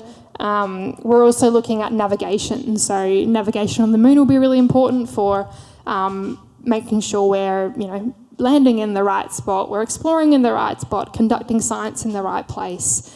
And there's a particular one of those called the Lunar Node 1 experiment, or LN1. And NASA's developed this to launch one of the CLIPS missions. And this will allow astronauts and surface infrastructure to know where they are on the moon, which on Earth I think we can probably take for granted, but there's a whole other kettle of fish on the moon. And speaking of being on the moon and those autonomous systems, the Lunar Terrain Vehicle is a great example of where else I think we'll see autonomy, so that it can function in its own, complete tasks, but also be able to be crewed by astronauts. Yeah, for sure. So we often hear that research and development of space exploration technologies often yields significant benefits for Earth. So could you elaborate on some of those advantages of these technologies here on Earth? Yeah, absolutely. I think there are two tracks that we really, why and how we benefit from doing space exploration. One of those is because the challenges that we face and the problems that we have to solve are incredibly complex, detailed, in environments that don't exist on Earth. So we have to think in new ways. We have to understand how to look at a problem from a different perspective, sometimes genuinely just create something that has never existed before. But also, because these environments are can be extremely dangerous and are so different, that also means that technologies, materials, chemicals can react in really different ways. And this allows us to test new things, manufacture new things in an environment we can't on Earth, which means that space is actually an incredibly valuable destination, whether that's on the International Space Station, onto the moon, or even further out. So I guess to give a tangible example, on Artemis 2, they're sending something called Avatar, which is a virtual astronaut tissue analog response. So essentially it's an organ on a chip, making it the first time that these devices are going beyond the Van Allen belt. These are measuring how individual astronauts respond to a certain range of stresses, and allowing scientists to really see how individuals react in space. So then in the future they can create personalised medical kits for astronauts. But this has a really incredible translation over to Earth and medical treatments for people here on Earth. So personalised treatments on Earth that we've developed in space. Yeah, absolutely. And that idea of safety and innovation as being something that is so driven in the space industry, but definitely applicable to what we're doing here on Earth as well. So as you walk around the Australian Rover Challenge event site, what words of encouragement would you offer to the team members aspiring to work in the space industry? And what message would you like to share with those watching the broadcast today? Well, thanks for that opportunity. Well, firstly, to the contestants, you've done an incredible job to get here and just build these rovers. I think we know that the journey to get here isn't always easy. So don't give up. Space is hard for everybody.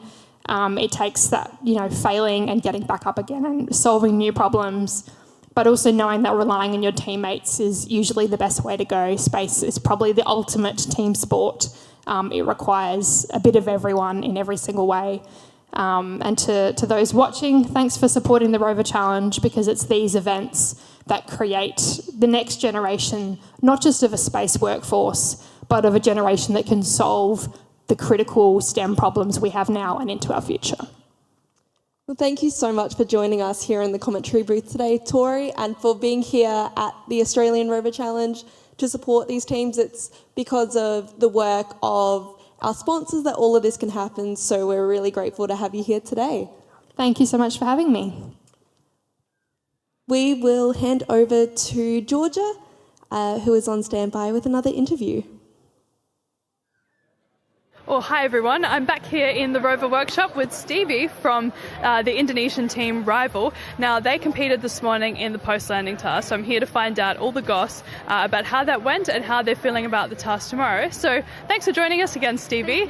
You did a really great job in post-landing. Tell me a bit about how the team was feeling. What did you learn from the task? Okay. Hi everyone. Thank you. It's a great question. So today we just did the post-landing task this morning. We're really excited about it. because this is actually we believe that this is the task that we can do the most. And for the post-landing task today, we got a pretty good score in 65 score out of 100. So what we did with the post-landing task, we built the robotic arms with 5 doves that is equipped with linear actuators, brush DC motors and stuff. And the artifactor, actually, we just changed it for our next task.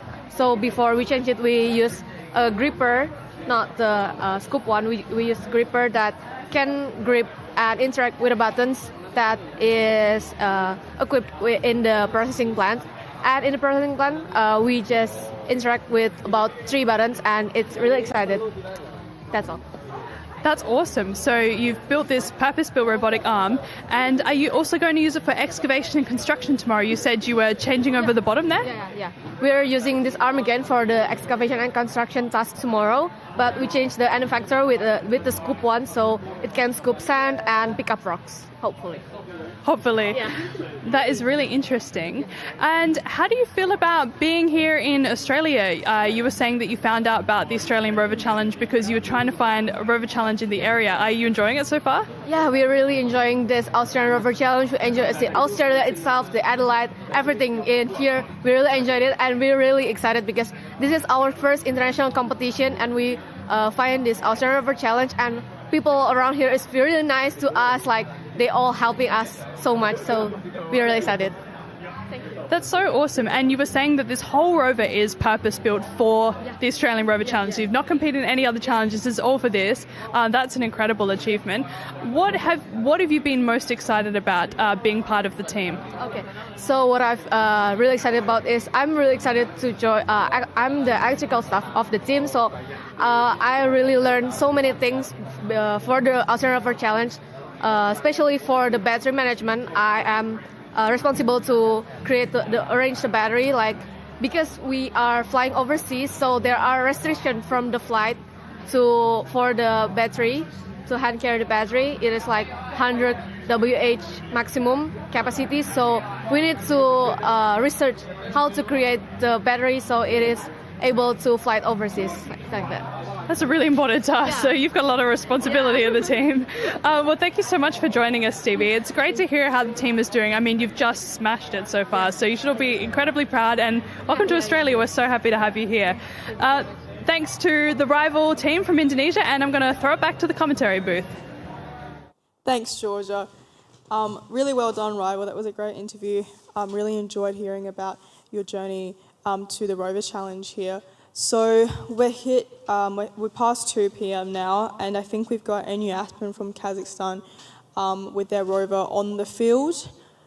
So they will be doing the space resources task now, and we're just going to see how they're going to go with imaging and excavating.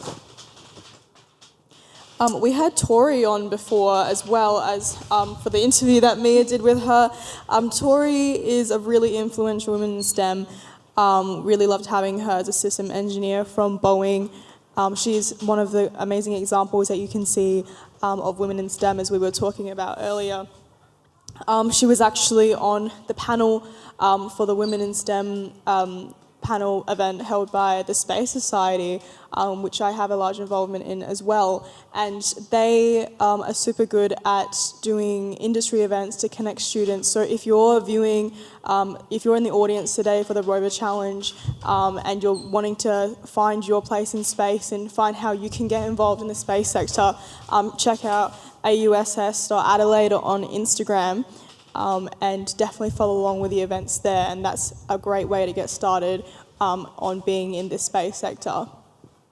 Absolutely, and as someone who has attended AUSS events before, I have loved the AUSS panels, which I'm sure, Profe, you can elaborate more on, but particularly being in South Australia, where we have such a growing space industry, being able to hear from people from a range of areas about how they've been involved in space has been so interesting. Particularly starting out my degree, I thought that space was entirely mechanical and computer science and a bit of electrical engineering, but being able to hear from people who are doing architecture, doing psychology, doing civil engineering, and hearing about how they're applying what they studied to a space context, it's a really interesting way to think about how space applies to everyone. It's in every area, every facet, every career. There's some way to be involved in space. So Profe, can you share with us anything that the AUSS have got coming up this year? Absolutely. So you're totally right about being having any industry within the space sector. That is exactly what we do. We bring everyone together via space. The next event that's coming up would be our industry night. You can find the details on that on the Instagram, as I mentioned previously, but we often involve and invite a lot of our sponsors to come in, people who just want to be a part of our event, all to do with aerospace or engineering or just space in general. They're always there and willing to talk to people, chat to people. If you want to get involved, if you want to know more about it, that's the event to go to. For sure. Just keeping an eye on the field here, it looks like NU Aspen are still setting up for their challenge. But whilst we're on the topic of the Space Society, Profe actually took up the presidency of that. Profe, why did you decide that that was a role that you wanted? So I started off in the Space Society as an event. I was in second year and I was looking for my place in space once I kind of joined, and I would have a keen eye for events, I believe, and I love being able to involve people and get people who didn't think that they could be involved or knew about things to be involved. And that's what kind of makes this community. And so, like, as I was doing events, I kind of saw how everything was coming together, and I learnt a lot from the previous president as well, who taught me a lot. And so the longer I was in this society, the more I felt like it was like a little family, and I thought, you know, why not take it in my own hands and make it my own as well? And that way I can spread the word even more than just doing events. Absolutely, and I love this idea that you're talking about of community, because that is something that is such a feature of the space industry here in South Australia, but particularly this Rover Challenge as well. Being backstage last year and being able to see the camaraderie and the teamwork that was happening behind the scenes really embodied that idea of community as well, and that's something that I know the Space Society does a fantastic job of fostering, bring together those connections between students in industry, but also students at university as well with each other. Absolutely, and we're seeing so much of that today backstage. So much teamwork going on. We've got a camera here showing everyone working on their things, having group discussions, testing out the features, and that's exactly what is all a part of this event, and that's exactly what we're looking for. Communication is so important, and because this challenge has made it so hard for backstage and on-field communication in the way that you can only, you obviously don't have that communication at all, so it's like I guess the way you've worked with your team over the year, you kind of have to apply that and just kind of know what each other are thinking, be able to read each other's minds and see what's going on, and I guess the better you do that, the better chances you have. Absolutely. Just having a look at what the team's doing over here. Looks like just adding some final touches before they begin their challenge. Now, Profe, can you tell us a bit about your studies and how you're finding where your kind of path is going to be? Whilst we're on this idea of STEM careers today, where do you see yourself being? Yeah, of course. So I spoke about this a little bit with Georgia this morning, but for those who are not tuning in, I am hoping to develop quite far into the space industry, potentially have my own business and be able to do something that helps out in the space sector. And Mia, what about you? What do you feel and what do you want for the future? So personally, I'm very interested in transport engineering.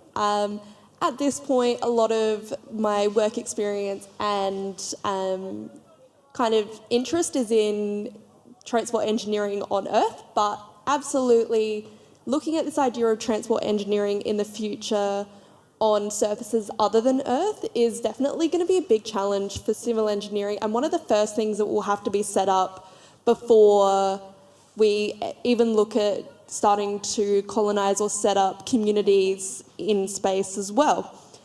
Civil engineering really is the engineering for people, And it's that idea of having to have things set up and ready to go in a way that is going to support a society before we start bringing people out for that.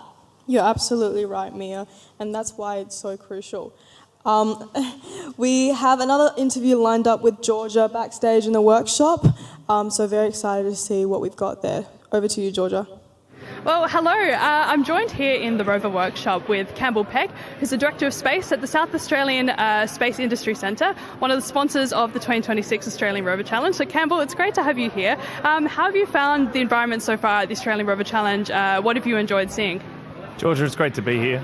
It's amazing seeing all the students out here working on their rovers, working on their projects, trying to get through these challenges. It's very similar to how the real world works, so it's fantastic to see it. That's amazing. Talking about those real-life skills, what advice would you give to students as they compete across the weekend? What are some of those things that translate from the competition environment into the real world? Well, I did a lot of these programs when I was a student as well, and I really enjoyed them. I did the Rexus Pexus program, which is over in ESA. I unfortunately never did this one, but that gave me a lot of the skill sets that I actually took into the workforce that we actually use. It's very similar to the PDR and the CDR, very similar to what we actually do in the engineering world. And that's the first thing. So just learn as much as you can, learn from the mistakes that go on. This is really quite similar to how engineering works. The other side as well, really get in to meet people. Don't just stick around and just be on this side. Make sure you build some relationships with the other teams, meet the people here, because most of these people are going to be working with you in the workforce from now on, and it's fantastic to build these relationships early on. Yeah, we've spoken a lot across this weekend about how, this is the future space workforce, and the people that you meet across this challenge might be your co-workers or even your boss one day. Have you found that competing as a student that you then bump into people years down the track that you met from your university days? 100%, yeah. Most of the people, as you get older and older, they all start getting into different positions around the place, and a lot of the time, heads of space agencies or different areas are actually just your they were just colleagues that you spent time with when you were doing all these things. So, as I said, make sure you go out and meet all the people around here, because sometimes these people are going to be actually working with you while developing actual rover missions for the moon. And we've seen that with Rover, haven't we? That they've gone from being part of a rover team to now being co-workers on a real-life mission, which is just incredible. Now, you're a space systems engineer, if I'm not wrong, and now you're a director of space. So you've gone kind of from the technical side to the business side. What's that like, and what advice would you give to people who maybe want to try a bit of both in their career, the technical side and the non-technical side? Thank you, George. Yeah, so look, I started out as an engineer, always wanted to be an engineer, loved engineering. I just love solving problems. And I was lucky enough, I went overseas, worked in Europe for about 10 years in the end, and worked on a range of satellite systems. Luckily enough to work on one that's gone to Mars and another one that's going to the moon quite soon. And then when the agency was set up, I said, no, we've got to come back and actually grow the industry here. So we did, my wife and I did, and we came back, and I was lucky enough to be put in charge of the Rover, the lunar program that was set up now. So the Rover that is now called, I was lucky enough to be in charge of that when it first kicked off. So I got given 2 blank pieces of paper, and they said, get something off Earth, and that was what the starting point. And you had 50 million, so that was a fantastic starting point. And I'm really glad that hopefully it's come to inspire a lot of these kids to actually figure out that maybe one day what they work on will actually get to be on the lunar surface, which by the end of this decade it should be.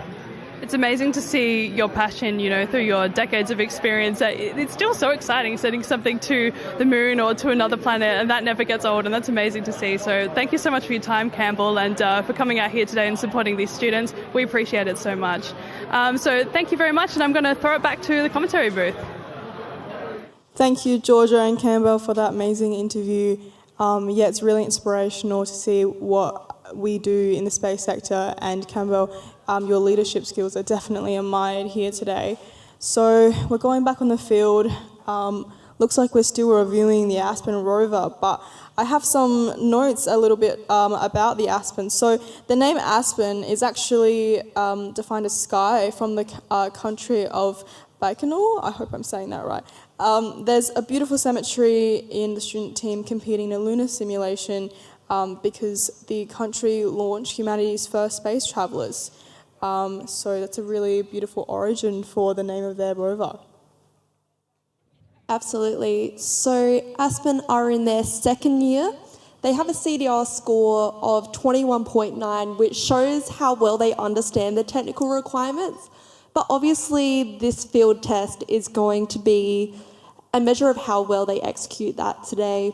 we can see the team backstage in the tent ready, set up to navigate their rover.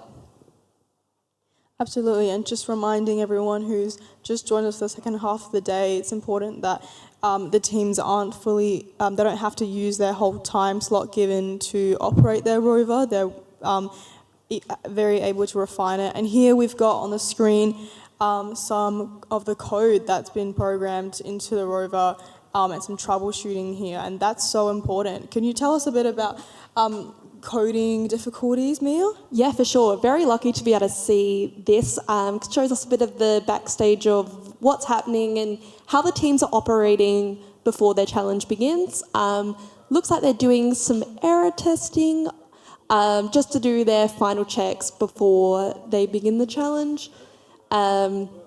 Things seem to be going quite well. But yeah, for sure, looking at coding as a big part of what we're doing in the space industry, particularly with this idea of autonomy that Tori was talking about, a lot of that will be operated by coding. So the program kind of has to know what we're expecting out of it. Obviously, still at this stage, a very human-driven process in terms of the construction of that. It will be really interesting to see how artificial intelligence and more technological developments influence the space society or the space industry as a whole. But at this stage, we can see very much that it is that kind of person-driven, both the construction and the problem-solving side of things. I don't know if you remember, I believe that it was, I've had a mental blank, Elon Musk, SpaceX, did a pretty revolutionary thing a few years ago where they recaptured their booster, and that was actually written using C++, which is the language that we learn at Adelaide University in first-year programming courses. So that was really incredible to see that this very complex, very groundbreaking discovery and application of coding was really something that was what we learned at Adelaide University in our first years of engineering or computer science. So being able to see how what we were learning could apply to the future as well was really, really inspiring. Absolutely, and sometimes I feel like I don't give enough credit to computer science students and those who are literally learning a whole language just to be able to make something work. And it's such a big part of engineering, even if you are just doing mechanical engineering, that even in something that's more mechanical, you still need code. It literally applies in everything, unless you have a fully mechanical system, which is pretty rare in the modern day. Absolutely. That coding and automation is becoming a big part of what is in so many industries, but particularly space, that idea of automation, being able to do calculations really quickly, to be able to operate things in a way where the robot can almost think for itself is really important. But equally, having that collaboration, we need those mechanical engineers, electrical engineers, all of those different components coming together to be able to fabricate things like this. You could not do a rover by yourself. These have to be team efforts, people working together, applying their skills, applying their knowledge, and coming together to create something really fantastic. Yeah, if you want to make one by yourself, it would certainly take a long time, and you would need all the skills that a whole team has. So, if anyone's making a rover solo, high props to you. So we were just talking before with a rival team about travelling overseas and how it affects their manufacturing. So I just wanted to talk about how much harder it is to come and compete internationally compared to just being in the state where, you can almost put your rover in a vehicle and just drive it up here. Whereas if you're flying it over, you might have to take it in parts and reassemble here, and, you might have it working in your country, and then once it comes here, you're not sure why it doesn't. So thoughts about that, Mia? Absolutely. It's just that logistical side as well. And that's another part that I completely forgot to mention as well, is the importance of having kind of the non-STEM side of things as well. I know that so many teams will have a business side of things, a finance side of things, but also a logistical side, to be able to organise how do you get something so complex across to an entirely different country, bring across your team with you, assemble it all and have it ready to go for a challenge as well. We're so lucky to have so many teams from overseas and interstate, but For sure, there's some logistical challenges with that as well. And it's really interesting to hear from the teams about how they navigate that as well. I believe it might have been UNSW last year that I was talking to who said they brought across a 3D printer and reassembled it once they got to Adelaide. So definitely that just extra component of having to build your rover twice. You assemble it where you are and then you bring it over to Adelaide as well. And even for our interstate teams as well, being able to find a way to bring the rover across, whether you're driving it, whether you're flying it. Roads are not necessarily easier, particularly when you're travelling between the regions as well. Travelling interstate, being on roads that maybe aren't as well kept, the grades are a little bit bumpier, you're dealing with some very delicate equipment. So how do you protect that when you're travelling on 100k country roads that may not be as well maintained as what you're used to, is another logistical challenge as well. Yeah, absolutely, Mia, and that's why we're so grateful to be having these international teams join us for our competition, and we really appreciate all the extra effort you guys have gone to make it possible. It's looking like we've just got the Melbourne Rover URT on to the field. They've started their time a couple minutes ago, 1 minute ago, and they are setting it up and getting it ready to come out and do the post-landing task. We're still looking at the Kazakhstan team working on their rover. I'm not too sure what they're up to, but hopefully we can see some action very soon. So Prefei asked me a question earlier in the broadcast today about if I had 10 minutes to build a rover, how would I do it? What would my approach be? So I'm going to throw that question back to her. As a mechanical engineer, what would you be looking at first? I don't know, 10 minutes, I really love duct tape. Like, I like duct tape a lot. One could even say I love duct tape. I think it would work phenomenally for a 10-minute rover. I don't know, like, what would you say, like, what materials do you think I have access to? Because you said before that you would use, fully built wheels and things like that, and it's easy to say when you don't have to, 3D print the wheel as if it's pre-made for you. So, yeah, what conditions do you have for me, Mia? This is an interesting one. I don't think Amazon, no matter how fast their deliveries are, I don't think they're going to do 10 minutes. So, yeah, that's actually a really good point, is that material sourcing. 10 minutes. What if we pushed it out to a day? You have a day to build a rover. If I had a day, I think, personally, I don't fully trust online shipping resources. Even if they say it's same-day shipping, anything could happen. Oh, it looks like, we've got some movement out on the field. Action going on. Oh, so the Melbourne Rover team are bringing their rover onto the landing panel. We're super excited to see how they're going to go. So I'll head back to them when they've started their run. But if it's a day, I reckon, I'm going to have to cut some tree branches, duct tape them together, find some balls around the place, and I reckon that's got to be my rover. I think if I can just do the... Very makeshift. Yeah, I'd be prepared to just be able to do the first landing, just going from that landing platform to the crater. I think I'd be pleased with my 10 minutes if that's all I could achieve. Can see some movement happening off the field. Looks like Team Aspen are taking a bit of a pause, so hopefully we'll be able to see them in some action very soon, whilst we see the next team getting set up.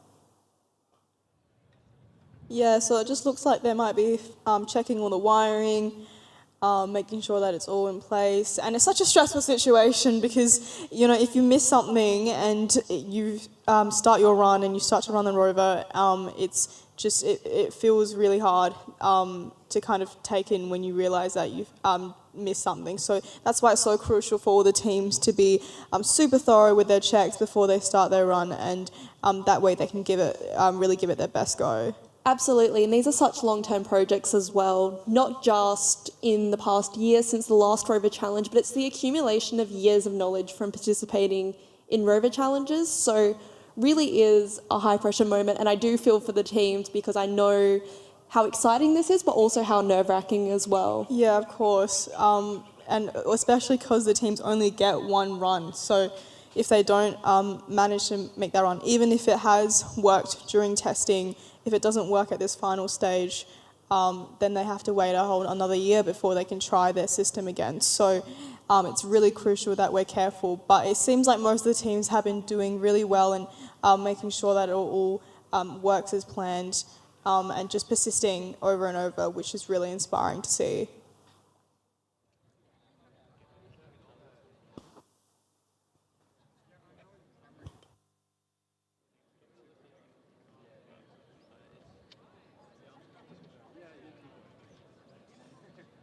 So we can see a bit of a backstage view happening here. I believe the team before looked like they were creating the digger for their challenge, like the arm extension that they'll use to extract resources as part of the Space Resources Challenge. Can also see a bit of a backstage view here from the University of Melbourne, who look like they're just preparing for their challenge as well. There's a lot of focus going on, all that checking. I think the team's almost done with their checks and runs, and they're heading off the field now, I believe. So we're going to see some action really soon. Can hear the University of Melbourne cheer squad cheering on their team as well. Very interesting attachment that they've got on their arm there. It's almost like a vertical kind of claw shape, and I'm really interested to see how they're going to apply that in the challenge as well. Absolutely, and we can see how Melbourne has also simplified the design of their rover to be more lightweight, and that's gonna. And also, they're quite close to the ground, so that's going to assist them a lot when they make that descent. And just seeing a bit of a feed here from some of the autonomous systems that they'd have in practice, some of that background coding that helps this rover to run as well. Absolutely, and we can see how they've connected and really labelled their different parts, and having the different wheel angle displays we can see there. And yeah, it's a really great way to determine or to quickly code what they need, just by using simple terms like front left, front right, and that way things will be more easy to code and put together, or to fix and refine. A very interesting visual display that they've got going on there, and a reminder for those people at home that the team navigating the rover or operating it can't see what's happening except for the inputs that they provide. So the camera feeds and the live feedback from their code as well is what they can see, so they won't have the same view that us here on the field or at home will have either. So I believe we're having a look at the feed that they've got to work with here, so that is what the team who are navigating the rover will be seeing. Absolutely, Mia, and we can see that the brightness of the sun is affecting the camera feed a little bit, but hopefully it shouldn't affect it much when it gets to reading the instructions. It looks like the team is slowly taking a step back, maybe still just checking some final things, but we are expecting to see a run really, really quick. Maybe just final evaluating going on there.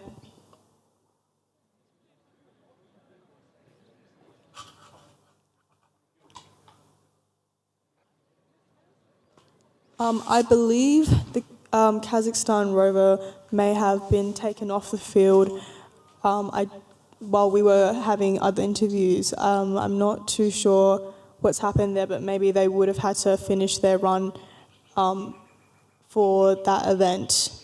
But still, really great effort from Kazakhstan.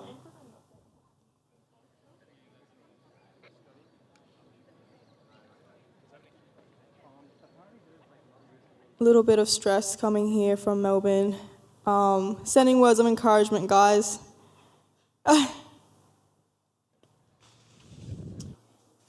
So just a reminder about this challenge. This is the post-landing challenge that our University of Melbourne team will be undertaking. So this is really about navigation around here, using the switchboard.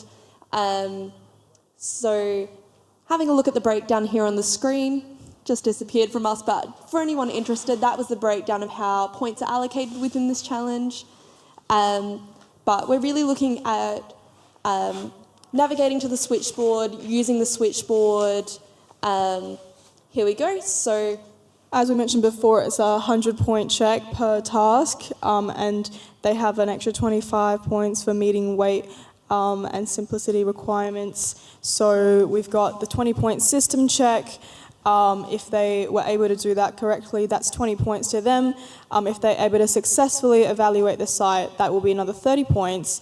And then for a successful wireless communication would be 10 points.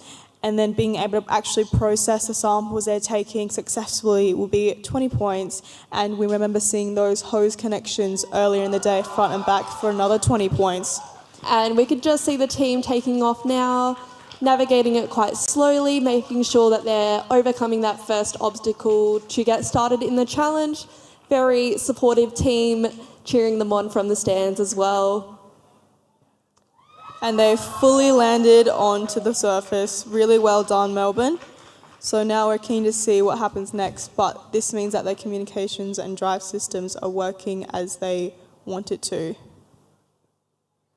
So I think we've got some camera action going on up there at the top. That's the little block that's been moving over there, and here on the screen we can see what that block is actually showing to our mission control. And when that rover starts moving, all mission control can see is what you're seeing on the screen right now. So yeah, very interesting use of those turning wheels as well. Use of that feed that we saw earlier with the direction of the wheels, we can assume that the team is using that to navigate their rover to be able to turn it, using a very different turning system to what we'd be used to in a car, just to be able to navigate the very difficult terrain here as well. So seeing there, just taking it very slowly, using their time, making sure that they're navigating this and not being too overconfident early on, but things are looking good.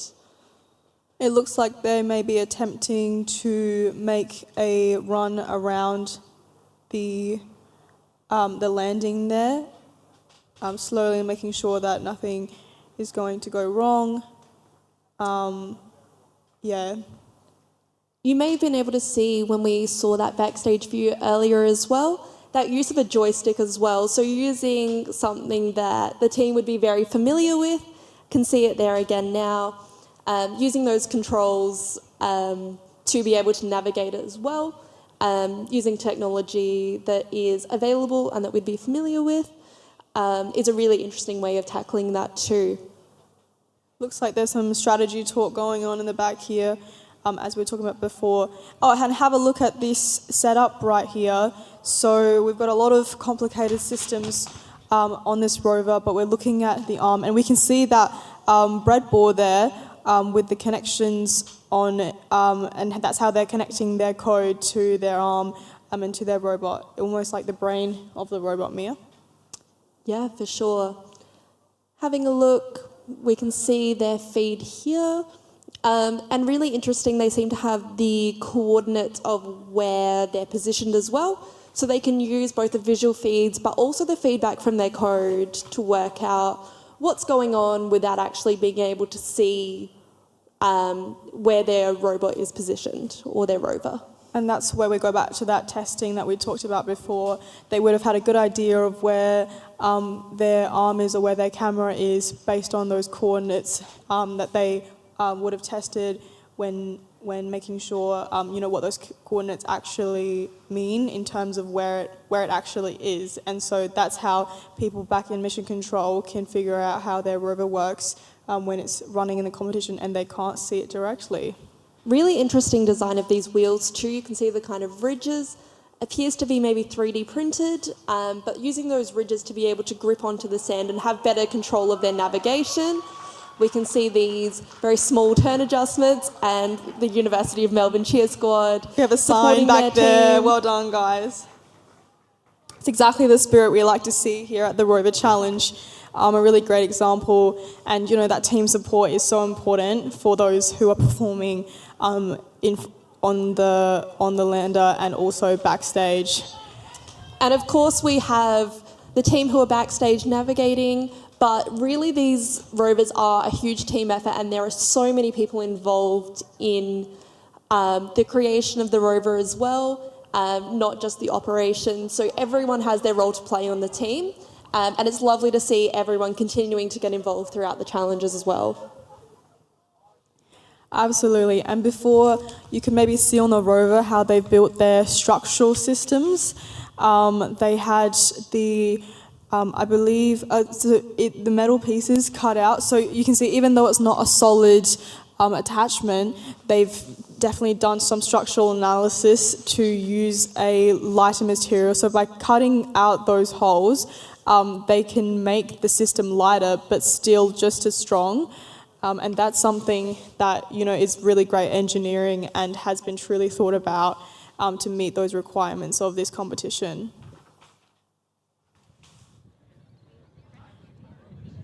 So we should be able to see the hose in the view as well. So that is part of the maintenance tasks that the team will be undertaking. Very, very difficult when you've got that limited input based on what your rover can capture. So really seeing how the teams are going to navigate, problem solve to be able to achieve this task as well. Yeah, so we're looking at what that, the before that camera footage is of what the rover can see and what mission controls see of the instructions written there. And so you can see that if the camera quality isn't the most clear, it can be really hard to read what's on there. However, sometimes you are able to make it out, whether it's going closer or just trying to figure out what it says. If they're able to successfully do that, then that's how they get the points for that task specifically. So very good from Melbourne. They've managed to manoeuvre around the hose there. Super supportive team in the audience. Really love to see it.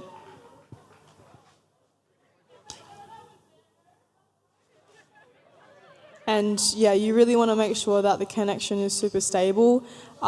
We did see a little bit of lagging there, but it seems that with stillness, it tends to reset back. So that's really good to see.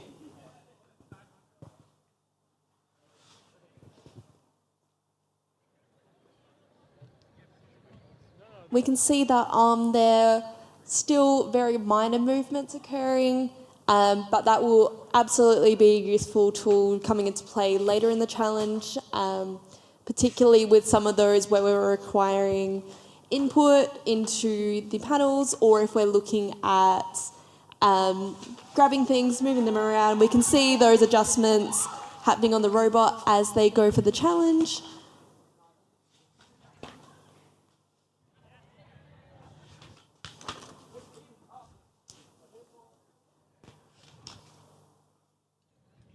We can see those camera feeds from the top as well, and it looks like that camera is also having some minor adjustments as well.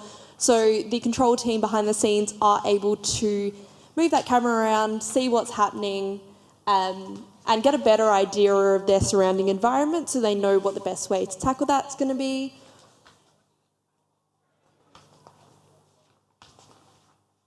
There we go, closer view of that as well. Can see the use of duct tape, which of course is always a good idea, particularly with some of those last minute adjustments. Adding things on, pretty strong way to hold things as well. We can also see how that camera is actually attached for better maneuverability, and that's how they're able to move it around. So you can see that it's attached to one piece, which is attached to another piece, in a way that they can go up and down and also rotate left and right, and that's how they can get the best view that they need. Looking over to the field, I believe we have Raz from New South Wales setting up their rover there. So UNSW Canberra setting up on the other field, getting ready for their challenge, as we can see that the Uni Melbourne team navigating the rover around, preparing for their next task. So it looks like Melbourne's doing well. They had a little bit of speed going there, but maybe a little bit of a sticky situation. We'll see how they go about that.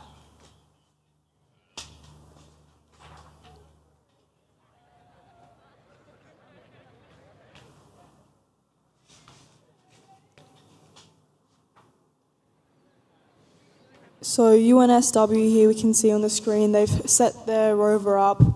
We're just going to give them some time to make some final checks and reviews before they begin their excavation.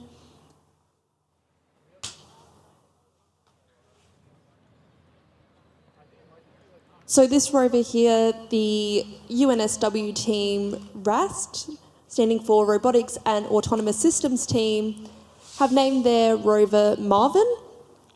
This is named after the paranoid android from The Hitchhiker's Guide to the Galaxy. It's a semi-autonomous rover with teleoperation arm designed for improved driver ergonomics and operator situational awareness. Last year, the UNSW Canberra team received the 2025 Best New Team Award for their debut last year. And UNSW Canberra is the only defence-affiliated university team in the Australian Rover Challenge field. And there are 8 ADFA officer cadets among the core members as well. We're just looking at URT rover team here. I think they've made their way around the entire landing platform really well. They might be heading for one of the other tasks now. It looks like they're heading to reading that panel. Can see the team on the sidelines here watching their rover navigate around the terrain. So this would be the site evaluation they're heading to, which is just having to relay the status readout of those screens there. They're navigating the crater edge there, so we're seeing how they're going to do that efficiently. Seeing they're taking it with some caution, moving very slowly as we watch Team RAST getting into action. They've got a lot of movement, quite a lot of speed, and it's making its way to go and do that imaging that we saw the other rovers do earlier. We can see they have a bit of a different approach to the wheels as well. We've got an inner and outer ring. A lot of action happening on both sides right now. We can see Melbourne slowly making its way into the crater.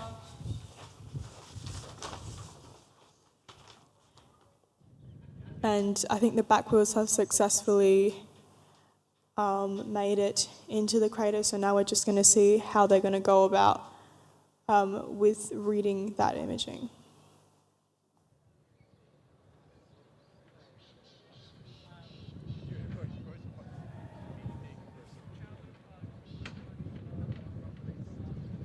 Slowly approaching it closer and closer. We've got the team back in mission control. Lots of discussion going on there, evaluating what the camera is showing. And there we go, we have a view of the camera. So it's a little bit laggy, but I think they might be able to make out what it says if they can get close enough.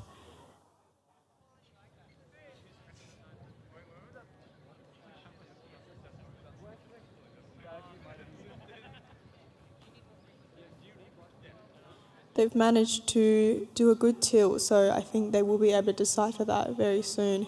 See them getting closer.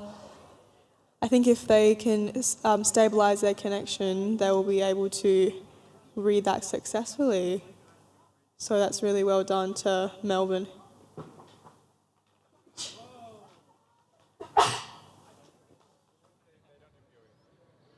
Can see the rover getting nice and close there, getting their cameras close enough to be able to see that message that they will then have to relay back. Really well done. I think that's a successful diagnosis of that. So Mia, why do you think it's so important to be able to have these functions on a rover, especially the camera function here? For sure. I mean, this challenge is simulating what we'd be looking at a bigger scale once we do start looking at that space exploration side. And particularly when we don't have those views, it's really important for us to have those inputs, not just to navigate, but to know about the environments that we're in as well. A lot of what we're looking at is preliminary to collect information, but also to look at future exploration and settlement.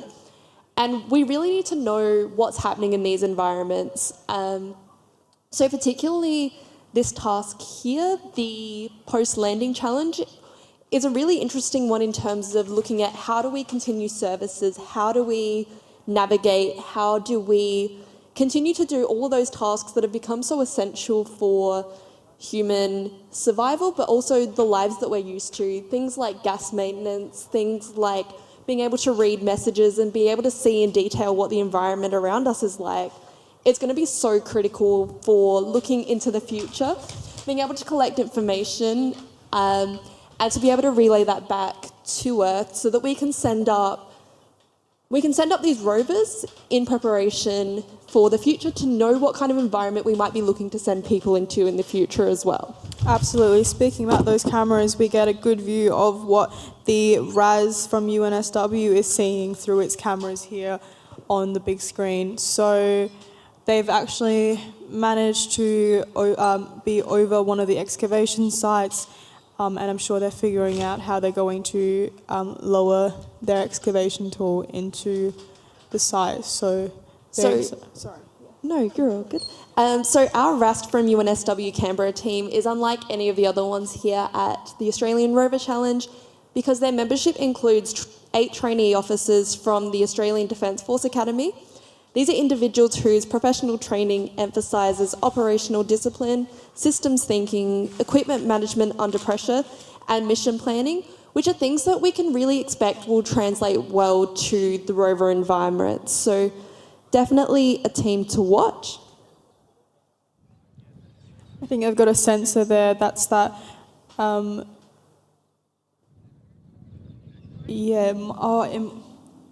I believe it is a sensor because it looks like they've got the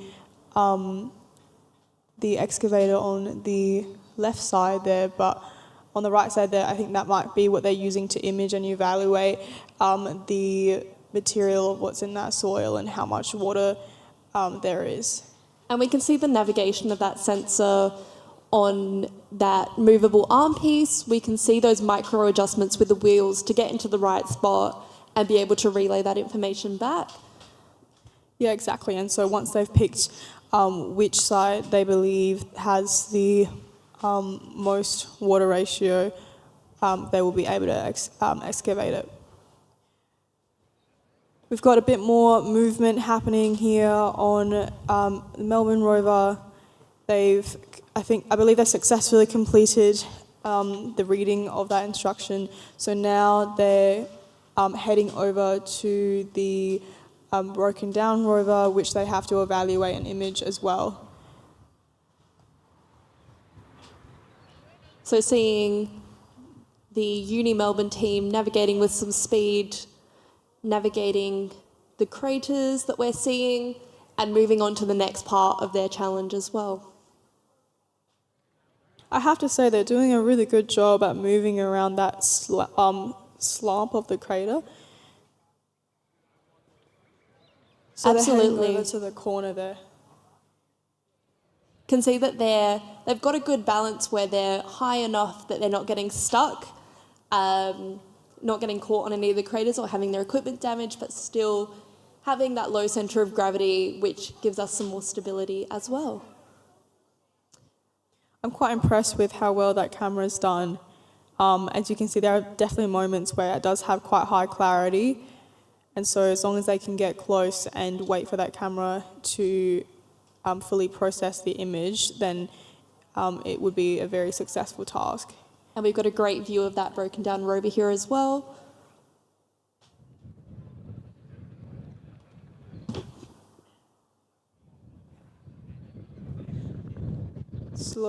Slowly making it in, doing a really good job.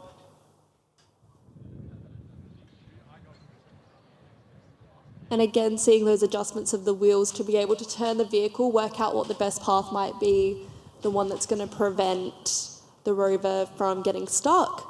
And we can see those constant micro adjustments to be able to get this to work well. The constant movement of the wheels, trying to find that best path down. And taking their time with this, knowing that this is going to be a difficult part.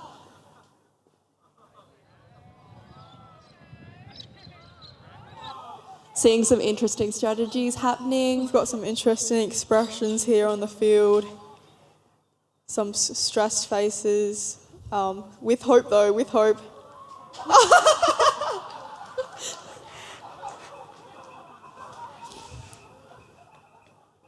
They're doing well. They're doing very well entering that crater site. We can see some really good thought process happening, seeing that problem solving, trying something different when the first strategy doesn't work, and we're just past that 10-minute mark for the Uni Melbourne team. See, this is even crazier because, as we said, Mission Control cannot see what's going on right now. So it's quite an anxious, stressful situation, and we're just seeing how they want to respond to that with what they can see through that camera. So as you can see, it's a tilted view, but with hope. Hope is not lost. They're actually looking very composed in the back there. That's exactly what you need when you're doing something as stressful and pressurizing as this. Mia, what are some good strategies you think that you normally take to be calm during a stressful situation? Absolutely. This is a different level of pressure to what we're kind of looking at. Just knowing that you don't have that view of what's happening, or you have a very limited view. Seeing some of the faces of the team as they're watching the field on team again are not able to control the rover. They're not able to touch the rover. So it's really all down to that team behind the scenes. And again, I think building off of each other, that teamwork and that support of each other is really a good way to be able to handle those high pressure moments, to be able to think it through, to talk through problem solving strategies, and to get to the next point. We've seen some movement. Very well done. So our team member over here looks like a face of relief. So very good decision making from Mission Control over there. Well done, guys. And we're slowly making it towards that broken down rover where they can properly image and just see what's actually happening there. So we have our two teams on field at the moment. RAST and URT, who are the University of Melbourne Rover team, are tied on 78.6. So we have two direct competitors on field at the same time. It'll be a really interesting competition, obviously doing different challenges, but that face-off there as well. You can see the URT team seem to have overcome what they were looking at and have got that movement happening back again. It looks like the sensor has come off from the RAST team, who we can presume will be looking at the next stage. Predicting that if they've, not sure if they have, but if they have chosen that particular site there, then they should begin to extract very, very soon.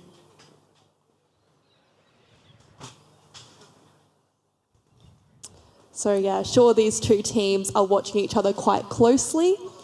Our University of Melbourne Rover team are one of the long-standing Australian participants of the Australian Rover Challenge, so a lot of knowledge and experience there to back up the design and the delivery of their challenge as well.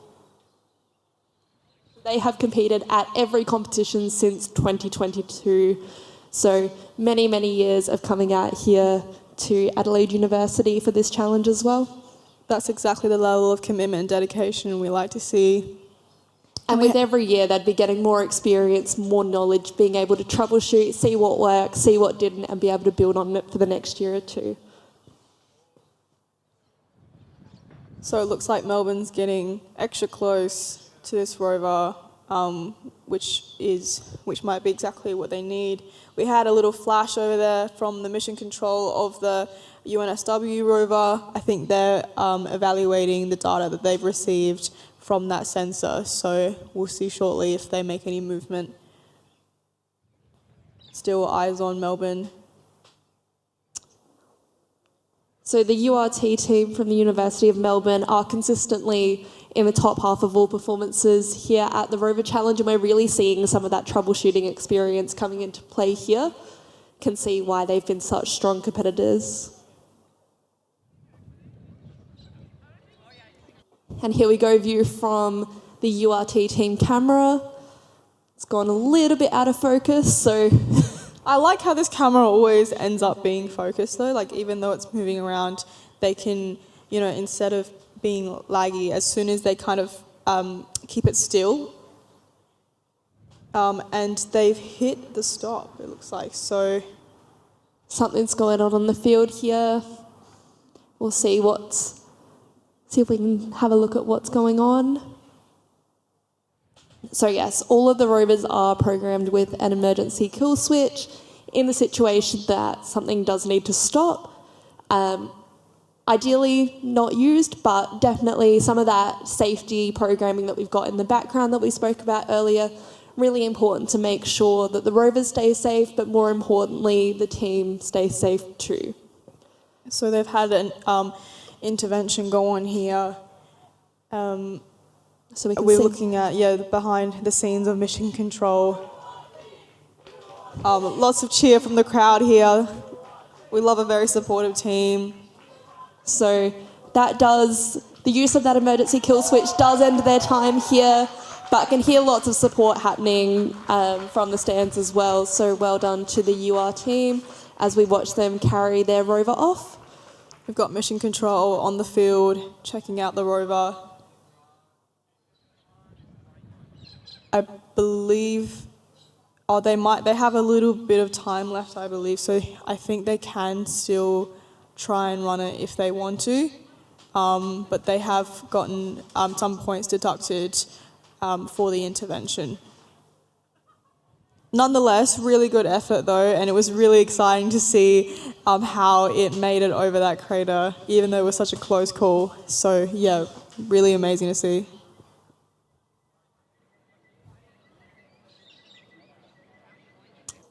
And just cutting back to the RAS team here, having a look, seeing some movement with their rover. I believe they maybe did not choose that excavation site over there. I think they're heading over to another one. They have plenty of time within the 40 minutes to go and try and see if they can find a site that potentially has a higher water ratio to try and gain some more points.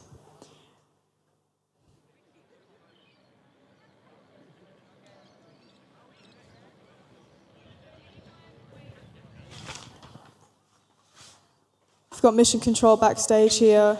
They've obviously processed the data. Not too sure if they want to head to, I believe they are. I see a little bit of movement on the wheels, potentially heading to another site. So one of the things that the RAS team has really prioritised is an ergonomic design of their rover Marvin. So Marvin's ergonomic first design means that their operators can maintain precision over longer runs with less fatigue. Really important when they're going to be traversing this field quite a bit for this challenge as well. You can see those wheels there. They are pretty much hollow entirely except for some boning structure, which, as I said earlier, really helps with that sand manoeuvring. But that also takes heaps of weight off the rover because wheels are it couldn't be such a heavy part. Oh, and here we got some excavation action going on. So it looks like they did choose that site and they're going to extract the material and then process.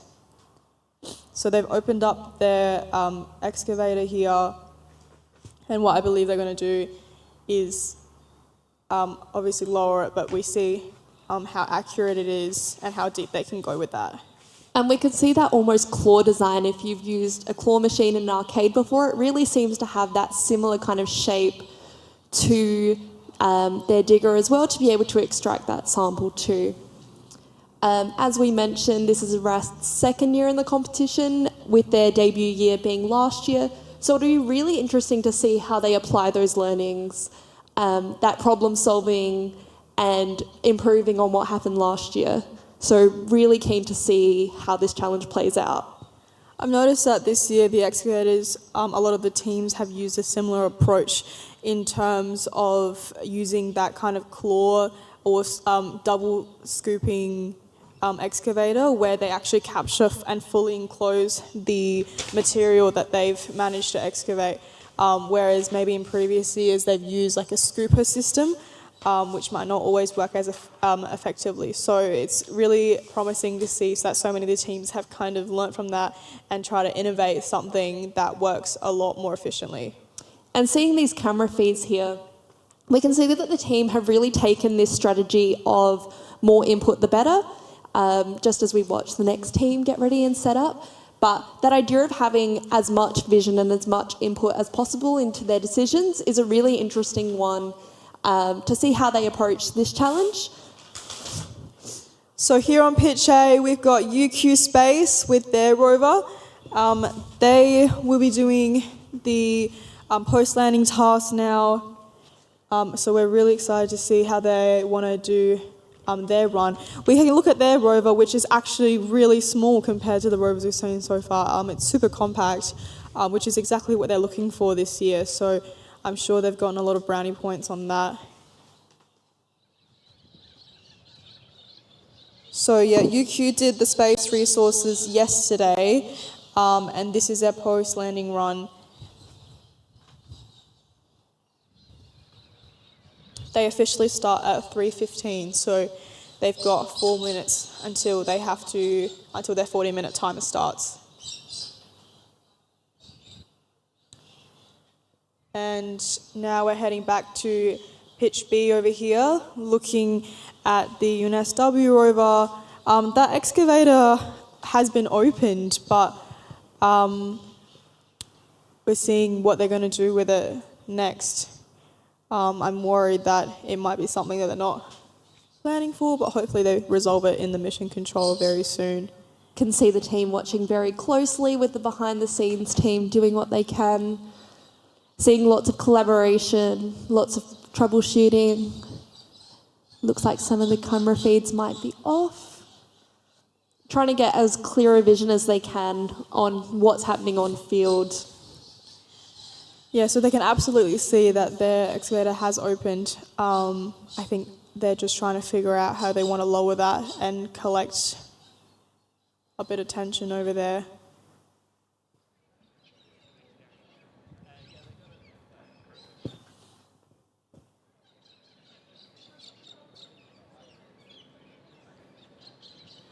So I'll just re-explain the challenge a little bit for the UNSW rover. Once they've actually been able to collect some of that soil, then they can either take it for manual processing or some, as we saw earlier this morning, a rover had been able to process it within the rover itself and didn't need that manual processing. So we'll see what UNSW will do for their style. But yeah, waiting on movement for that one. Having a look at what's going on behind the scenes here, really interesting, can see some of that code running in the background. Clearly a lot of tabs going on, trying a lot of things. Really interesting to have a look at how they're approaching this and the different things that they're trying.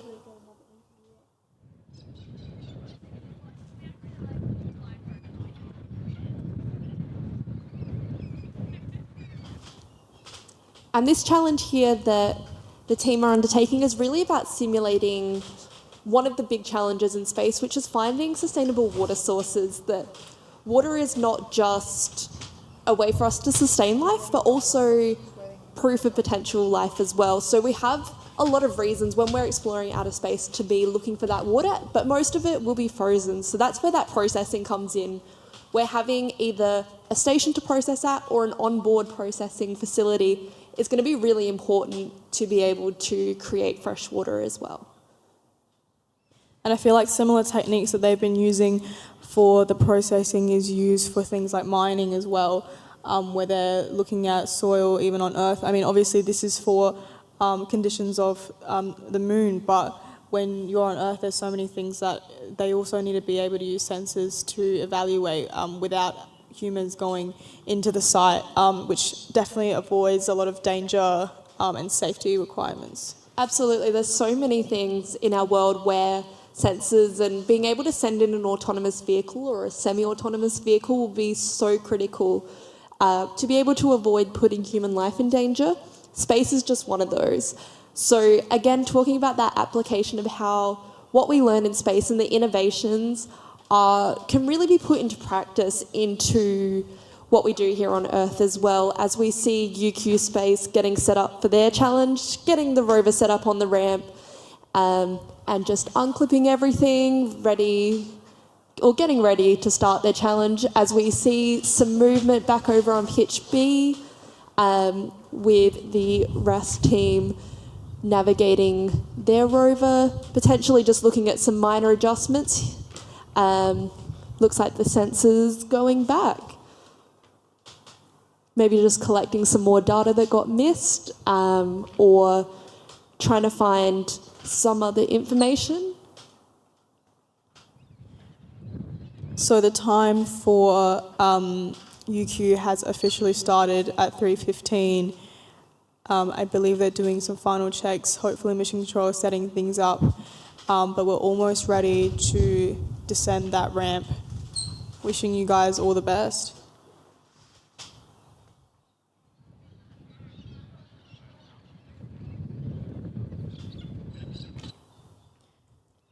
Got Mission Control here in the back for UQ, setting up, here we go, there we go. So it's descending quite at a relatively fast speed, I would say. That's very successful there. Well done, guys. So they've made a very safe landing into the course. Very interesting how that compact size seems to be on their side with this challenge, that they've really tackled this with a fair bit of speed, having a look at their camera inputs, being able to see what the team's seeing as they navigate, with some team members on field watching the rover as it operates. They're doing the lap around the landing, so it looks like they're very smoothly going about that. They've got many angles, as we can see on the screen here, which tells the Mission Control where they're at, especially that coloured camera view there, which is the front of where the rover's going.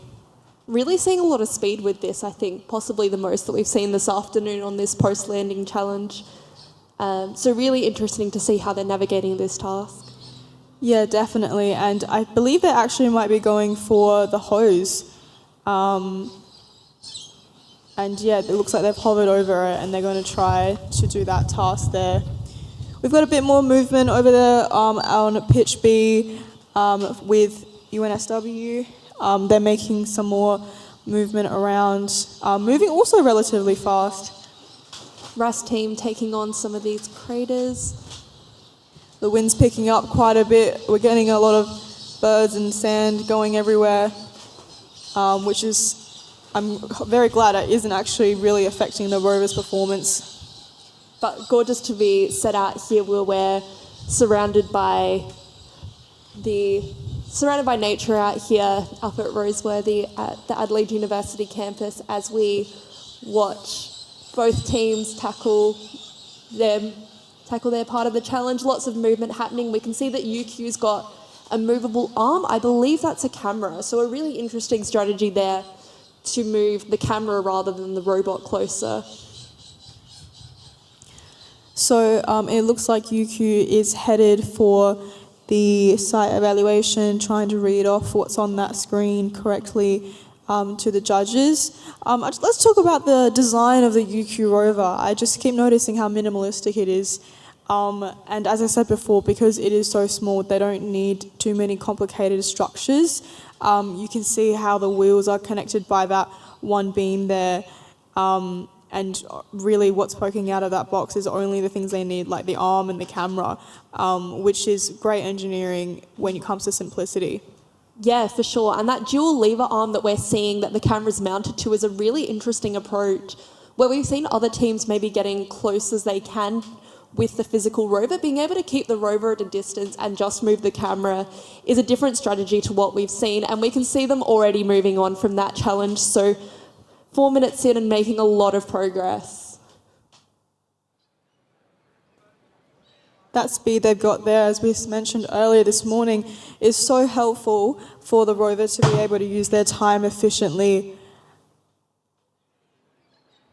And they also made it out of the crater very easily. Yeah, using the approach of circling the outside of the crater as they move upwards. That way their rover isn't taking as steep of a descent. So that way the lack of height on their rover doesn't become an issue because they are taking it at such a gentle angle as well. So a very interesting approach from the operational team too. It's making its journey with haste to our broken down rover in the corner for it to image and analyse. I believe it successfully did the site evaluation, hence the fast movement. But we're waiting to see if it's able to analyse that rover, that mini rover in the crater effectively. And for the people here at home, you should be able to see the pitch on the screen right now, and you can see where the challenges are coming in for our teams, that the craters are spread all across the pitch, that it really makes it quite difficult for the teams where you can see the rover there in comparison to the size of the crater. Makes it a really difficult challenge to get them up and to be able to get the power to get them up the craters as well. So again, we can see that movable camera coming into play, removing the need to get too close, but also for the team to know what's going on in that crater before they send their rover there, reduce the risk of the rover getting stuck. So really interesting strategy. And we can see it making that journey in. That was quite quick but quite successful. They've made it to the top of the crater there, and we're just seeing that arm action. I believe it's taking the images of the orange rover there.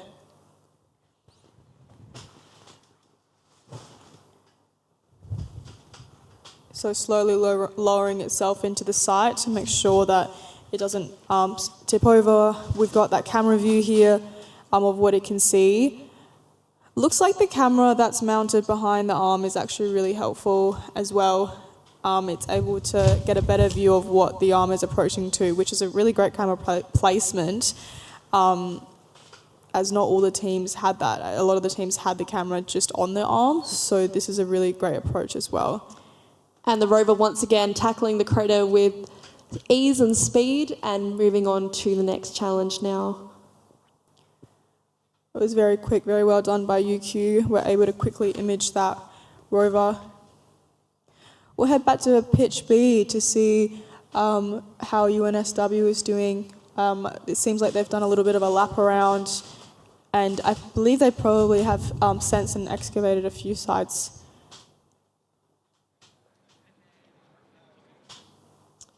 So our RAS UNSW team have 2 minutes left on their challenge, so let's see what they get to in their remaining time. Team behind the scenes here working hard. Can see lots of communication happening, making sure that everyone's on the same page about what's happening next.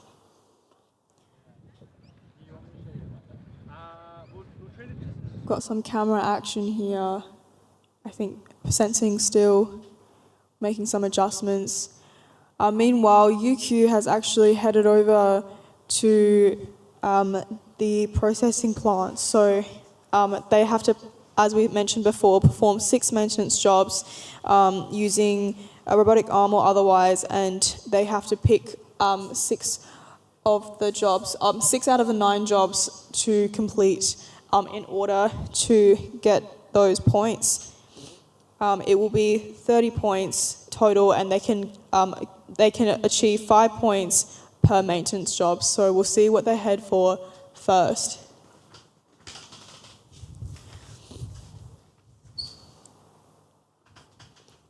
Now this is really exciting because UQ has successfully completed the other 2 tasks.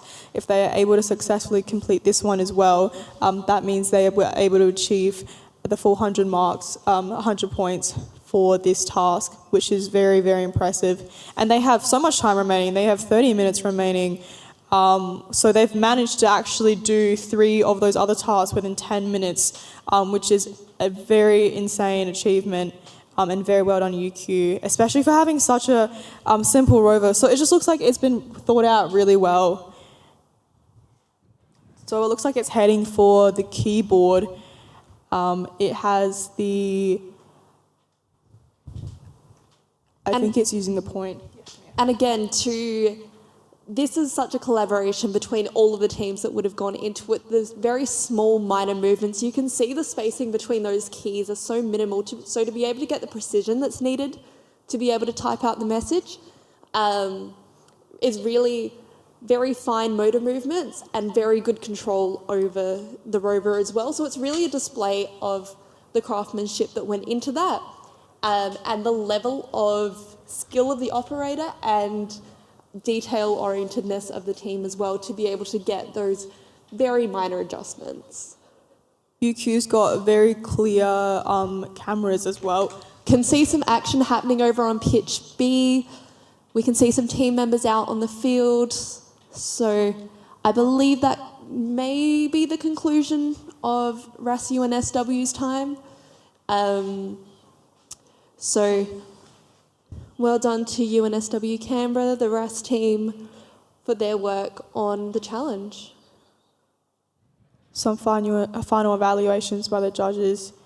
Oh, back there in mission control. Really great effort, guys. I think they did manage to sense a couple of things and maybe potentially get a couple of points from their sensing and excavating.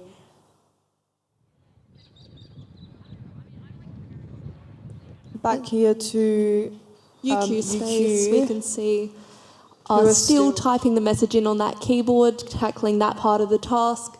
Moving much slower on this, again, the level of precision that is required means that they just need to take this one a little bit slower than what they've taken some of the others, but still doing very well with their speed, taking on this part of the challenge. With these cameras that we can see now, with the top right view, even though it is quite clear, the claw itself and the wiring might give a little bit of obstruction, but I believe that it's still very manageable for them to hit the keys that they need. And it looks like from the bottom of the screen there that we've had a camera feed fail. But again, that idea of having a contingency plan in play, that this hasn't impacted the team's run, that they've still got other cameras, other feeds, that they can afford to have something go wrong to still be able to navigate this task successfully. So really a testament to how well they've engineered this and how well they've thought about the process, that they can have something go wrong and still be able to tackle it. I believe they successfully typed that. Their code was WJ26M, which we saw on that screen before. And so really big congratulations. That's their first task done, which means that they have been awarded 5 points for that. And they're heading to their next little job there. So we'll just see what they're trying to do.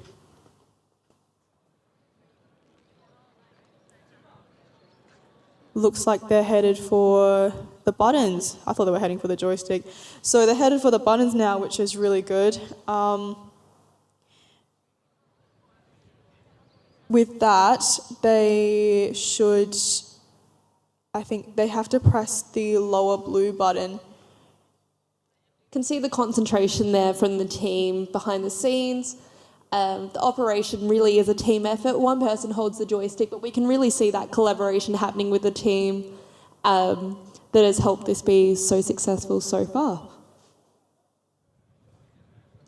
Really interesting that they've chosen to position a camera right above the arm piece, or the functional part of the arm piece.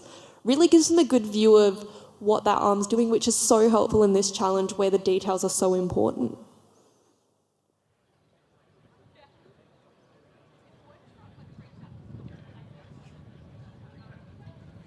So the button has to be fully engaged for them to be awarded points for this job. Difficult part of this is being able to get the power from the robot to be able to press the button, to be able to apply enough force without sending the rover backwards whilst you're trying to push on the wall. It's not the same as a person pushing a button, that you've got to have both precision and power, which is a really difficult combination.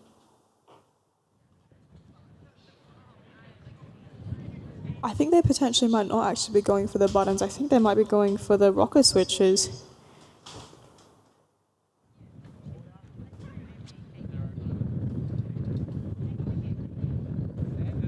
So some stressful planning over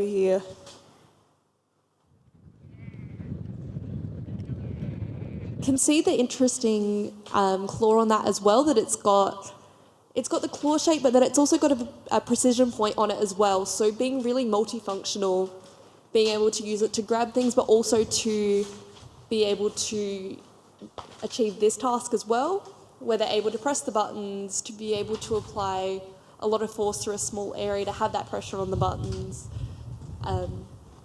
Really can see that they've thought through not just this challenge, but how this will apply for other parts as well. Looks like they're heading for that right rocker switch, getting super close. And they've done it. Well done, guys. So that's really amazing. Right rocker switch was triggered successfully, and we'll see which job they will head for next. So far, so good. Well done, Yuki.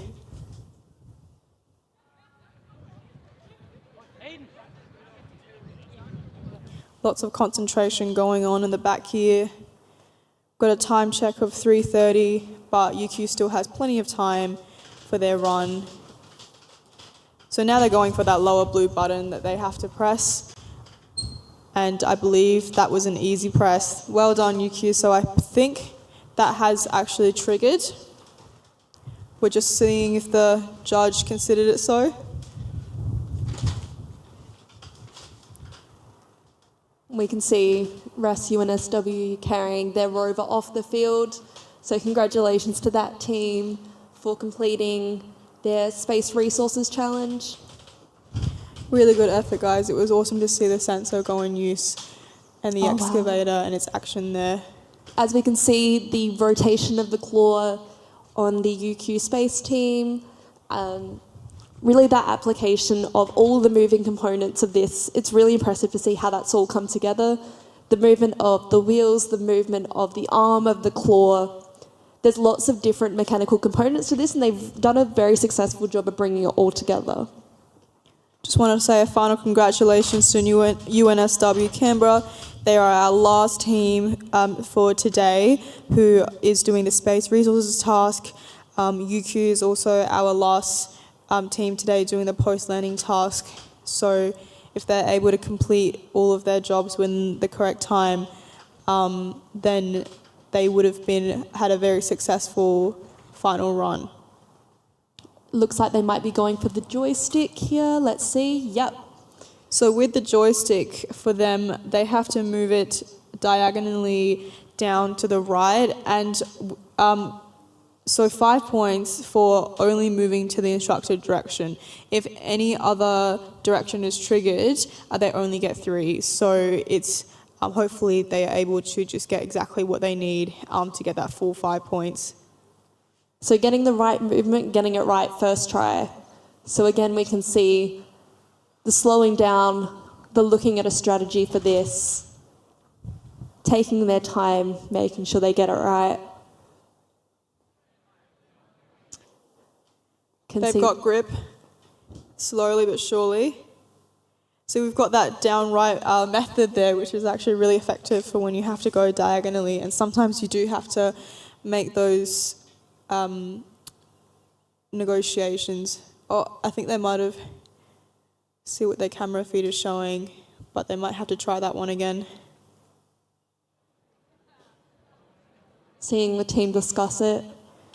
So they've actually successfully completed 3 out of the 6 jobs that they have to do.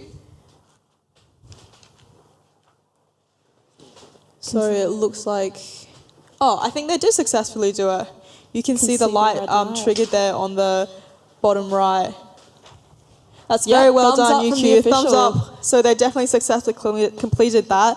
That's 4 out of the 6 jobs, and they've only got 2 more.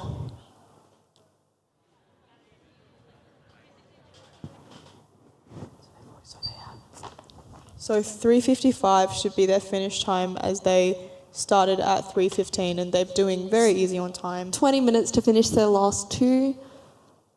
Doing really, really well. So they've just hit the halfway point of their challenge time. You can get a feel for how quickly they're tackling these challenges, and the idea that speed was absolutely part of their strategy on this one.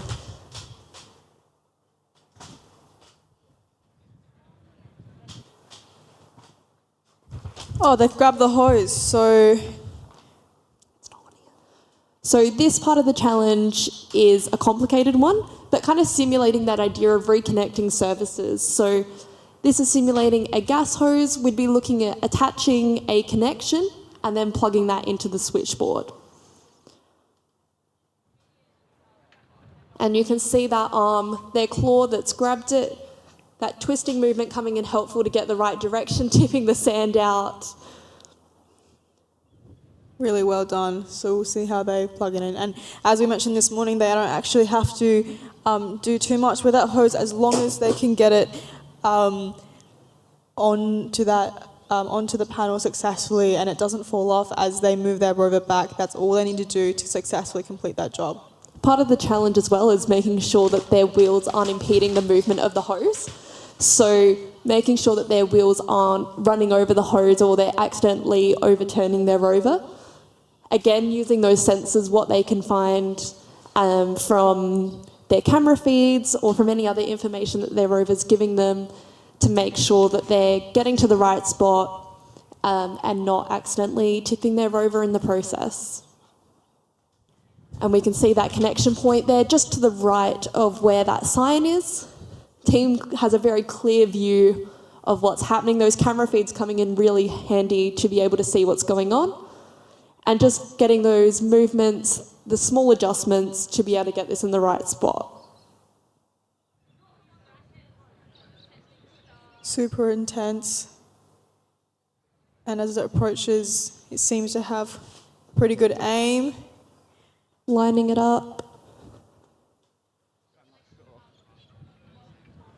Can see a lot of tense faces from the team on the sidelines, watching really closely as their work from the past year plays out on the field. Applying that pressure, trying to get it in the right spot.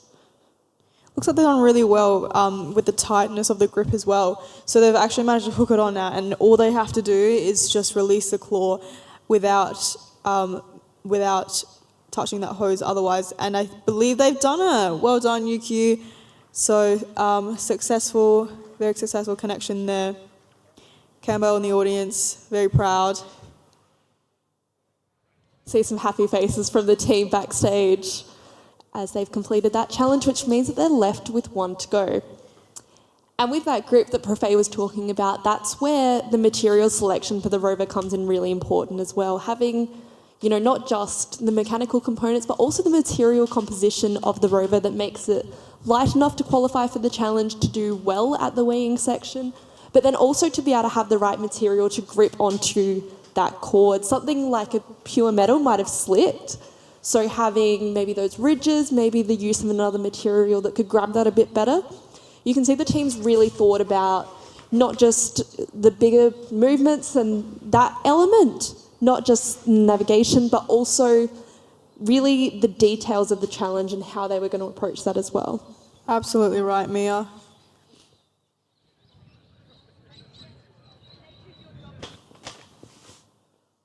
So I'm expecting UQ to climb up the leaderboard quite quickly after today's task. A very high success. I'm sure the team can celebrate a little before they do their next. So tomorrow they'll actually be doing the mapping and autonomy in the morning. So if you want to keep an eye on UQ, they will be out again then.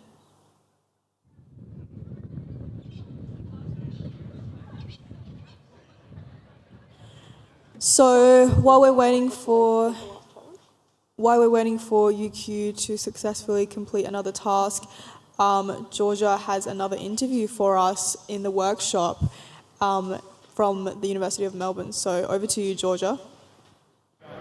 Well, hi everyone. I'm back here in the workshop with the University Rover team who are from the University of Melbourne. We saw them just moments ago out there for the post-landing task. So I'm joined by Jared and Thomas, who are the project leads for the team. Jared, tell me about what happened in post-landing. How are you feeling? I know you had a few communications issues there. What's that all been like? Yeah, so I think after yesterday during the space resource task, we had a lot of communication issues. We didn't manage to get the rover moving at all. So being able to at least move the rover off the lander today is, I think, is a huge achievement, and we're all actually very happy. we didn't achieve as much as we wanted to, but we're still very happy that we got the rover moving at least. Yeah, that's phenomenal. So you just had like incremental improvements already overnight to go from not being able to attempt yesterday to actually getting off the lander. Well done. That's amazing. And Jared, we were talking just before, Thomas, we were chatting just before we went live that, the atmosphere here is really collaborative. How have you found this experience being part of the Rover Challenge compared to other opportunities you might get at university? It's just amazing. Like, you just meet so many people. Everyone's very passionate about what they do here. And just inviting, like, if you have problems, if you need stuff, you can always just go to another team and they'd be happy to help you out.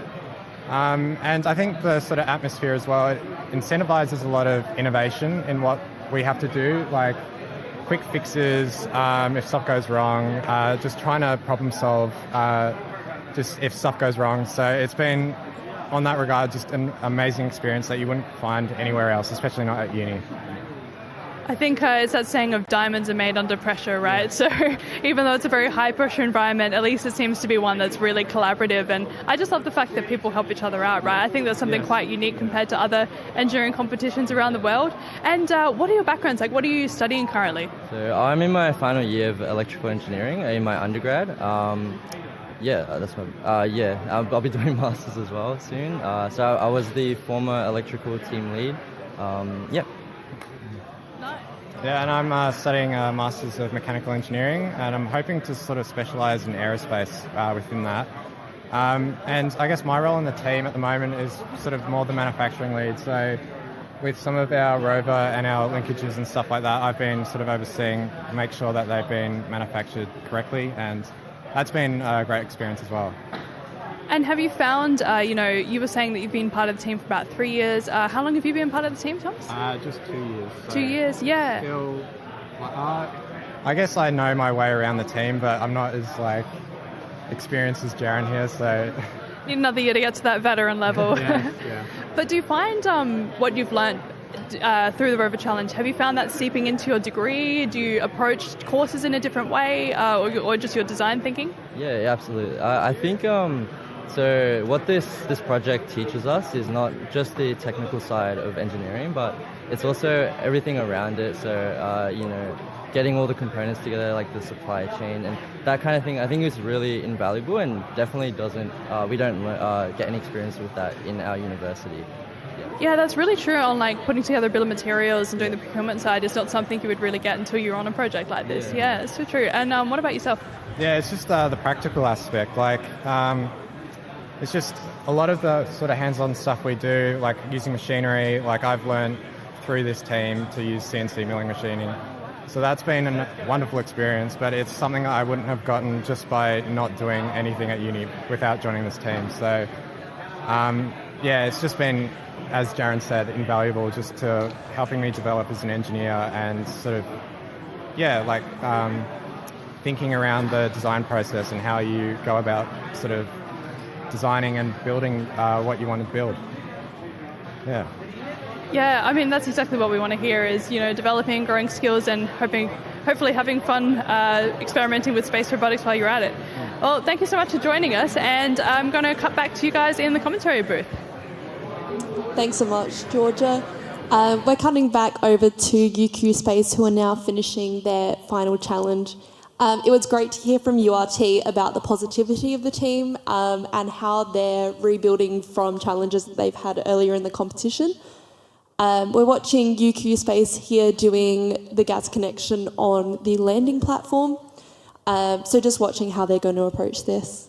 While we were on the interview with Georgia, they actually successfully fully completed the processing plant maintenance, which means that they will get full marks if they are able to connect this hose to the back of the landing platform there. So very exciting news, and I'm sure they're very excited to also get those full marks. So we'll just keep an eye and see how they're going to do this one. So they've got almost 10 minutes left, which with their time that they've been using seems more than enough to hopefully get this connection in.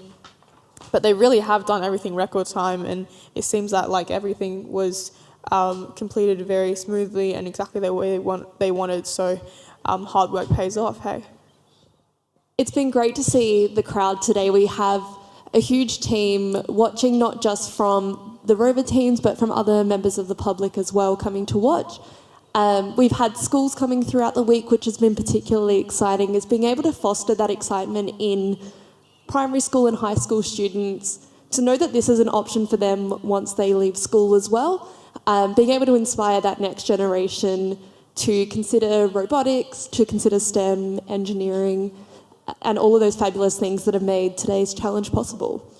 Absolutely, and even if it's not all just technical, it's really important to do things like hackathons where you can develop your innovation skills as well and coming up with those ideas, because only with an idea can you start doing the true building and editing and refining of an actual product. We can see there that red outlet, which is where the team will be connecting the hose. So just watching them achieve this challenge, navigating how they're going to get the hose in place without accidentally treading their wheels on it. So yeah, we've seen that a little bit today, where the wheels have treaded over the hose, but most of the teams who attempted this seem to be able to untangle themselves quite successfully. And as we saw just now, UQ did it very well. They currently have a loose hose and you can see it through the cameras on that leverage they've got there. So almost there, they're just positioning it well, and I believe they will have a successful connection.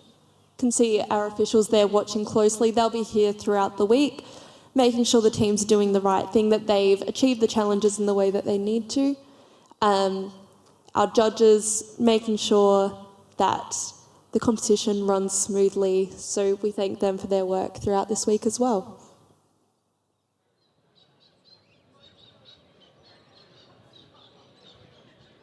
Getting closer, so close. And they are slowly entering that connection there, and all they have to do is keep it in there and be able to retract the rover without knocking it off, and they would have very successfully completed this post-landing task.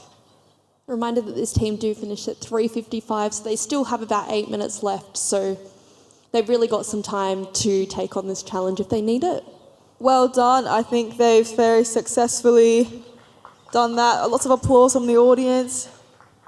So, very good. So, as long as they fully move that arm back, which they should be easily able to do, and retract their rover, they would have successfully completed.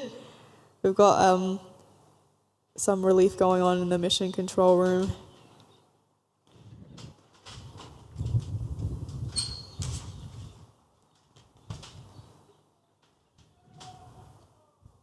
Just finishing up here, doing some reverse maneuverism. Yeah, really being careful there, not to hit the hose on their way out.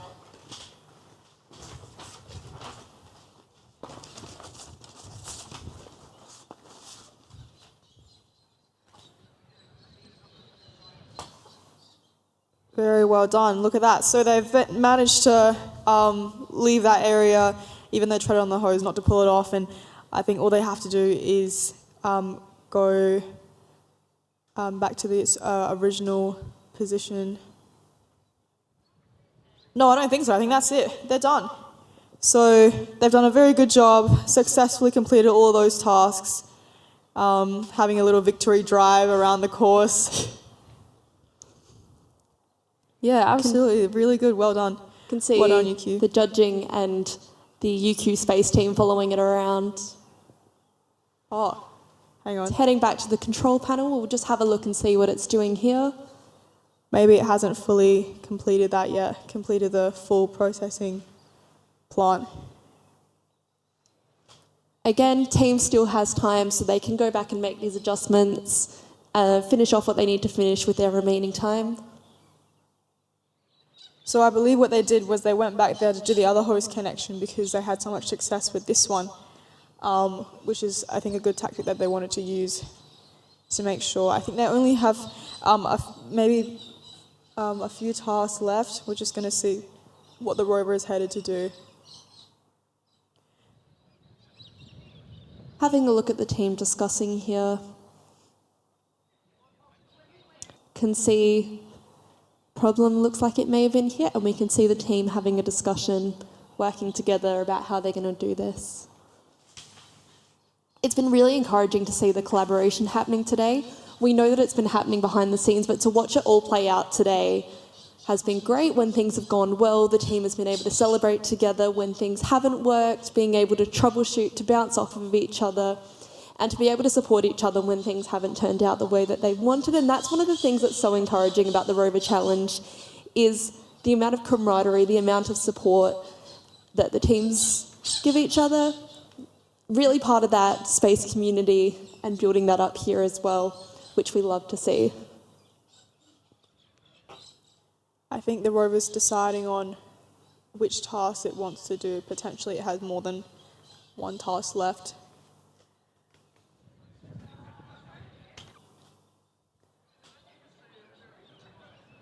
Just being careful with its manoeuvrability here.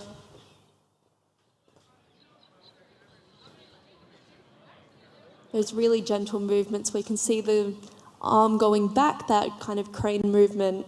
Looks like it might be going for the gas nozzle.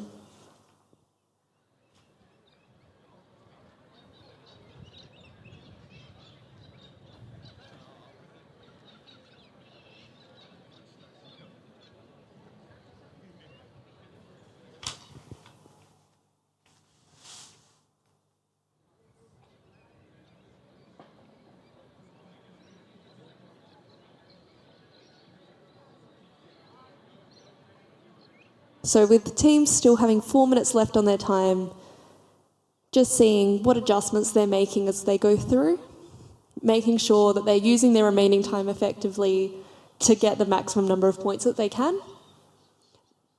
They've had a really, really strong run on this task today, so just making sure that they get everything that they can. And watching our judge and our supporting team here as well on the field, watching on for our last task of the day. I think maybe it cut too close to the hose before. We're not sure what task it's going for.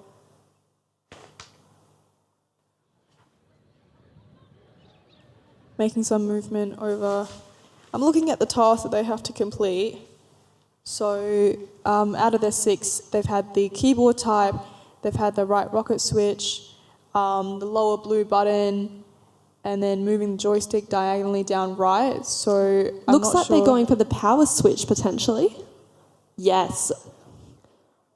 All right, confirmation we are going for the power switch, so their job is going to be to rotate that. All they have to do is get a good grip and then just turn the gripper there, and that should be all right.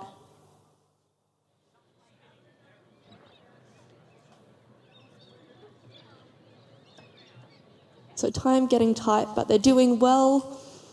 Might be a bit of a crunch towards the end, but a really exciting finish to what's been a great day so far. I think what they might have been trying to do before was go for that toggle switch, but potentially that would risk them disconnecting that hose, and so that's why they changed their minds and went for the power switch instead. And they're turning it now. We're just going to see if that was a full turn by the judges. Not yet.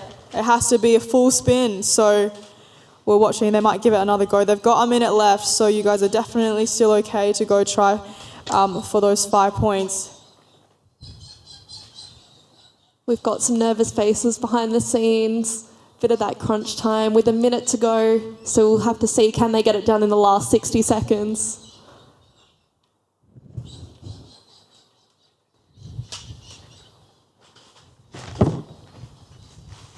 So after today's competition, the leaderboard will be updated online. So if you wanted to check that later in the day, that is available to look at, and so you can stay updated before tomorrow's challenges. With 30 seconds to go, we can see the team still rotating. We've got some very nervous faces on the sidelines, a lot of anticipation about whether the task can be met. Not sure if Mission Control can see what's going on in the cameras here. Got to see if the team can get a full 360-degree rotation on that button. I think the sideline viewers here have noticed some malfunctioning. And that is time up for the UQ Space team. We've had a phenomenal effort from them today. That was a really great job. Even though the last task might have not been fully completed, they still earned so many points from all of the other tasks they tried. Really good effort back there in Mission Control. It looks like they're quite happy with their performance either way. And it's so exciting to see that it all worked out. It's been lovely to see the support on the sidelines as well. We saw the Monash team cheering on UQ Space as they finished their task. So really encouraging to see the support, not just within the teams, but with all of the teams to each other as well. And that's one of the things that's so lovely about the Rover Challenge. And we're definitely going to see way more of that later this week. And UQ was our last competing team today, as they just do some last reviews and they'll eventually take their Rover back to the workshop as well. So looking at tomorrow's weather, I think it's going to be relatively similar to today. Just for an update on tomorrow, we've got we've got excavation and construction, as well as mapping and autonomy, which is going to be some new tasks for us to look at this week. Really exciting stuff. So that does mark the halfway point of this competition. We have 2 more days filled with more challenges and more excitement for everyone watching at home. So very excited to see how the rest of the challenge unfolds. Absolutely. That's it from us today. Thank you for tuning in to the day 2 of the Australian Rover Challenge, and we'll see you tomorrow.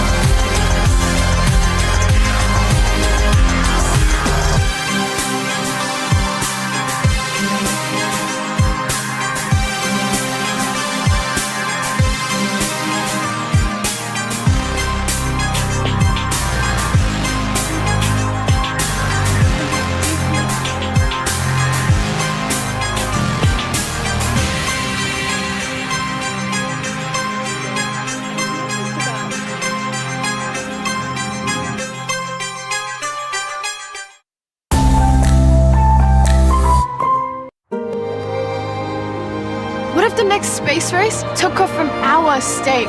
What if Whyalla powered the world with clean green hydrogen? What if 2 of the state's leading universities came together to create a global university for the future?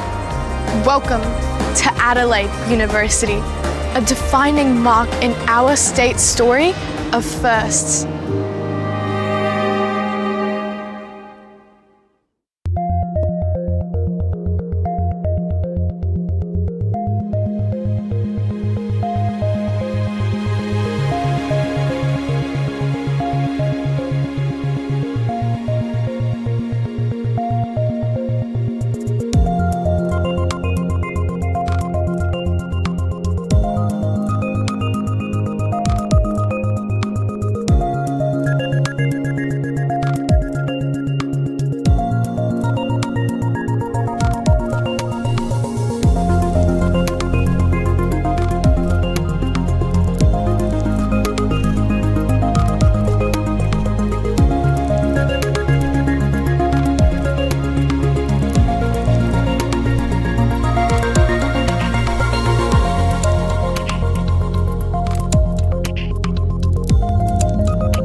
Australia is a nation of creators, aviators, protectors and innovators. From aviation's first light to the dawn of the jet age and beyond, at Boeing, we're building the future together here in Australia. Inspiring those in pursuit of new frontiers, connecting, protecting, and exploring our region and the world. Home to the broadest aerospace portfolio in Australian industry, powered by talented, dedicated, and diverse teammates. Delivering manufacturing excellence, building composite aircraft parts for the world's most efficient airplanes, using advanced robotics, materials, and digital technologies. Never compromising on safety or quality, always focused on sustainability. Solving tomorrow's problems today with Australia's leading researchers, scientists, and universities. Developing new military platforms and communications networks, and helping ensure they are always mission ready. Keeping customers airborne by providing the services they require. We stand shoulder to shoulder with Australians during natural disasters, on the front line, and in peacetime. We support veterans and our community, and we nurture the next generation of aviators to excite, to be bold. Boeing Australia. Made in Australia, by Australians, for the world.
Change is the only constant.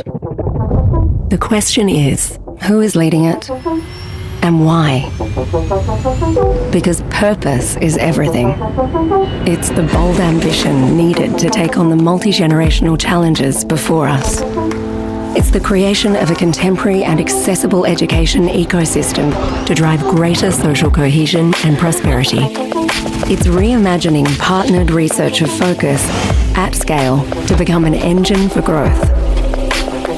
Adelaide University is Australia's new university for the future, designed to empower individuals to be the best they can be.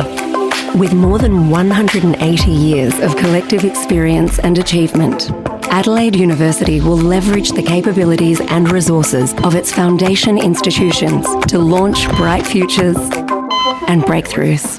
We're transforming teaching and learning by co-designing degrees with future employers. Our students will be equipped with an entrepreneurial mindset and will be ready to take on an AI world. Ethical leaders who do what is right over what is easy. Adelaide University is establishing South Australia as a centre for progress and innovation. As a group of 8 university, we're combining the investment and infrastructure needed to accelerate future-making research that is nation-critical and globally relevant across defence and national security, creative and culture, food, agriculture and wine, personal and societal health, and sustainable green transition.